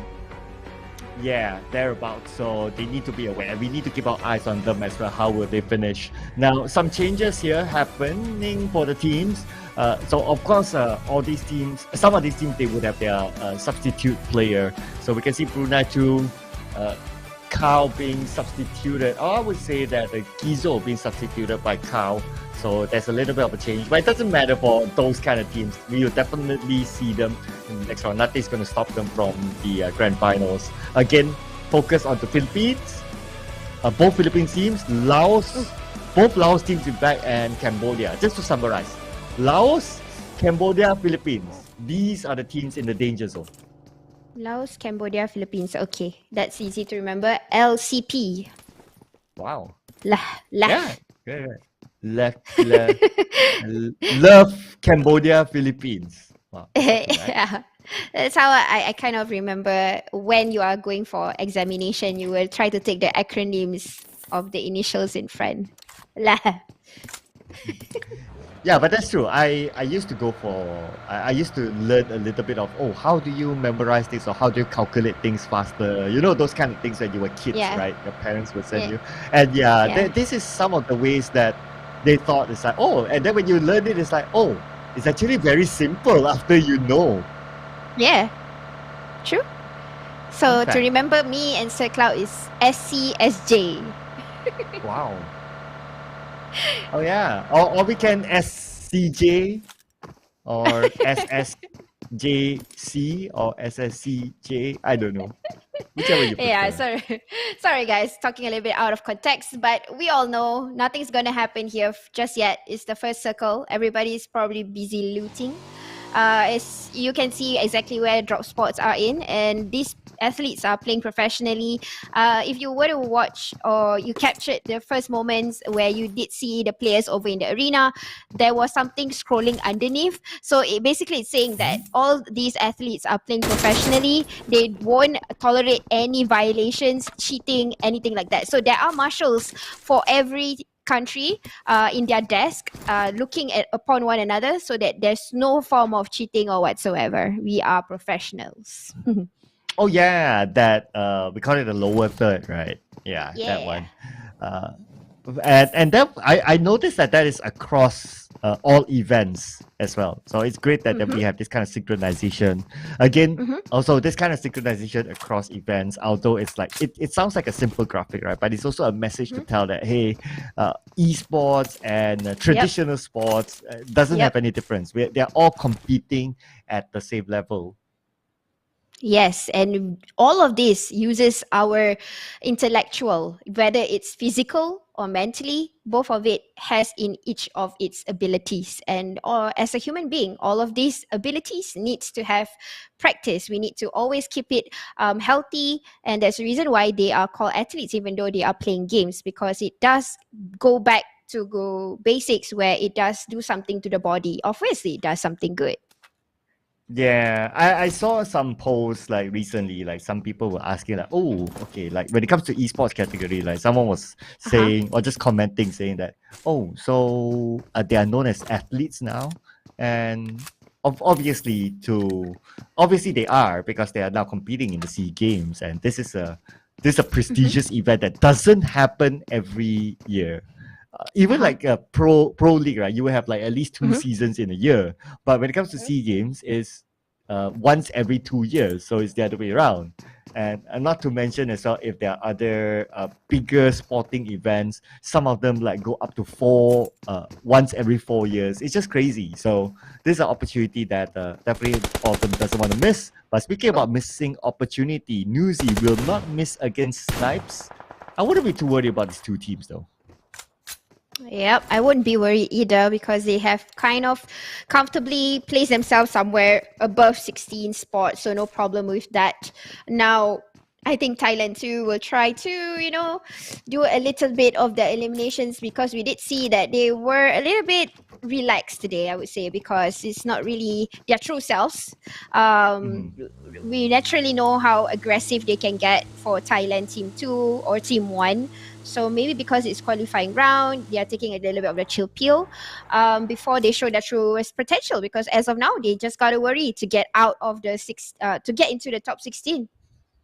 Which I'm sure they would have booked their tickets into the top 16 and onto the grand finals already. And I do agree with you, sis, that we have seen super aggressive gameplays from Thailand, from Indonesia. These countries, they are even Vietnam as well. They're famous for just running over people, but we're seeing a more relaxed version in the qualifiers today, just because they are they're already safe on their own. Second is only one elimination, and it's very unlikely not to beat them at this point. So I do agree that coming tomorrow, we will definitely see a more, how should I put it, a more aggressive gameplay coming from these countries. Yes, a lot of tacticalities will be involved, strategies and mechanical skills will come out from all of these athletes. Not say, and I won't disregard the fact that they are showing it today. It's just that they are reserving a lot of it for the moment finals begin, because points will be tabulated. It will be carried over from tomorrow onwards. So not today. Today is just qualifying, top 16, and then goes back to zero. Everybody goes back to zero, and that's where the fight gets serious, where they want all the points and they want to win that gold medal. Not everyone goes back to zero. Zero goes back to Cambodia. I knew you're going to Just do saying. that. Hey, Sir Cloud. Zero is not the only one from Cambodia. There's another zero. There's another zero. You gotta find. Wait. So they are 2 zeros. Let me wait. There are There. two. He's there. Wait. So Laos? Hang on. Oh yeah. Now that you mention it, hang on. So it's Erosa. Yeah, zero. Okay, it almost looked like a zero because it's like two can be like a Z, right? Yeah. Almost got me there. Yep. I got confused initially with Contra when we were doing the individual qualifiers. Not qualifiers, but the individual category. So there was a point of time where zero met Erosa. And it was initially, we saw it as Z. So it was 0 and 0. One from Laos, one from Cambodia. I know, right? I would have been confused as well. So I would totally understand that. Technically, there's 2 zeros. You know, like sometimes people like to put their, like in a more fashionable way. Like they put number 4 as an A, and then the 2 as a Z, something like that. It could be something like that as well. We could read it that way. Yeah. And then there's this joke that if you guys realize and vigilant enough, so Vietnam has McLaren, Ferrari, and the list goes on, and Porsche. But in Laos, there is Honda. Get it? Wow, I know, right? It's like okay. So if I look at it, right, like that kind of represents the West, and the one in Laos represents the East. I'm just saying that's why they're on different teams. Yeah, but speaking about different teams though, so Thailand against Malaysia. So Malaysia, they lost Snipes very early on, Malaysia too. But Thailand is not interested to engage. So like what you said earlier on, sis, like if this was the Thailand that we normally see, right, they would just finish this fight. Yeah, exactly. Or if I recall this correctly, so this is a hill that Infinity likes to play. And I think they are doing the same tacticality skills because Stone is just moving out, and I did see Nosy going up on the hillside. And QB is just basically pressuring Fire to let the entire Thailand team flee away. And it seems like they won't go, Thailand team 2 won't go so far. I think they will be around the areas, just that, it's just too early in the game for them to attract attention, maybe. So, yeah. Yeah, and if you kind of think about it, the circle already closed, and there's no point for them to really force that fight unless you just wanna. That's all. But if not, if you really want to play, you will take better positions within the circle, which is it can be rather in the middle, or it can be a three-quarter in the circle, like what Thailand 2 is doing right now. So that will be more of a worthwhile move rather than trying to force that fight, which is they probably can win a 4v3, but do they need to? Not really. Nah, they don't have to. But though, I do want to see Laos, Cambodia, and Philippines try to take fights because they need points right now. And we are looking into Beckham. Probably, this is Laos at number 15. This is the team that we have to be worried upon for their acceptance into the qualifying rounds, into the finals, I mean. So as of now, we're just seeing a lot of teams coming into the circle and a whole lot of them sharing in the same compound. And like now, we're seeing Finn already have spotted Malaysia Team 2 trying to deploy that grenade. I think it's a bit too far. Yuhai would have probably got out of the area. Even for Myanmar too as well, they're at number 12 with 11 points. It's not impossible for them to go down to number 17. Of course, provided that the teams below them perform. So they are not that safe as well. So I can understand why we got them a little bit more on the visual earlier on is because of, Yeah, they are also on the danger zone. But of course, those teams who have yet to get even 10 points so far, they are super dangerous now. And Myanmar one is not one of them. The other Myanmar team, they're fine. They're 24 points, so they're on the clear for now. Yep. Clearing is usually the best news. At least now they can relax a little bit before the heat gets even heatier tomorrow. I mean heat. Hot. Heat. Yeah. Hot. Spicy. Okay. All right. So yeah, here we go. Over in the areas of Pochinki, I think Rabies is probably just looting. And then, oh, you know what? No, I think he has already lurked and trying to scout out for a team. And I think he found it. Aha. Yeah, he's just doing his scouting work. But of course, for both Vietnam teams at this point, it doesn't really matter for them at this moment. They're pretty clear as well. 30 points for Vietnam 1, 28 points for Vietnam 2. So they're kind of okay. But the bonus for them in this round is that because the circle is in the middle and Vietnam 1 happens to drop into Pochinki, so they're just enjoying the view. Just like what Vietnam 2 is doing, enjoying the view on the Potato Hill. On the Potato Hill with very expensive cars. Ferrari, McLaren, Wow. Porsche. Yeah. Yeah, their skins are very expensive. I totally agree. But you know what else is expensive is that UI went down. So that's kind of costly to Malaysia too. But yeah, speaking about Malaysia too, QB is caught out somehow. And these are the same. This is are the same team. Initially, they met into the same compound earlier, a few minutes ago, and now only with QB. I think Newsy will try to do a pusher. He did deploy a grenade, and yep, that is not enough time for that retrieval. So QB pretty much stuck right now. His vehicle has a range. Road rage. Wait, how did QB avoid that? That was a jiggle versus a car. But Gotuni is going to go up and finish it off because QB is standing between them and the safe zone. So that's why you see that they want to finish off this fight. QB doesn't have a vehicle. He is just behind the zone. But anyway, Thailand is just going to finish this. Oh no, I don't want to be QB. I don't want to be QB at all because he's being targeted. He's being guarded by 4 different angles, or at least 2 different angles. It's so scary, you know, to be put in a situation. I know, right? Yeah, he was in a situation that there's no way for him to get out of that. So, but again, it doesn't matter for them.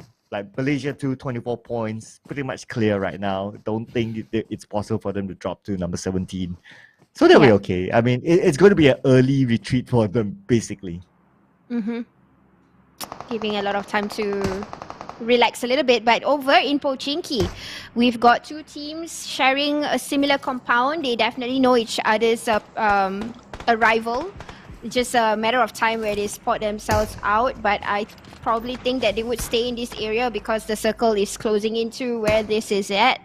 Yep, just giving shots after shots, just warning shots, and try to locate exactly where they are.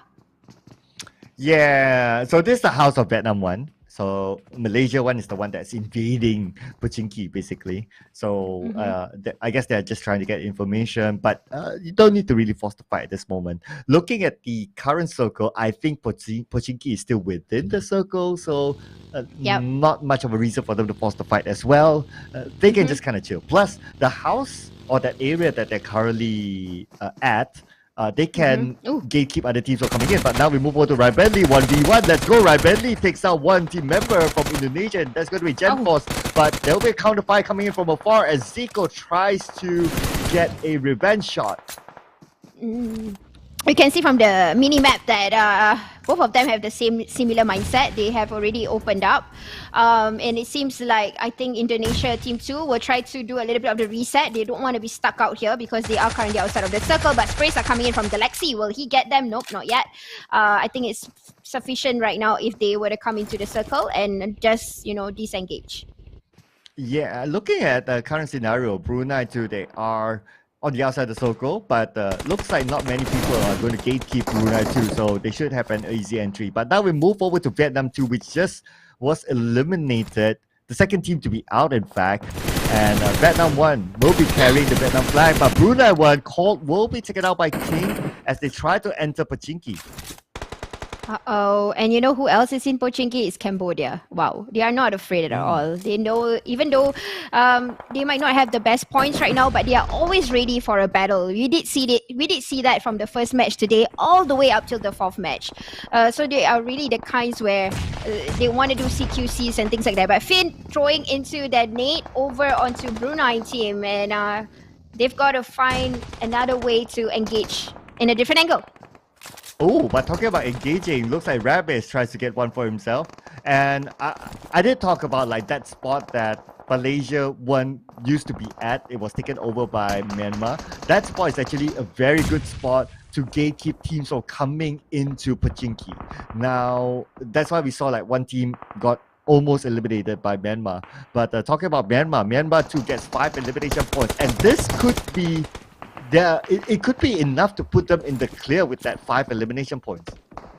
Yep, definitely. But as of now, this situation is really pressurizing because you're in one compound. If you can see in the mini-map, there's a lot of teams stack after one another, and you can hear a lot of the sprays. If you're not careful with the way you're looking for enemies, it's better that you keep yourself concealed first, because it's very confusing if you were to put in such a situation. Flukeith already spotted Demigod, and he's running in the outskirts, and this is really not looking good for Philippines, because this is one of the Philippines team that needs the points. But Demigod currently concealed with the smokes. I'm not sure how long will that be sufficient for him. Kotuni will not call it off. Yeah, Gotuni, they're playing by the edge of the circle. They might need to fight their way in, but it's going to be against Philippines. And oh no, not the start or not the team that Philippines wants to fight against as Demigod goes down. Just look at it, 16 and 17 at this moment. Both of them are Philippines.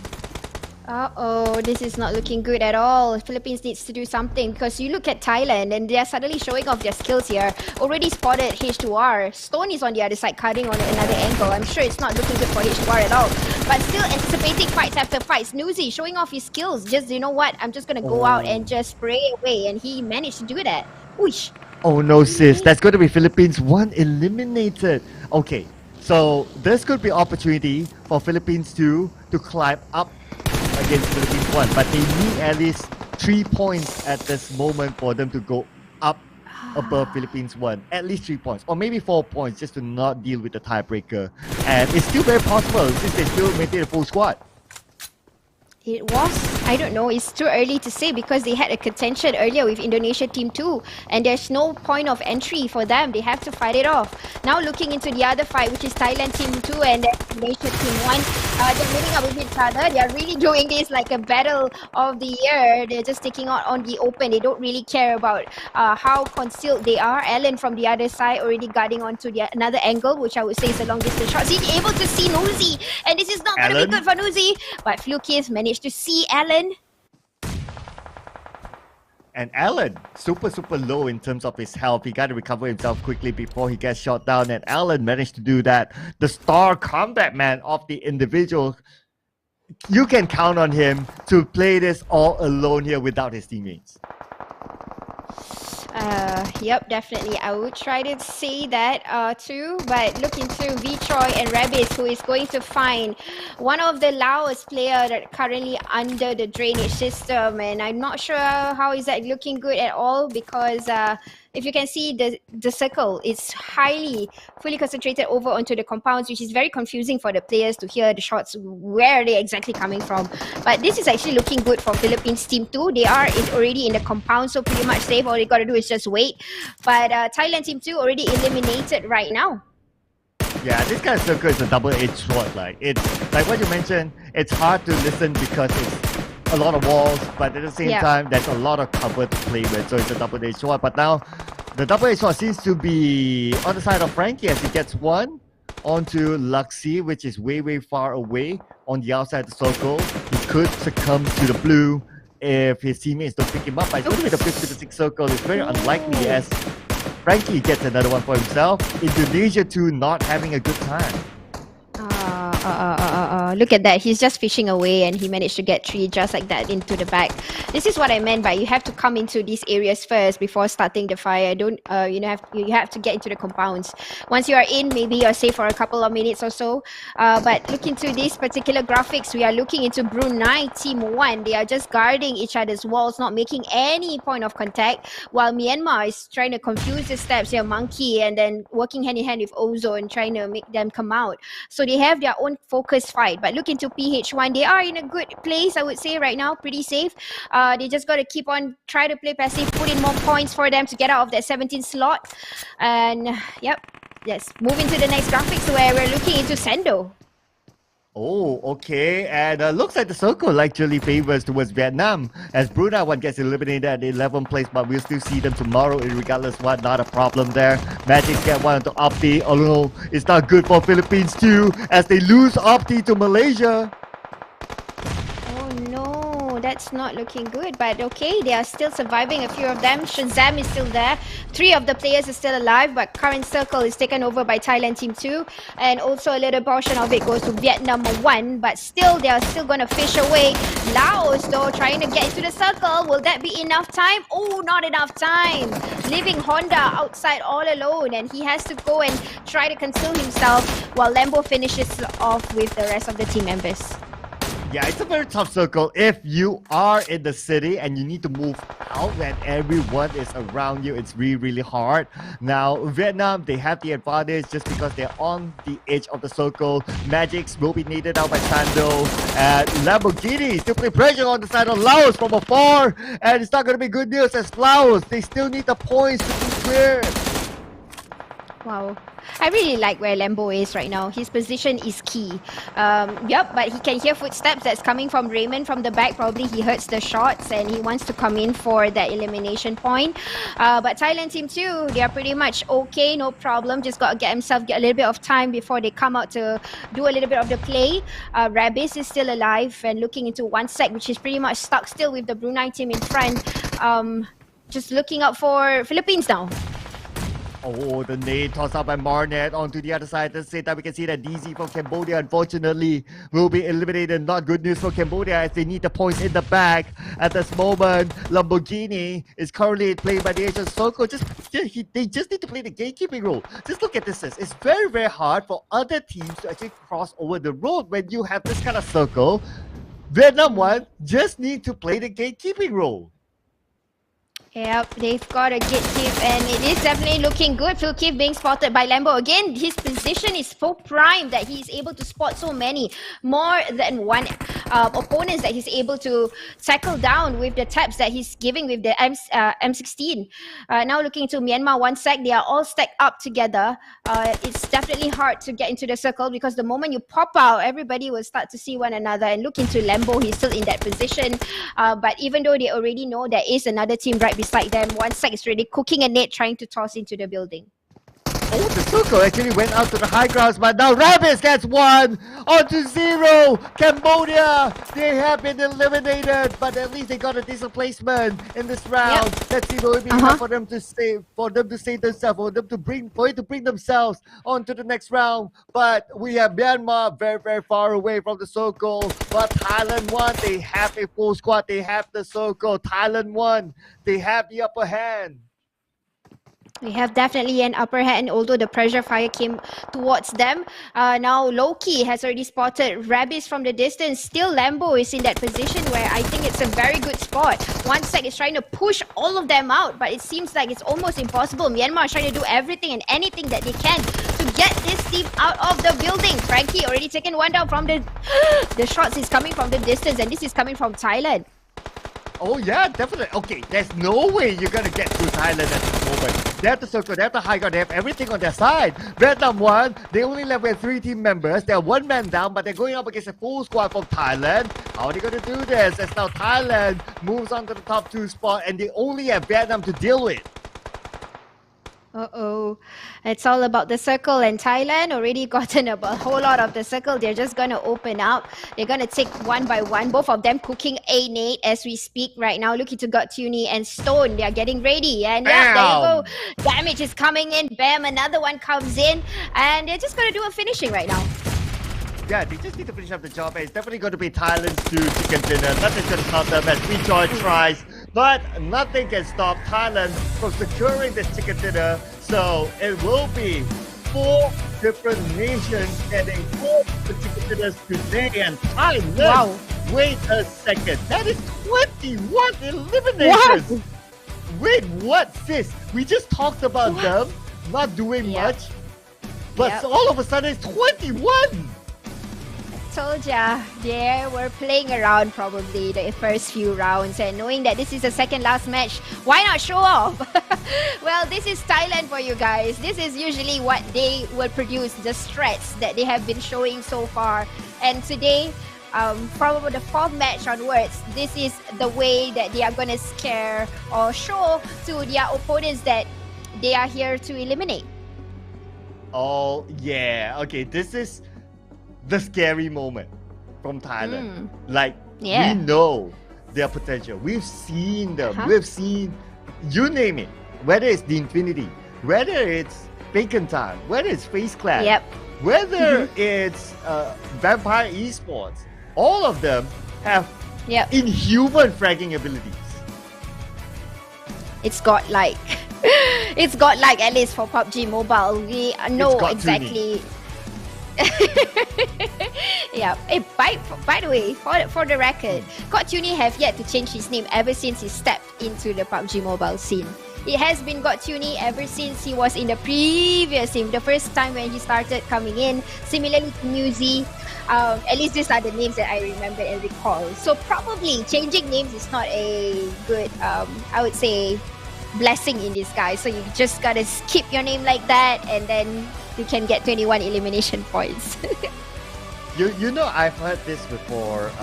I forgot whether it's esports or some other event, but I remember it was a Thai. So I read this article before that this guy, he actually went to consult a monk, and the monk said, I think it was a golf player if I'm not mistaken, and the monk said, okay, for you to be successful in golf, you need to change your name. And he actually did that. And after that, he did very well in golf. I remember it was a Thai golfer. I don't exactly remember his name because, it's hard to pronounce sometimes. But yeah, there is that thing, like their version of the feng shui, but it involves names. Fun fact. Probably. So I think I want to change my name to Sis Cloud. Wow. And I want to change my name to Sir Jenny. How's that sound? So I can get a expensive microphone. I'm just saying. Oh wow! Wow! Wow! I can start off with that. I see the puns there. But anyways, congratulations Thailand for winning the chicken dinner over in the team qualifying round. And not only just a chicken dinner, definitely they have proved a point that, hey, current record, 21 elimination points. Beat that. I know, right? Okay, so at least in the recent pro leagues that we have seen, right? I think the most is also about 21 eliminations in a single round. It's about there. So for them to also get 21 eliminations now, they're just showing that, they're not to be messed up around. But of course, Sis Jenny, what is going to be important during the qualifiers again is going to be the bottom. Philippines is in trouble right now. So both Filipino teams at the bottom. Now it's just a question of which Filipino team. Yeah, it's actually quite. I would say I'm worried, and I do feel sad that this is happening because it was a reverse game when we did see the individual category coming from Moonboy, Raymond, H2R. They were doing a lot of work to get themselves into top 10, and that was like amongst 51 players, and they were consistent for 2 days. So I am trying to understand the fact that probably they have yet to find the right footings when they are playing together as a team. So hopefully for the last match, one of the Philippines team is able to produce that. But it reminds me of the recent Pro League as well. Like for KHI Esports, obviously representing Philippines, the first week wasn't good for them, but their second week was way better, and then they kind of find a consistent on the third week. So that was an example that they required some warm-up time. Unfortunately, for a one-day qualifier, you won't get much warm-up time. You have to do it from the get-go. But talking about doing it from the get-go, this guy has been doing it from the get-go. Whether it's the individual performance or whether it's the team performance, GotToonie has been on top. I shall not say anything about that. Definitely no arguments from me. I definitely agree with what Sir Cloud is saying. This athlete is definitely made for his name, GotToonie. Though I'm trying to understand what is Toonie. What's that? I have no idea as well. I thought you know more Thai than me. You should be able to tell me. But Toonie is not Thai. I mean, I have no idea what's that. What if Okay, it's anyways, not, guys. What if it's not called GotToonie? What if it's called GoJuni? Okay, I'm just saying. I don't know. Could it be a Thai word? I don't know. Maybe we can ask him when he's coming to the offline that is happening very soon. We can't say that here, but it is happening very soon, and hopefully we get to ask him that. But here we go, match standings. Again, flexing their 21 elimination with a damage of 1,038, and it's an easy peasy thing for them. Though, if you guys remembered how the match went just now, Thailand team 2 did not have a smooth rotation. They were battling out with a lot of teams, but they were putting one by one down just like dominoes. So they were putting up a good show, a good fight. Oh, and not only that. Okay, I'm just trying to see. Is it 21 eliminations or 22 eliminations? 21. 21. Okay, just to reconfirm because my Vietnamese has a limitation. But hey, okay, so here's good news for Philippines too, right? So Philippines too, they managed to get 8 points in this round. This means Philippines won without any points in this round. They are the current number 70, the dreaded number 70. That's got to be painful, man. I mean, initially they were not number 17 at all. They were at least 2 slots above. But really, I really hope something will happen, at least a miracle or so. But again, someone has to take the spot today in number 17. But here we go, head to head. Vichoi and Stone. Okay, so at least they have a similar hairstyle. You know what? It almost feels the same, except if you change the jersey, you change the hair color, and it feels like the same person somehow. I don't know. Or maybe it's just me. Nah, I think it's maybe us. We are seeing it differently. I don't know. I'm not sure. But look into the damage here. Great control from Vichoi. Although he only has 4 elimination, the damage that he's able to give out, I think that's definitely a tremendous effort for Vichoi himself, coming in as the champion of individual category, the gold medalist.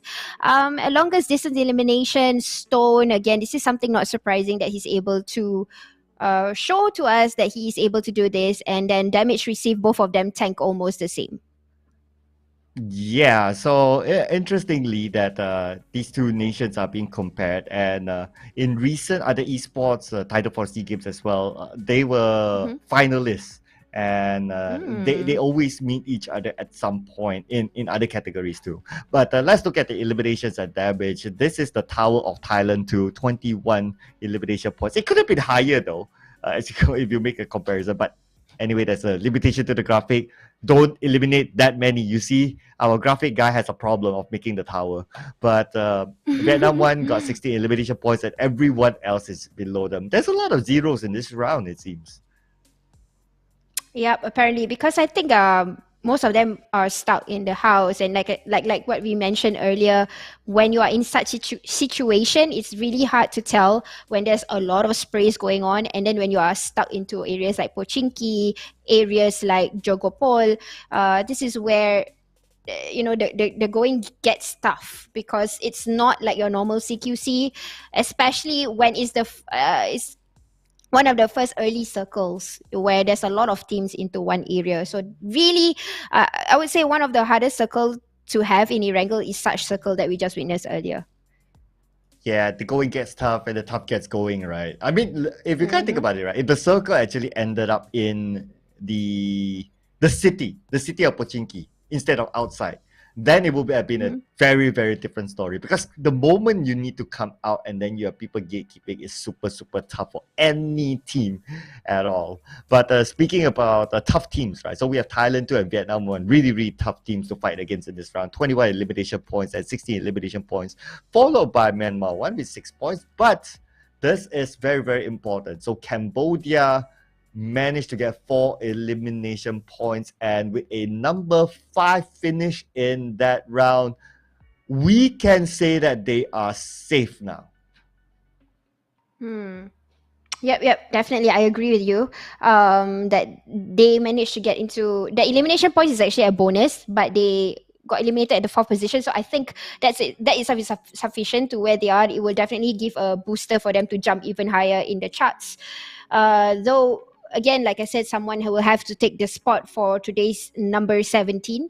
And hopefully, they can support their country after that, even though they are not in the hot seat.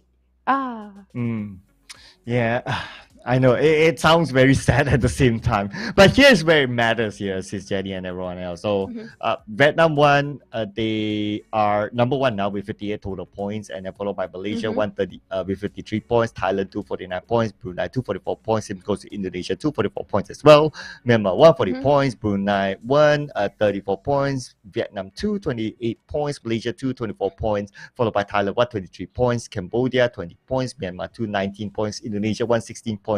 This is where pay attention to Philippines 2, number 14 onwards. 11, 10, 9, 7. So both Philippines teams and both Laos teams, I would say they are in the hot soup at this moment. This is, I think this is down to the bottom 4. One of them will be eliminated.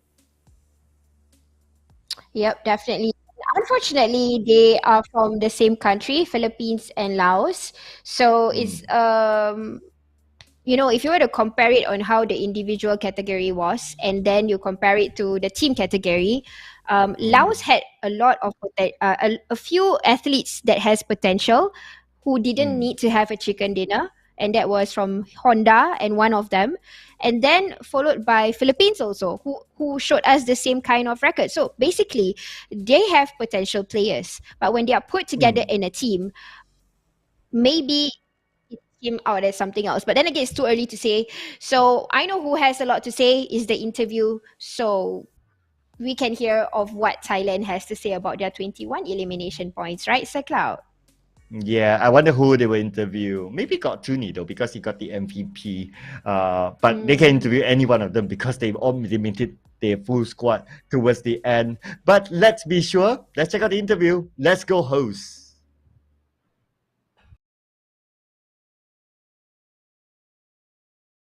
Đội tuyển Thái Lan 2, đội tuyển đã xuất sắc giành được winner chicken dinner trong game thi đấu vừa rồi. Hãy cùng với Thảo Trang phỏng vấn Nuzi một chút nhé.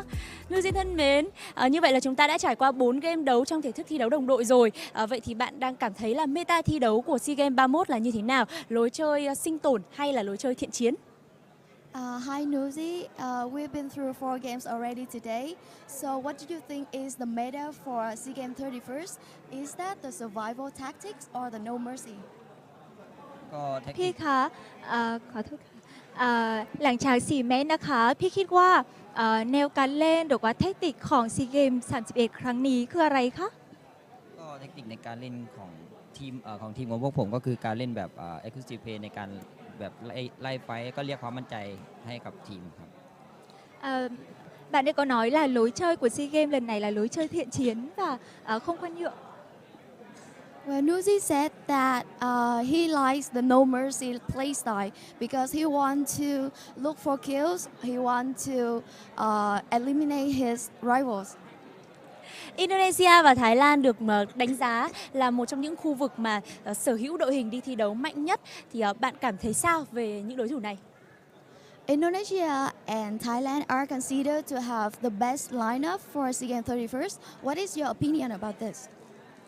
ในซีเกม31ครั้งนี้นะคะทีมไทยและทีมอินโดนีเซียได้ทุกคนคิดว่าเป็นทีมที่เก่งที่สุดพี่มีความรู้สึกยังไงคะก็รู้สึก ดีใจครับที่เขาคิดว่าเป็นทีมที่เก่งที่สุดแต่หมายถึงว่าในความคิดของพวกผมส่วนตัวก็ทีมที่เก่งที่สุดก็น่าจะเป็นฝั่งของเวียดนามครับทั้ง V Gaming แล้วก็เป็นของฝั่ง DX Gaming เพราะว่าเป็นผู้เล่นที่แบบรวมตัวกันมาเป็นทีมดั้งเดิมครับแบบไม่ได้รวมทีมหรือทีมจากทีมอื่นๆเหมือนของทีมไทยแล้วก็เป็นแบบเหมือนของอินโดที่เอาฝั่งของออสตาของแต่ละทีมมารวมกันแล้วก็เพื่อมาเล่นแต่ของฝั่งเวียดนามก็คือแบบเอาตัวเป้งๆของแต่ละทีมมาเล่นเลยครับ Bạn ấy nói là bạn ấy rất là vui khi mà được mọi người đánh giá là như vậy. Tuy nhiên thì bạn ấy nói rằng theo cảm nhận của bạn ấy thì đội tuyển của Việt Nam sẽ là đội tuyển mạnh nhất bởi vì đội tuyển Việt Nam được kết hợp từ các cái thành viên rất là giỏi và mọi người đã biết nhau từ trước rồi nên là mọi người đã biết lối chơi của nhau. Và bạn ấy nói là đội tuyển của Indonesia và đội tuyển của Thái Lan cũng vậy. Hai đội tuyển này thì đó là sự kết hợp từ các cái thành viên khác nhau, những thành viên giỏi nhất của trên cả nước hợp lại với nhau và các bạn ấy chưa có nhiều thời gian để có thể tập luyện cũng như là biết được lối chơi của nhau. Vì thế là nó sẽ có những cái khó khăn, sẽ có những cái trục trặc, có những cái bất lợi nhất định. So Nuzi said that Vietnamese team are very strong because the players, they have known each other before. They have training and playing and competing together for a long time. He's also very happy because his team is considered to be a strong team. But the Indonesian and Thailand team are combined from the strongest players in the region. That's why there's going to be disadvantage for his team and to compete with Vietnamese. Cảm ơn Nuzi và những chia sẻ vừa rồi. Một lần nữa xin được chúc mừng bạn và chúc cho bạn sẽ thi đấu thật tốt trong những game thi đấu tiếp theo trong thể thức thi đấu này. ขอบคุณมากค่ะแล้วก็ขอแสดงความยินดีด้วยนะคะ Thank you Nuzi, we wish you good luck. Các bạn khán giả thân mến, như vậy là chúng ta đã trải qua 4 game thi đấu rồi. Bây giờ mời các bạn sẽ cùng nghỉ giải lao trong ít phút. Đừng rời khỏi livestream nhé. Chúng mình sẽ quay trở lại ngay với game thi đấu thứ 5.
PUBG Mobile 2.0 Classic Mode Improvements.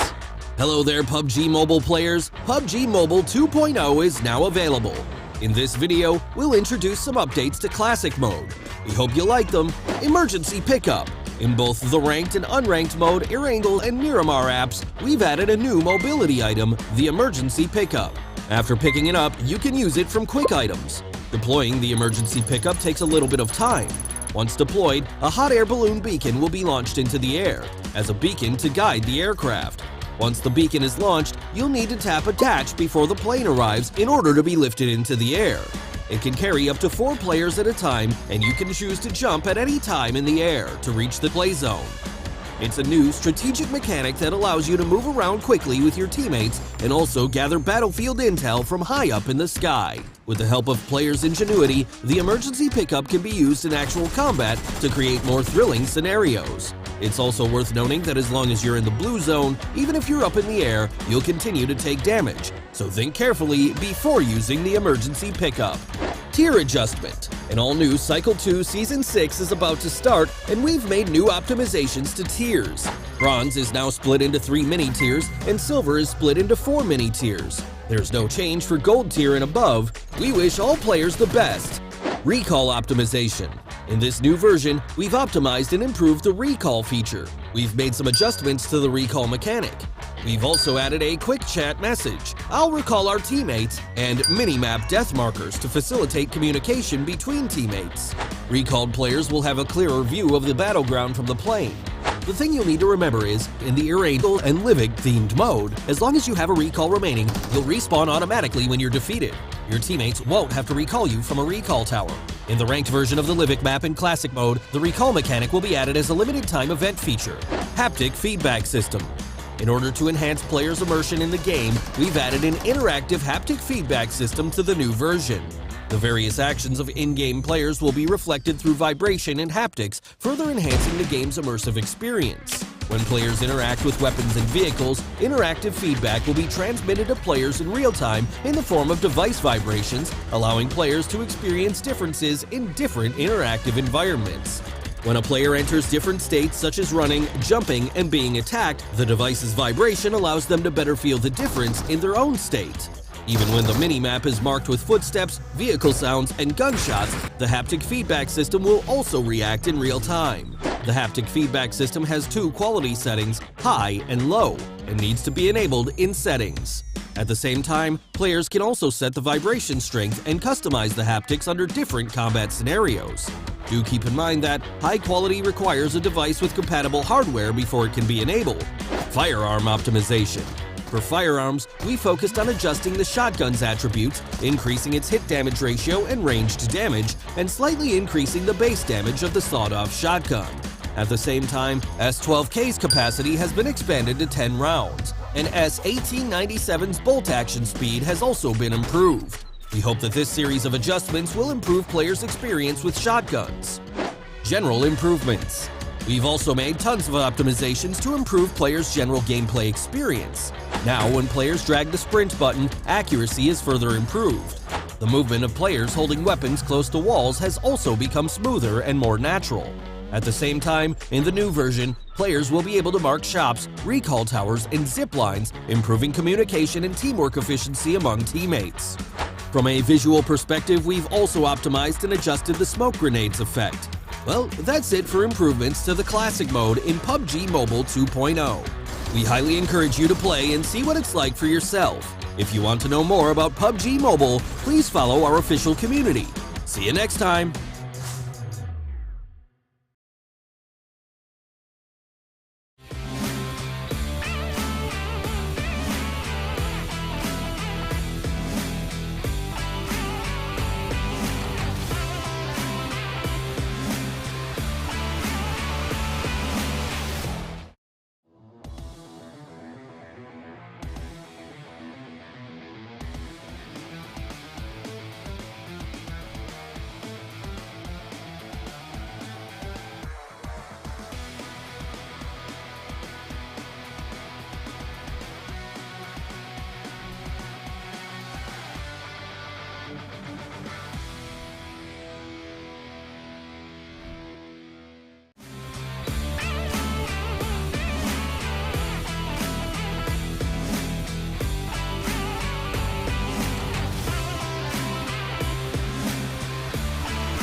flags by sundown.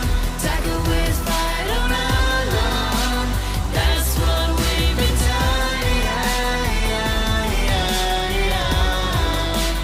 Waving flags by sundown. Tiger with fight on alone. That's what we've been done.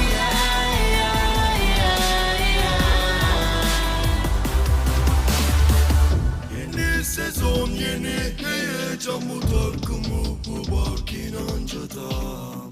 Benim yerim senin yanın ve battleground'dayız olay tamam. قلوبنا مفتوحة هربت خلعت كسرت كل الابواب فريقي جاهز حاضر متمكن من كل شي عقبات رح كون الشخص الوحيد اللي باقي اقوى من هيك مقلع ملك وماشي متربع على عرشي ما انا هيك بي واجبتي صفقة تمت في علمي من تاني موسم يا عيني تحفيز وتطوير لاني زعيم عظيم من 4 سنين بلا وحدة لوحدة برسم باسمي للمهردج ودورنا ارضك كامل التسحين Satu persatu jatuh, collect another one. Kuasai lapangan, sing ada lawan. Jangan tes, coba les, guess. Langkah gue tembakan masuk, nadi gue SS. Gue bisa tahu musuh kena mental, main pada panik, nyali pada mental. Squad selalu siap, beda jam terbang, raja terakhir. Makan ayam bang.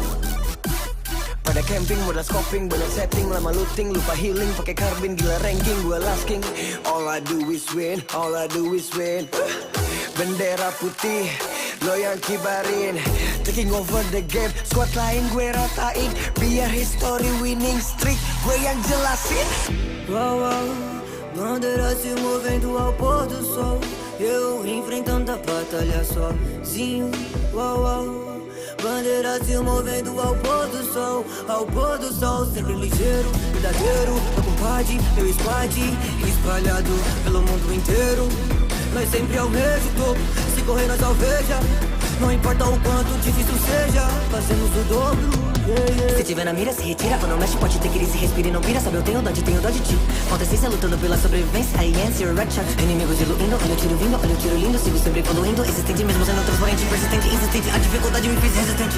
Humildade e perseverança, lealdade te traz segurança sem maldade. Senão você dança pras crianças obter esperança. Me veja brilhar, me veja brilhar. Facem-o cu win, știi că sunt bun la asta. Când vina cade pe mine, da, sunt pregătit. Fără ajutorul mamei știi că pot să o duc la cap. Emoțiile au dispărut, dar pericolul e prezent. Ortalık karışabilir ve de buna karşılık verebilirim inan ki. Ne vakit sanki. Her taraf alevler içinde kalır. Hep adil bir savaş oynanır. Sonunda hak eden alır.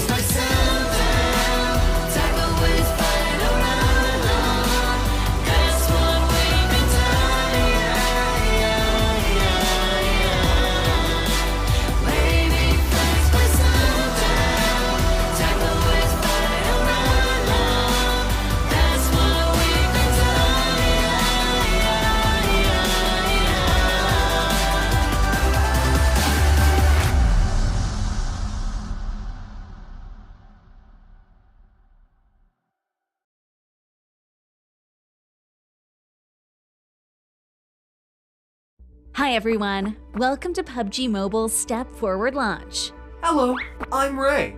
Welcome everyone. A while ago, we launched the 4th anniversary themed game mode. Did everyone have fun? Thank you for your continued love and support.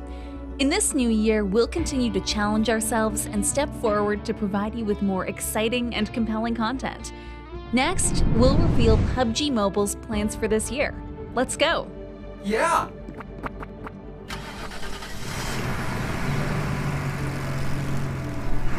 Ray, where do you think this is? This looks like Livik, but something seems different.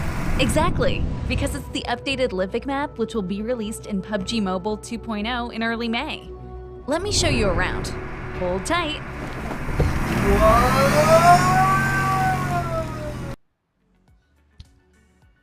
Ladies and gentlemen, this is the last game for the qualifiers of the SEA Games 2021 happening currently in Hanoi for the PUBG Mobile category for squad. Wow, wow, wow. Myself, Sir Cloud, together with Sis Jenny, we're going to bring the action to you. And again, keep your eyes on the Philippines as well as Laos. One of them might be eliminated. Definitely, they have to do whatever it takes because like the streaks are not streaks, but the points are too close to one another. 11, 9, 7, and then 11, 10, 9, and then 7. So, very hard to say. So, but you know what? We have something for you, and it is already the third day of the PUBG Mobile event or Esports for our 31st SEA Games. And this is something for you up for grabs, which is our voice packs. So what you got to do, complete daily missions and you can win yourselves our voice packs. Of course, you don't win the person, but you win the voices, which we have Ryzen, Yuhai, Jumper and Flags, Zaxi, Sir Cloud. No, not Sir Cloud. It'll be the day if any of us casters get our voice packs onto this. Right? That will be the day. We're just putting it out there that, you know, we could contribute to the voice packs too. We're just saying on behalf of everyone. Yeah. I'm just saying. Then you can hear my infamous ay ay ay. Oh, you're definitely going to do that, right? I don't know what I'll do. I know. Emotional damage! Oh my god! Okay, yeah, I'm practicing now, guys. I just need a better mic. You know, that studio recording mic thing. Then it'll probably work.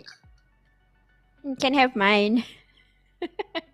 Oh yeah, your very expensive mic. Oh, okay, yeah, well. Wow. I wouldn't mind. But let's take a look at how the players are looking, how the players are feeling as we will advance into our last game here. Laos, they need to buck up in order for them to be safe. Same goes for the Philippines. Similarly to them, under pressure a bit and waving their hands a bit, try to tell themselves that they can do this. Either one of them have to do it. Myanmar looking calm, a little bit calm, you know. We didn't really talk about them as much, probably because they haven't really shown us their true potential. I know they have their potential, definitely Marnet, etc. So definitely hoping for that to rise up, at least to show in the stats. And your all famous Yuhai. He did show up in the poster as the poster boy for one of the voice packs, but Philippines too as well. Keep your eyes onto them. For fans of Philippines out there, for fans of Laos as well, pray hard, show your support in the comment section because this is what they need right now as we approach our final match, which will be played in Myanmar. One of the toughest maps to play, if you ask me. Arguably even tougher than Sanhok in certain ways, but I think Myanmar is actually very, very tough. Yep, especially if we get that same circle as before. Definitely it is a tough circle coming towards the last few circles. In fact, if we get the circle all the way to the south, there will be a lot of elimination process in the early part of the circle. Yeah, a lot of the circles we saw is, at least that I see, is on the southern side. I don't know if anything would change in this final round. Of course, this is all about the RNG, and obviously we're not in control of any of that, and it really depends on how things turn up. But what's important about Myanmar and what's different about Myanmar is that the flight path plays a big role as well, especially if it's not balanced, especially if it's not in the middle. If it's on the side, it's going to be tough. But let's check out the first flight path here, ladies and gentlemen, as we go into our final game of the qualifiers. And my sis Jenny, the flight path is on the southern side. So teams who like to drop up north might be a little bit difficult. Yep. Talking about difficulty, I don't know because I don't really like this kind of flight route. But again, this is SEA Games. This is where the going gets tough. The tough gets going. I just hope to see a circle that will not recite onto the south. We already seen that, so hopefully it will go in the center where we can see vantage points after vantage points. But yeah, let's see how it goes. Yeah, so we can see some teams may be forced to change their drop spot because of the current scenario. So I can see Brunei too, they're dropping into somewhere else this time, just because they need to adapt to the flight path. If not, it's going to be tough because regularly they like to drop up north. But there's another team kind of following them, and I believe it's Philippines 1. Ooh, I mean Philippines 1, they definitely want to avoid early fights, because if they go out, confirm, number 17 is locked.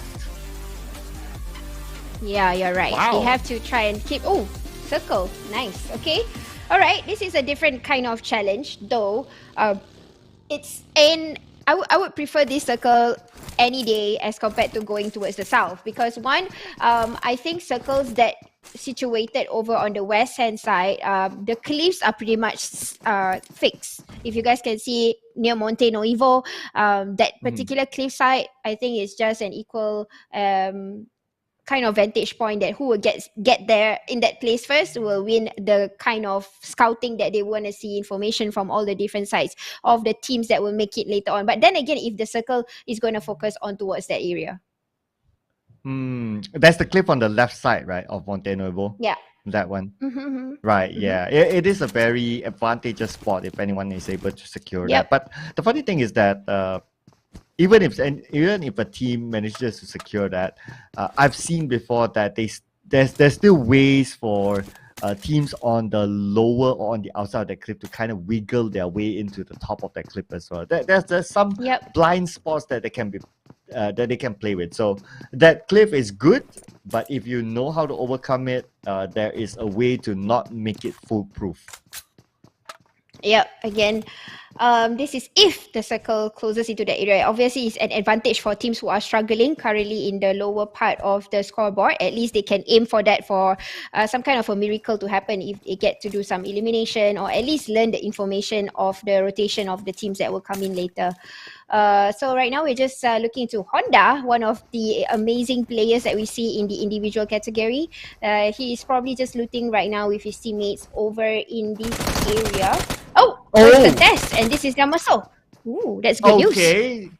So Laos one that we saw earlier, they are number 16 with 9 points in total. Now that Philippines one, Damaso managed to get that first blood, meaning that now they are 8 points, 1 point behind Laos one. Now, of course, the tiebreaker is another story. We can talk about that later on, but that is not good news to Laos one, as their closest opponent is just 1 point behind them. Now we're looking over at Laos 2 is 10 points. So now the bottom 3 or the bottom 4 is 8, 9, 10, 11. Easy to remember. Yeah, the numbers is getting easier for us. But let's just hope they get their footings right this time, kicking it with a 1 elimination point for Philippines Team 1.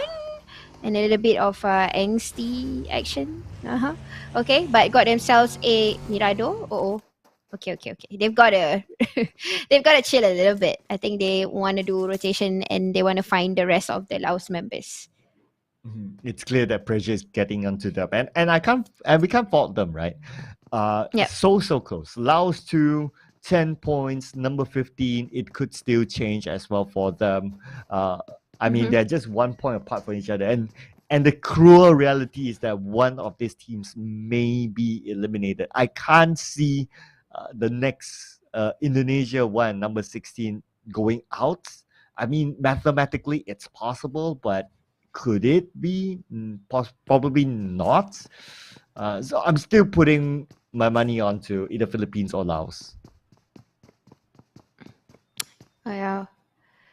I don't know. It's really hard to tell right now. I mean, as long as the circle is this huge and we are not able to tell, especially when it comes to rotation wise. But this is a team that did not win that chicken dinner, but they are from the same country. Also have good potential.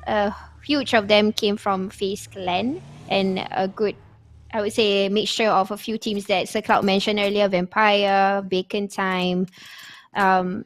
Is there any more? I think there's 3, right? FaZe Clan, Bacon Time. Vampire, Bacon Time, FaZe Clan, yeah. And that's for Thailand one. For Thailand 2, there's Infinity and Vampire.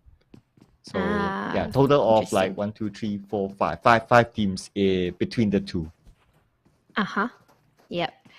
All right. So, yep. Yeah, we go into Monte Noivo. Not sure what happened to Yuhai, but he's healing a little bit. They are probably just looting up for more loots. And honestly, I think the place that they are in currently are pretty much A-okay. They are in the circle. Though Monte Noivo, there's a lot of visitors that will pass through to get some of their loots. They got to be extra careful and probably need to get the right timing to get out also, because this is pretty much a huge space that they can cover. But it seems like they're going to stay here for a bit and maybe give a surprise to teams that might want to push a visit to Monte.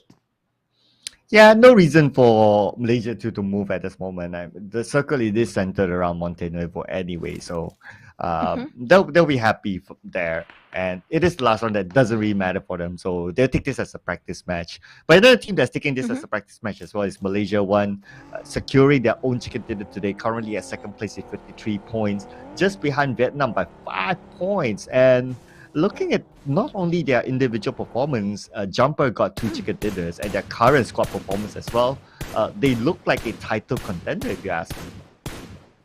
And now Rush getting into one of the potential players. In fact, the silver medalist for our individual category. Alan is already down on his knees and we'll try to take him off his Rush from Malaysia. And to talk a little bit about Malaysia Team 1, there is actually quite a new, how to say, they are new in, I would say, in PUBG Mobile, but they have shown a lot of potential, especially Flex, coming in for Southeast Asian Games and then doing very well for Taba NC. So these are the new kind of bloods that we are seeing this time around. But another one at Old Blood here, Gotuni goes down to Stalker, Cambodia. They're on the clear now. Just because they got a 5th place finish in the previous round, so they'll be okay. But I'm sure Stalker wouldn't mind a couple more elimination points in the back. And you know what? I'm sure the teams wouldn't mind is the winner chicken dinner poster, because it's it's a souvenir that's very it's a priceless souvenir. And the fact that you managed to shoot down Nuzi, it's an insane souvenir if you can win this. He wants to do a clutch. It's a 1v1 situation. Oh, clutch! Wow! Clutch! Okay. Stalker! Wow! Man, I'm pretty sure everyone will be stalking his social medias after this. Yeah. Wow. This guy came from Team Max. I think he played ever since season 1 all the way when PUBG Mobile first started. And that is definitely impressive. That's his highlight probably for Asian SEA Games. He clutched like the infinity. That's crazy, guys. Yeah. So this is something that only happens once in a lifetime. Yeah, I mean, no disrespect to Stalker, but you're absolutely right. He clutched the infinity, technically the infinity, or technically. But Thailand, they just got a 21 elimination chicken dinner previously. So for him to do that, that is just okay. Like I'm done. Like, this is my achievement unlocked. Done. Impressive, really. Wow, I really like that. I would rewind after this just to see that moment. Really nice. I mean, the way he he was throwing troubles, he was all on his own and just covered all the angles, and then he managed to, wow, really nice. I really like this kind of, when you're a fan of PUBG Mobile, there are certain footage that you would want to see for yourself, and that is definitely one of the ones that I would say my favorites. Along whatever seasons that I've been through. There's a few in my head that I can remember of. What others can you remember? Of course, it's from the official tournaments, but here we go. Another one. Yuhai have seen Thailand Team 1 this time. This is trouble. Wait, are we going to see 2 Thailand teams eliminated back-to-back? Though it doesn't matter, but it's still 2 Thai teams. It's going to be crazy, though. So at least one more car with 2 players in it, 2 athletes in it. Almost got down by Yuhai from afar, but they managed to get away somehow. But that work with the Scar L. Scar L, when it comes to long range, is so hard as compared to M4.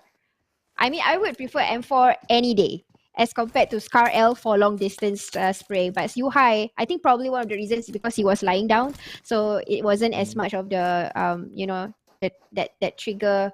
Well, not trigger, but what is that thing called? I can't remember. Recall. Yes, that's the word, recoil. It's hard when it comes to Scar L, but you see how Hyuhai just flex it through. Even though he didn't get the elimination point, he hit the target. You saw how MR5's lives went down immediately. Crazy. Skills. Yeah. Yeah, I know, right? Like their skills are definitely at top notch, and there are some weapons that I find very, very difficult to control the recoil. But when you just look at them, it's crazy. Even like DMRs as well. Actually, DMRs, the recoil is nuts, especially if you tap them very quickly, right? And somehow these players they know the exact point of tapping. That when the recoil resets, okay, you tap the next one. So they're really, really efficient with it. So it looks like they tap it really fast, but actually they're just very efficient. True.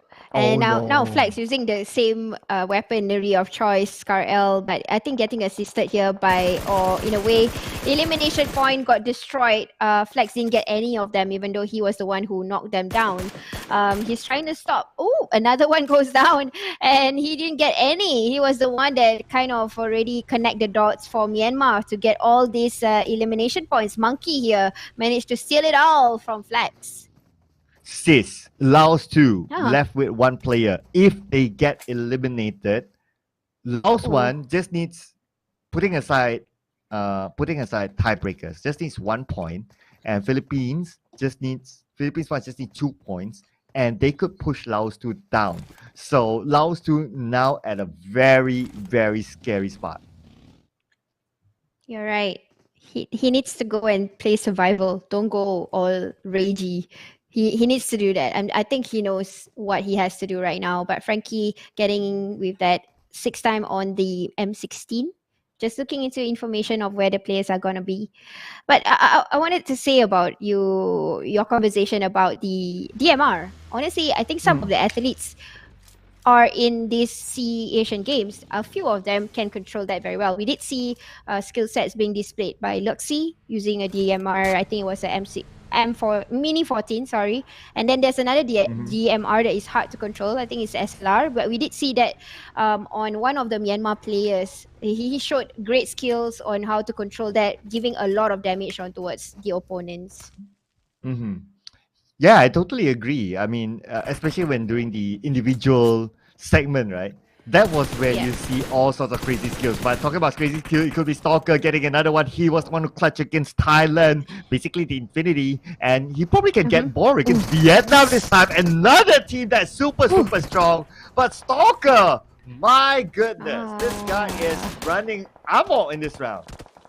There you go. This is where Cambodia is showing their skill sets. And this has happened a few years ago over in other official tournaments, and this is where they like to play aggressive a little bit when it comes to if you're talking about Encore PUBG, they were once feared also.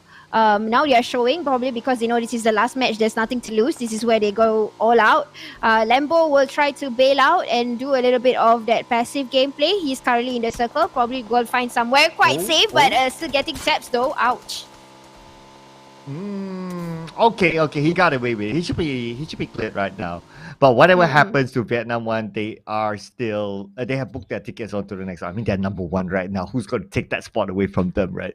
But now moving over to Brunei 2, they managed to get into Monte Nuevo together with QB on the other side. But Philippines 1 or Philippines 2, okay, this is a team that they need to still perform. Yep, and true enough, they are performing. Even though one of the players is currently down, now spraying away, Fafa goes down, trying to revive the teammates at the same time. Cover the shots from the other angles. Shazam, where's the other teammates? I'm not so sure where's Newbie at all. But that's so painful. It's coming from another angle this time. Okay, if Philippines 2 can eliminate Brunei 1 out, by getting those points in, 4 points in the back, they could probably be on the clear. Now Shazam wants those points. Beruang is still alive together with his teammates. I think Fafu is still alive as well together with Oh. Core, but Shazam will be gunned down from afar. Ryman needs to move in. It's going to be 1v2 as Brunei tries to get away from this, but Fafu will be naded down by Newbie. Almost! Ryman, can he get it? But Core will be naded down by Newbie. Only the last man left, the captain himself, Baruang, managed to pick up his teammates as Newbie starts to close in, but Core will be naded down again. Newbie! Down by Baruang! But Baruang will be taken out global. It's still standing though. Oh my god, this is definitely on fire. It's depending on who is the fastest CQC battle this time. I think it's Global and Raymond right now face to face, but oh no, Brunei will be the next team to get eliminated. Okay, but that means, sis, it could be enough points. I think it's enough points now for Philippines to survive this. We're now down to the bottom three, I believe. 2 Laos teams and Philippines one still at the bottom three. I think this will still be it. The gap is too big with Indonesia 1 and number 14 at this moment. So it's down to the bottom three. Yeah, it's down to Laos actually. They've got to get themselves at least one team in. No. And Green is going to go. Oh no. Oh no. Okay, this is very scary for Laos too. Laos 1 just needs 2 points. And Philippines 1 just needs 3 points. They are good. And Laos 2 will be out. They need to pray now, basically. They need to pray. Yeah, but looking at where Laos 1 was, I think they're pretty much safe right now. But looking into this match here, Magix versus one of the players from Myanmar doing a little bit of that cat and dog chase. And Magix refused to, okay, just about to say that, but he is going to heal up a little bit. Rush is already down, but no enough time. He already heard the footsteps. We'll try to do a little healing, but no, we're going to see a little bit of the jiggle here. Will there be enough time for Magix to come out? Oh, hit first. So 1 sec will get that in the bag. Nice one coming in from 1 sec. There's still Frankie though, so he needs to finish off Frankie before he can move into the circle. But Frankie tries to get away with the vehicle. Frankie will be shot down. Frankie, only 10% health left. 1 sec. Says, nope, 1 second. You don't go away. I will finish you. And that's going to be another point in the back for Myanmar 1. Uh-oh, Malaysia Team 1. I mean, Malaysia Team 1 already eliminated. Yeah, if they can get a bit more points, they can beat the current number 1, which, of course, this is not the gold medal. This is just qualifier. So I'm not sure exactly how many points they have took so far. And it might be sufficient to push down Vietnam, currently who is at number 1. So maybe at least that's something for them to talk about if they manage to get into number 1 today for Malaysia Team 1. But it depends because, you know, Indonesia Team 2, they can just go crazy. They can just take a lot of elimination points and then push their way all the way back up. But you know what, sis? I want to just put this out, right? Because during like pro leagues, during the league and also the final, there's this thing called the curse. Like if you're number 1, if you're number 1 before the finals, like there's this curse. So I don't know whether it's relevant. It's the first time we see PUBG Mobile and SEA Games anyway. But maybe that's at the back of the team's mind. Say, okay, I am happy to qualify, but I don't need the number 1 just to avoid the curse, so-called. Yeah, let's see who will avoid that curse, and I'm not sure exactly who. But here we go. We're looking into Team Myanmar with Marnet trying to do a little bit of the jiggle. MR5 is in trouble. He's in level 2, the only Thailand player currently in the building, similar with all the other. Myanmar basics has jumped down, probably going to join with Ice, and they have heard the footsteps. They know where he is, trying to locate exactly where he is. But MR5 spraying the first few shots, very close to one another. They are almost kissing each other except for the wall that separates them. Ice is coming in from the back for the support. Oh, MR5 moves in, gets one for himself. Romeo must die, taken out by MR5. But on his left, no, he sees, he hurts, but then again, he goes up to the second floor. MR5 is now joined by Ice, but they play by the outside the circle. 5 more seconds before the circle close. And now MR5 tries to get one over Myanmar, but fails to do so. He needs to retreat, he needs to reset himself.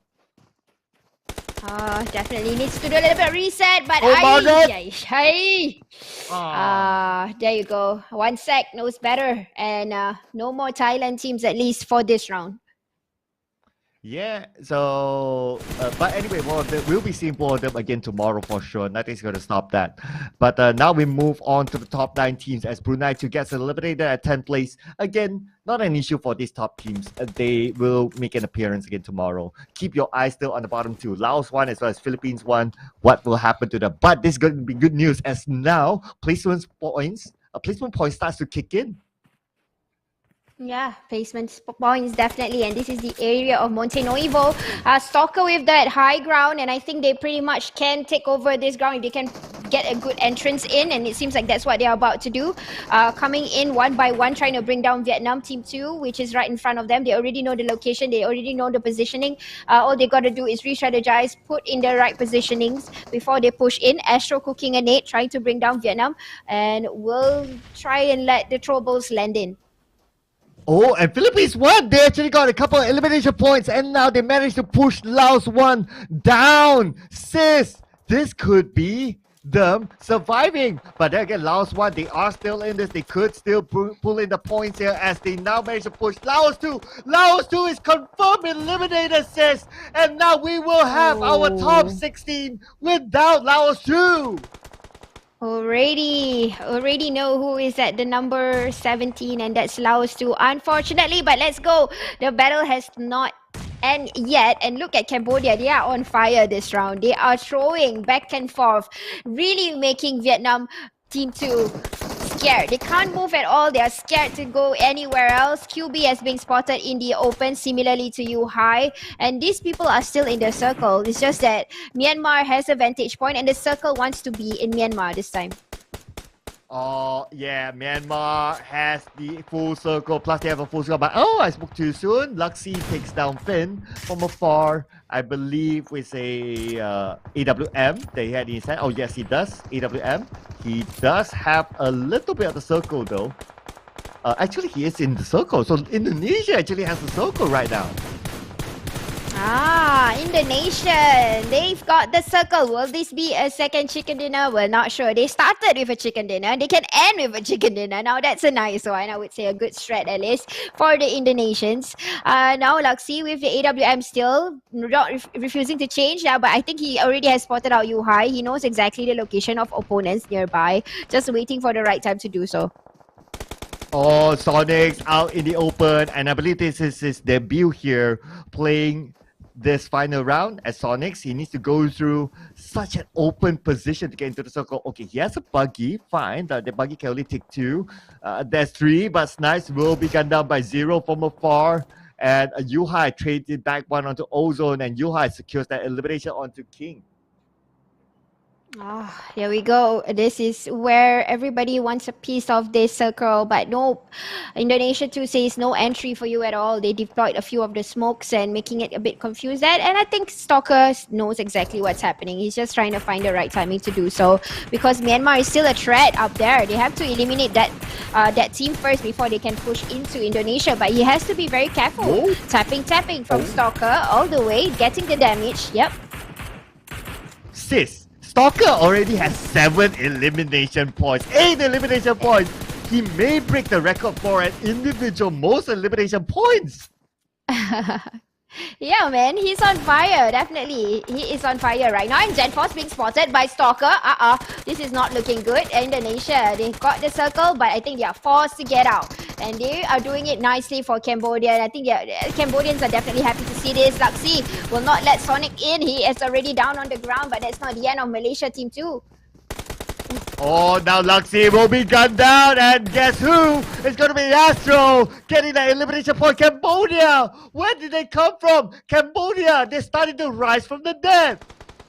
Yeah, here we go. This is what we're talking about. The only representative for Cambodia, the only team is showing up that, hey, I can be deadly too. And they are coming in with the CQCs, making Indonesia Team 2 not want to get that last chicken dinner. And 0 is between Tavel and 0. They have hurt each other, but they're not going to push. They're going to take turns. They're going to wait for it, reset a little bit. Then remember, there's still QB in the open. Oh, and that's to Jaden as well, together with Sawvell. So Jaden substituting into the team. That's going to be Zero together with Denzi onto the bottom. Astro on the lower ground, trying to keep Malaysia too on the outside. QB, there's no way for him to come in as there's not enough space for him to move into the circle. Okay, but you know what? Cambodia is still, 4 of them is still alive as compared to what Malaysia and Indonesia still have. It's not sufficient, and you see they have focused on one fight first. So they are going to try to eliminate Jaden and Swavel. Zero is taking the lead first, while DZ and Stalker is handling from outside. And this is really a good time where Cambodia can rise and win a chicken dinner. Yeah, they used to be one of the teams at the bottom, but now they potentially could get this chicken dinner, and definitely we'll see them in the next round. But QB, unless QB can play a kingmaker role, could he shoot from afar and just get the chicken dinner for Malaysia too? That would be insane. Yeah, I mean, we've seen that before in the recent PMPL. QB was that man who destroyed one of the teams over in military base with a long distance shots.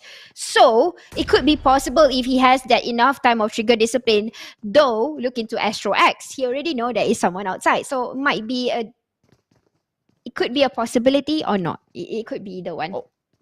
Okay. Let's not keep our hopes up. It's very, very tough for QB. Plus, yes, Astro X. I think Astro X is looking at QB. I think he knows that someone is there. So he's pretty focused on the QB. But Jaden is in trouble. Jaden, burn, baby, burn. But a good thing, he's stuck at the corner. He's just right at the corner. The fire will not take it out just yet. He still has enough first aids to recover inside. Swavel getting ready for another siege down by Cambodia. But QB will be eliminated by Astro X. So now Astro X can put focus on the Indonesia 4v2. That's going to be Cambodia coming in from the back and securing the chicken dinner and also their ticket into the grand final. Yep, and it's all about pushing this time, boys. They can push. All of them wants to come out, but you know, Cambodia, they are not pushing, not because they are afraid. They are playing with the mind games. Why would you want to come in when they know that, hey, I got the numbers, you guys just got to come out and play? Probably that's what they're trying to do. They don't want to push and pressure. They just want to play with their minds a little bit. Yeah, and plus they have the circle, right? So it's more of like, okay, Indonesia, you got 30 seconds to show up. If you don't show up, you know, the zone is just going to take you off, and we'll just take the chicken dinner anyway. Unless Indonesia, they want to do something fancy, you know, one more chicken dinner before you close off the day. Who knows, right? Just for the fans, right? They can try to clutch this out. But if you ask me, it's super hard. I mean, what space do they have to play with?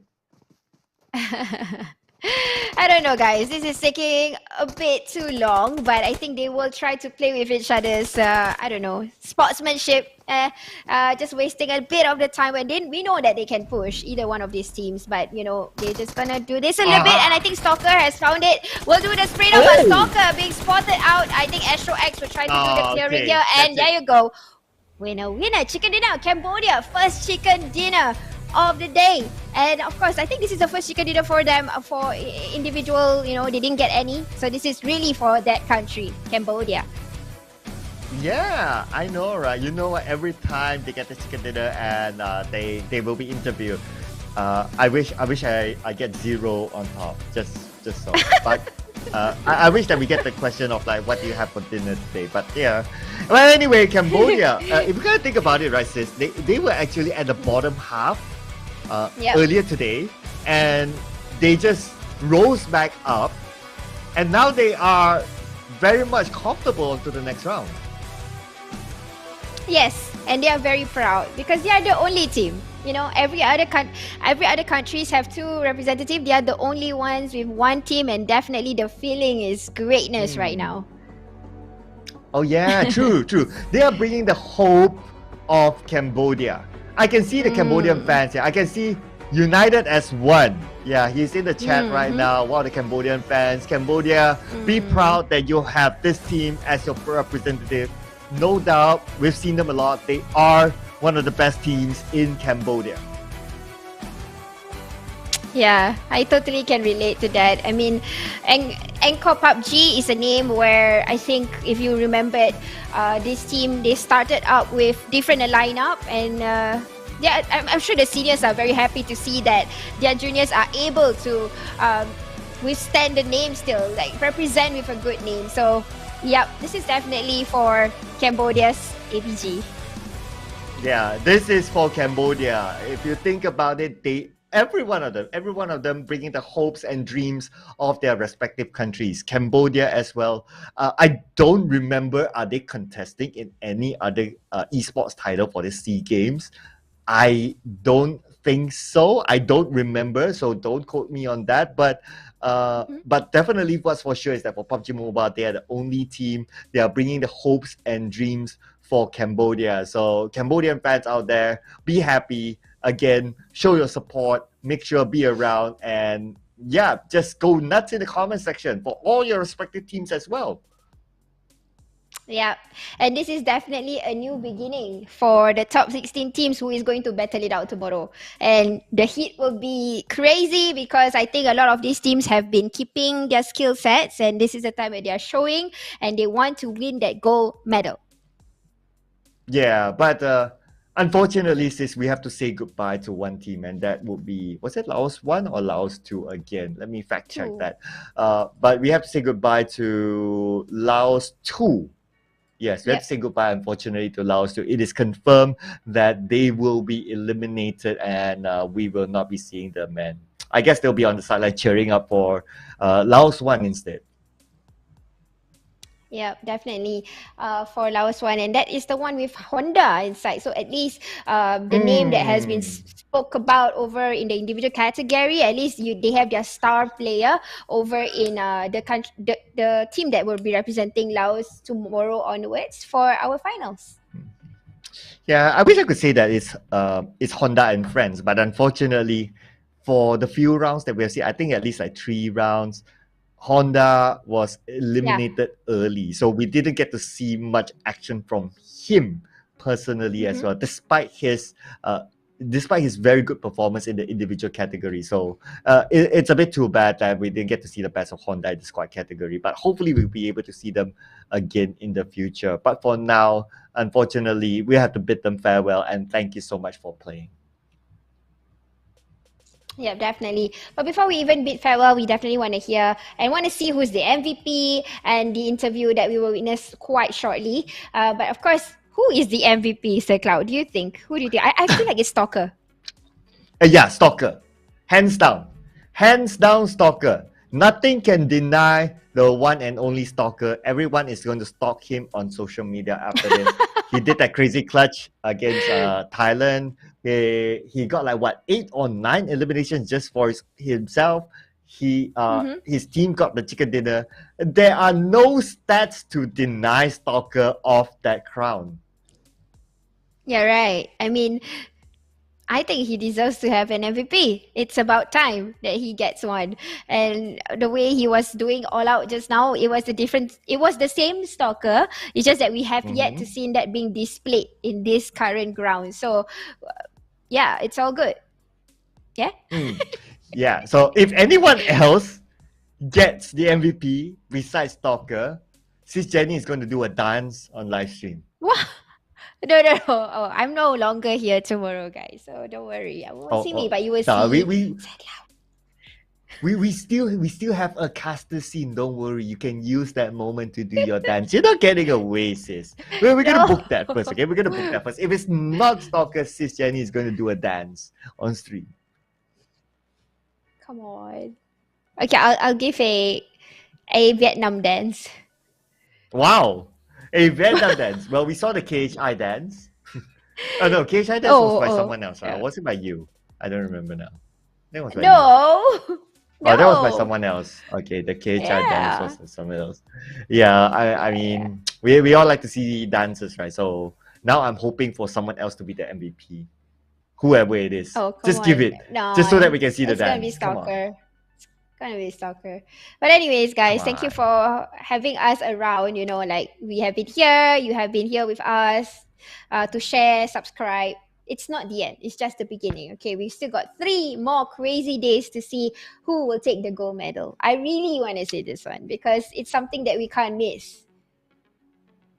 Yes, and not only the medal. I've watched other events as well for these SEA Games, and it really is an honor to be playing your national anthem on on this stage. But of course, you need to get the gold medal for that to happen, right? And it's a crazy sight. So far, some countries they have managed to get their national anthems played. Just on top of my head, I could remember Vietnam. And a couple more. Okay, I started to not remember. There's just so many events. But let's check out who the MVP is. Is Sis Jenny going to dance? I won't dance. There you go. I won't dance. Yay! You were scared, right? You were scared. No, I wasn't scared. Come on, it's just a dance. I can give you 18 elimination points in Livik, okay?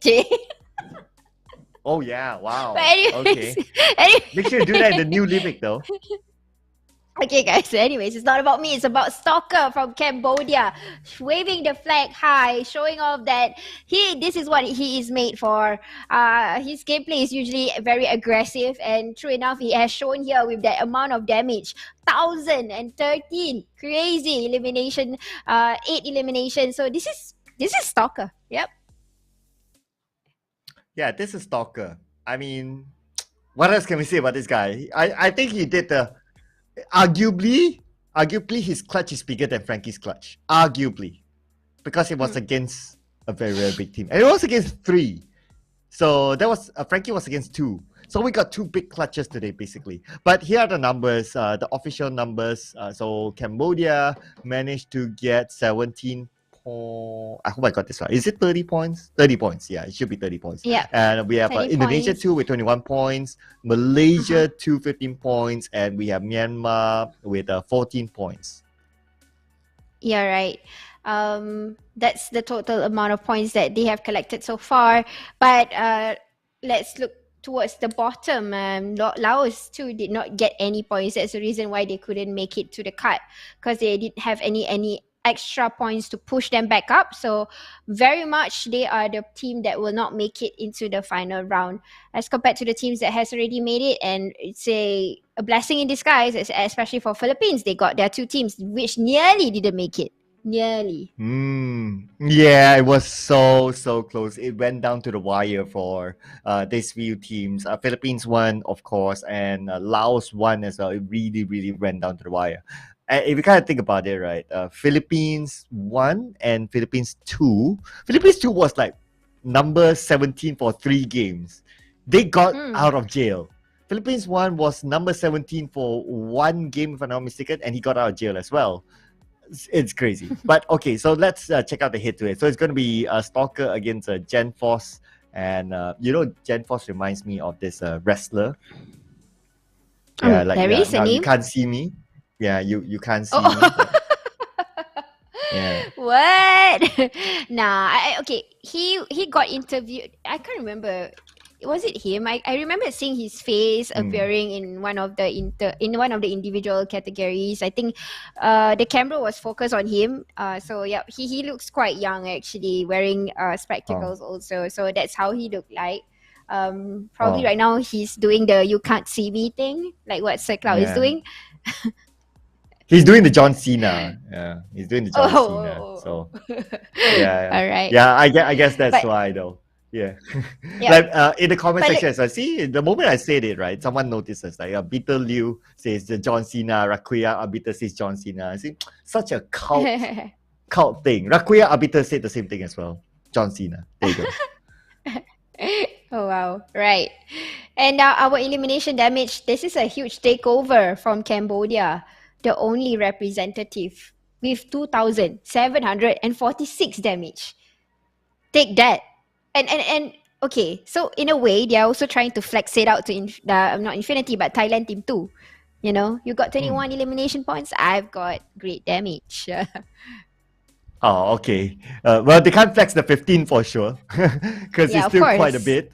It's like 21, bro. 21 is really high for a team thing. But if you look at this, Indonesia won 0-0. Have we ever seen a 0 yet so far? I don't think so. I think this is a new record. Oh yeah, actually you're right. You're right. What happened to them? I have no idea. I guess they did the John Cena as well. You can't see me. Probably. Yeah, so I would definitely want to do a little bit of the rewind. Maybe they were caught in a crossfire, getting sprays while doing rotation. I doubt that Micro Boy won't stop for a fight. I think he would. It's just that probably this time they are caught off guard and booms, went back to the lobby. But this is our outstanding teams, and what a color code! What a color code! It's all about the blues, the yellows, the red, and the whites. Oh yeah, now that you mention it, yeah, nicely color coded between these teams. This is what we Yeah. call aluminium. Okay. All right. But yay, look into the elimination points. Cambodia really showing off their skills this time. But Malaysia, consistency, damage. Even though they did not get a chicken dinner, the amount of damage they've collected, 1,959. Huh. What a way to flex. Oh wow, I know, right? That's like, but you know that kind of paints a sad story, right? Like you did a lot of damage, but someone else steals it away from you. I think, if we were to play, there's this board game, like, it's about suspects and all that, right? If this was a board game about suspects, I think it's going to be Philippines being the suspect because they got 5 eliminations, but they got only 1,000 plus damage. So they stole it from Malaysia too. But here it is, ladies and gentlemen, where it all matters. I think we all know by now. Unfortunately, Laos too will be booking their tickets home early. Oh yes, but you know what? The one that is at number 1 this time, it is Indonesia. They started the day for chicken dinner and they topped the chart for, in a way, to show that hey, we get first for qualifiers, but that doesn't matter because grand final matters. But then again, they got first. Indonesia. Yeah, they got first. I mean, at the end of the day, it's a bragging right for sure.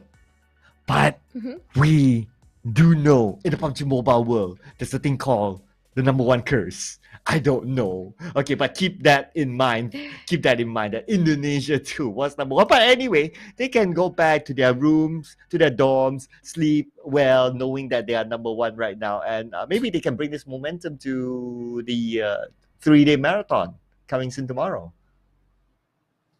Yes, and I would definitely want to see that momentum happening for them. And I think they really want this pretty bad. I mean, if they can do a comeback for the individual category, back-to-back chicken dinner and suddenly stealing a podium slot, silver, what else showing up in the grand finals for the podium slot? So, yeah, guys. And you know what? The interview is ready. Let's hear what they've got to say.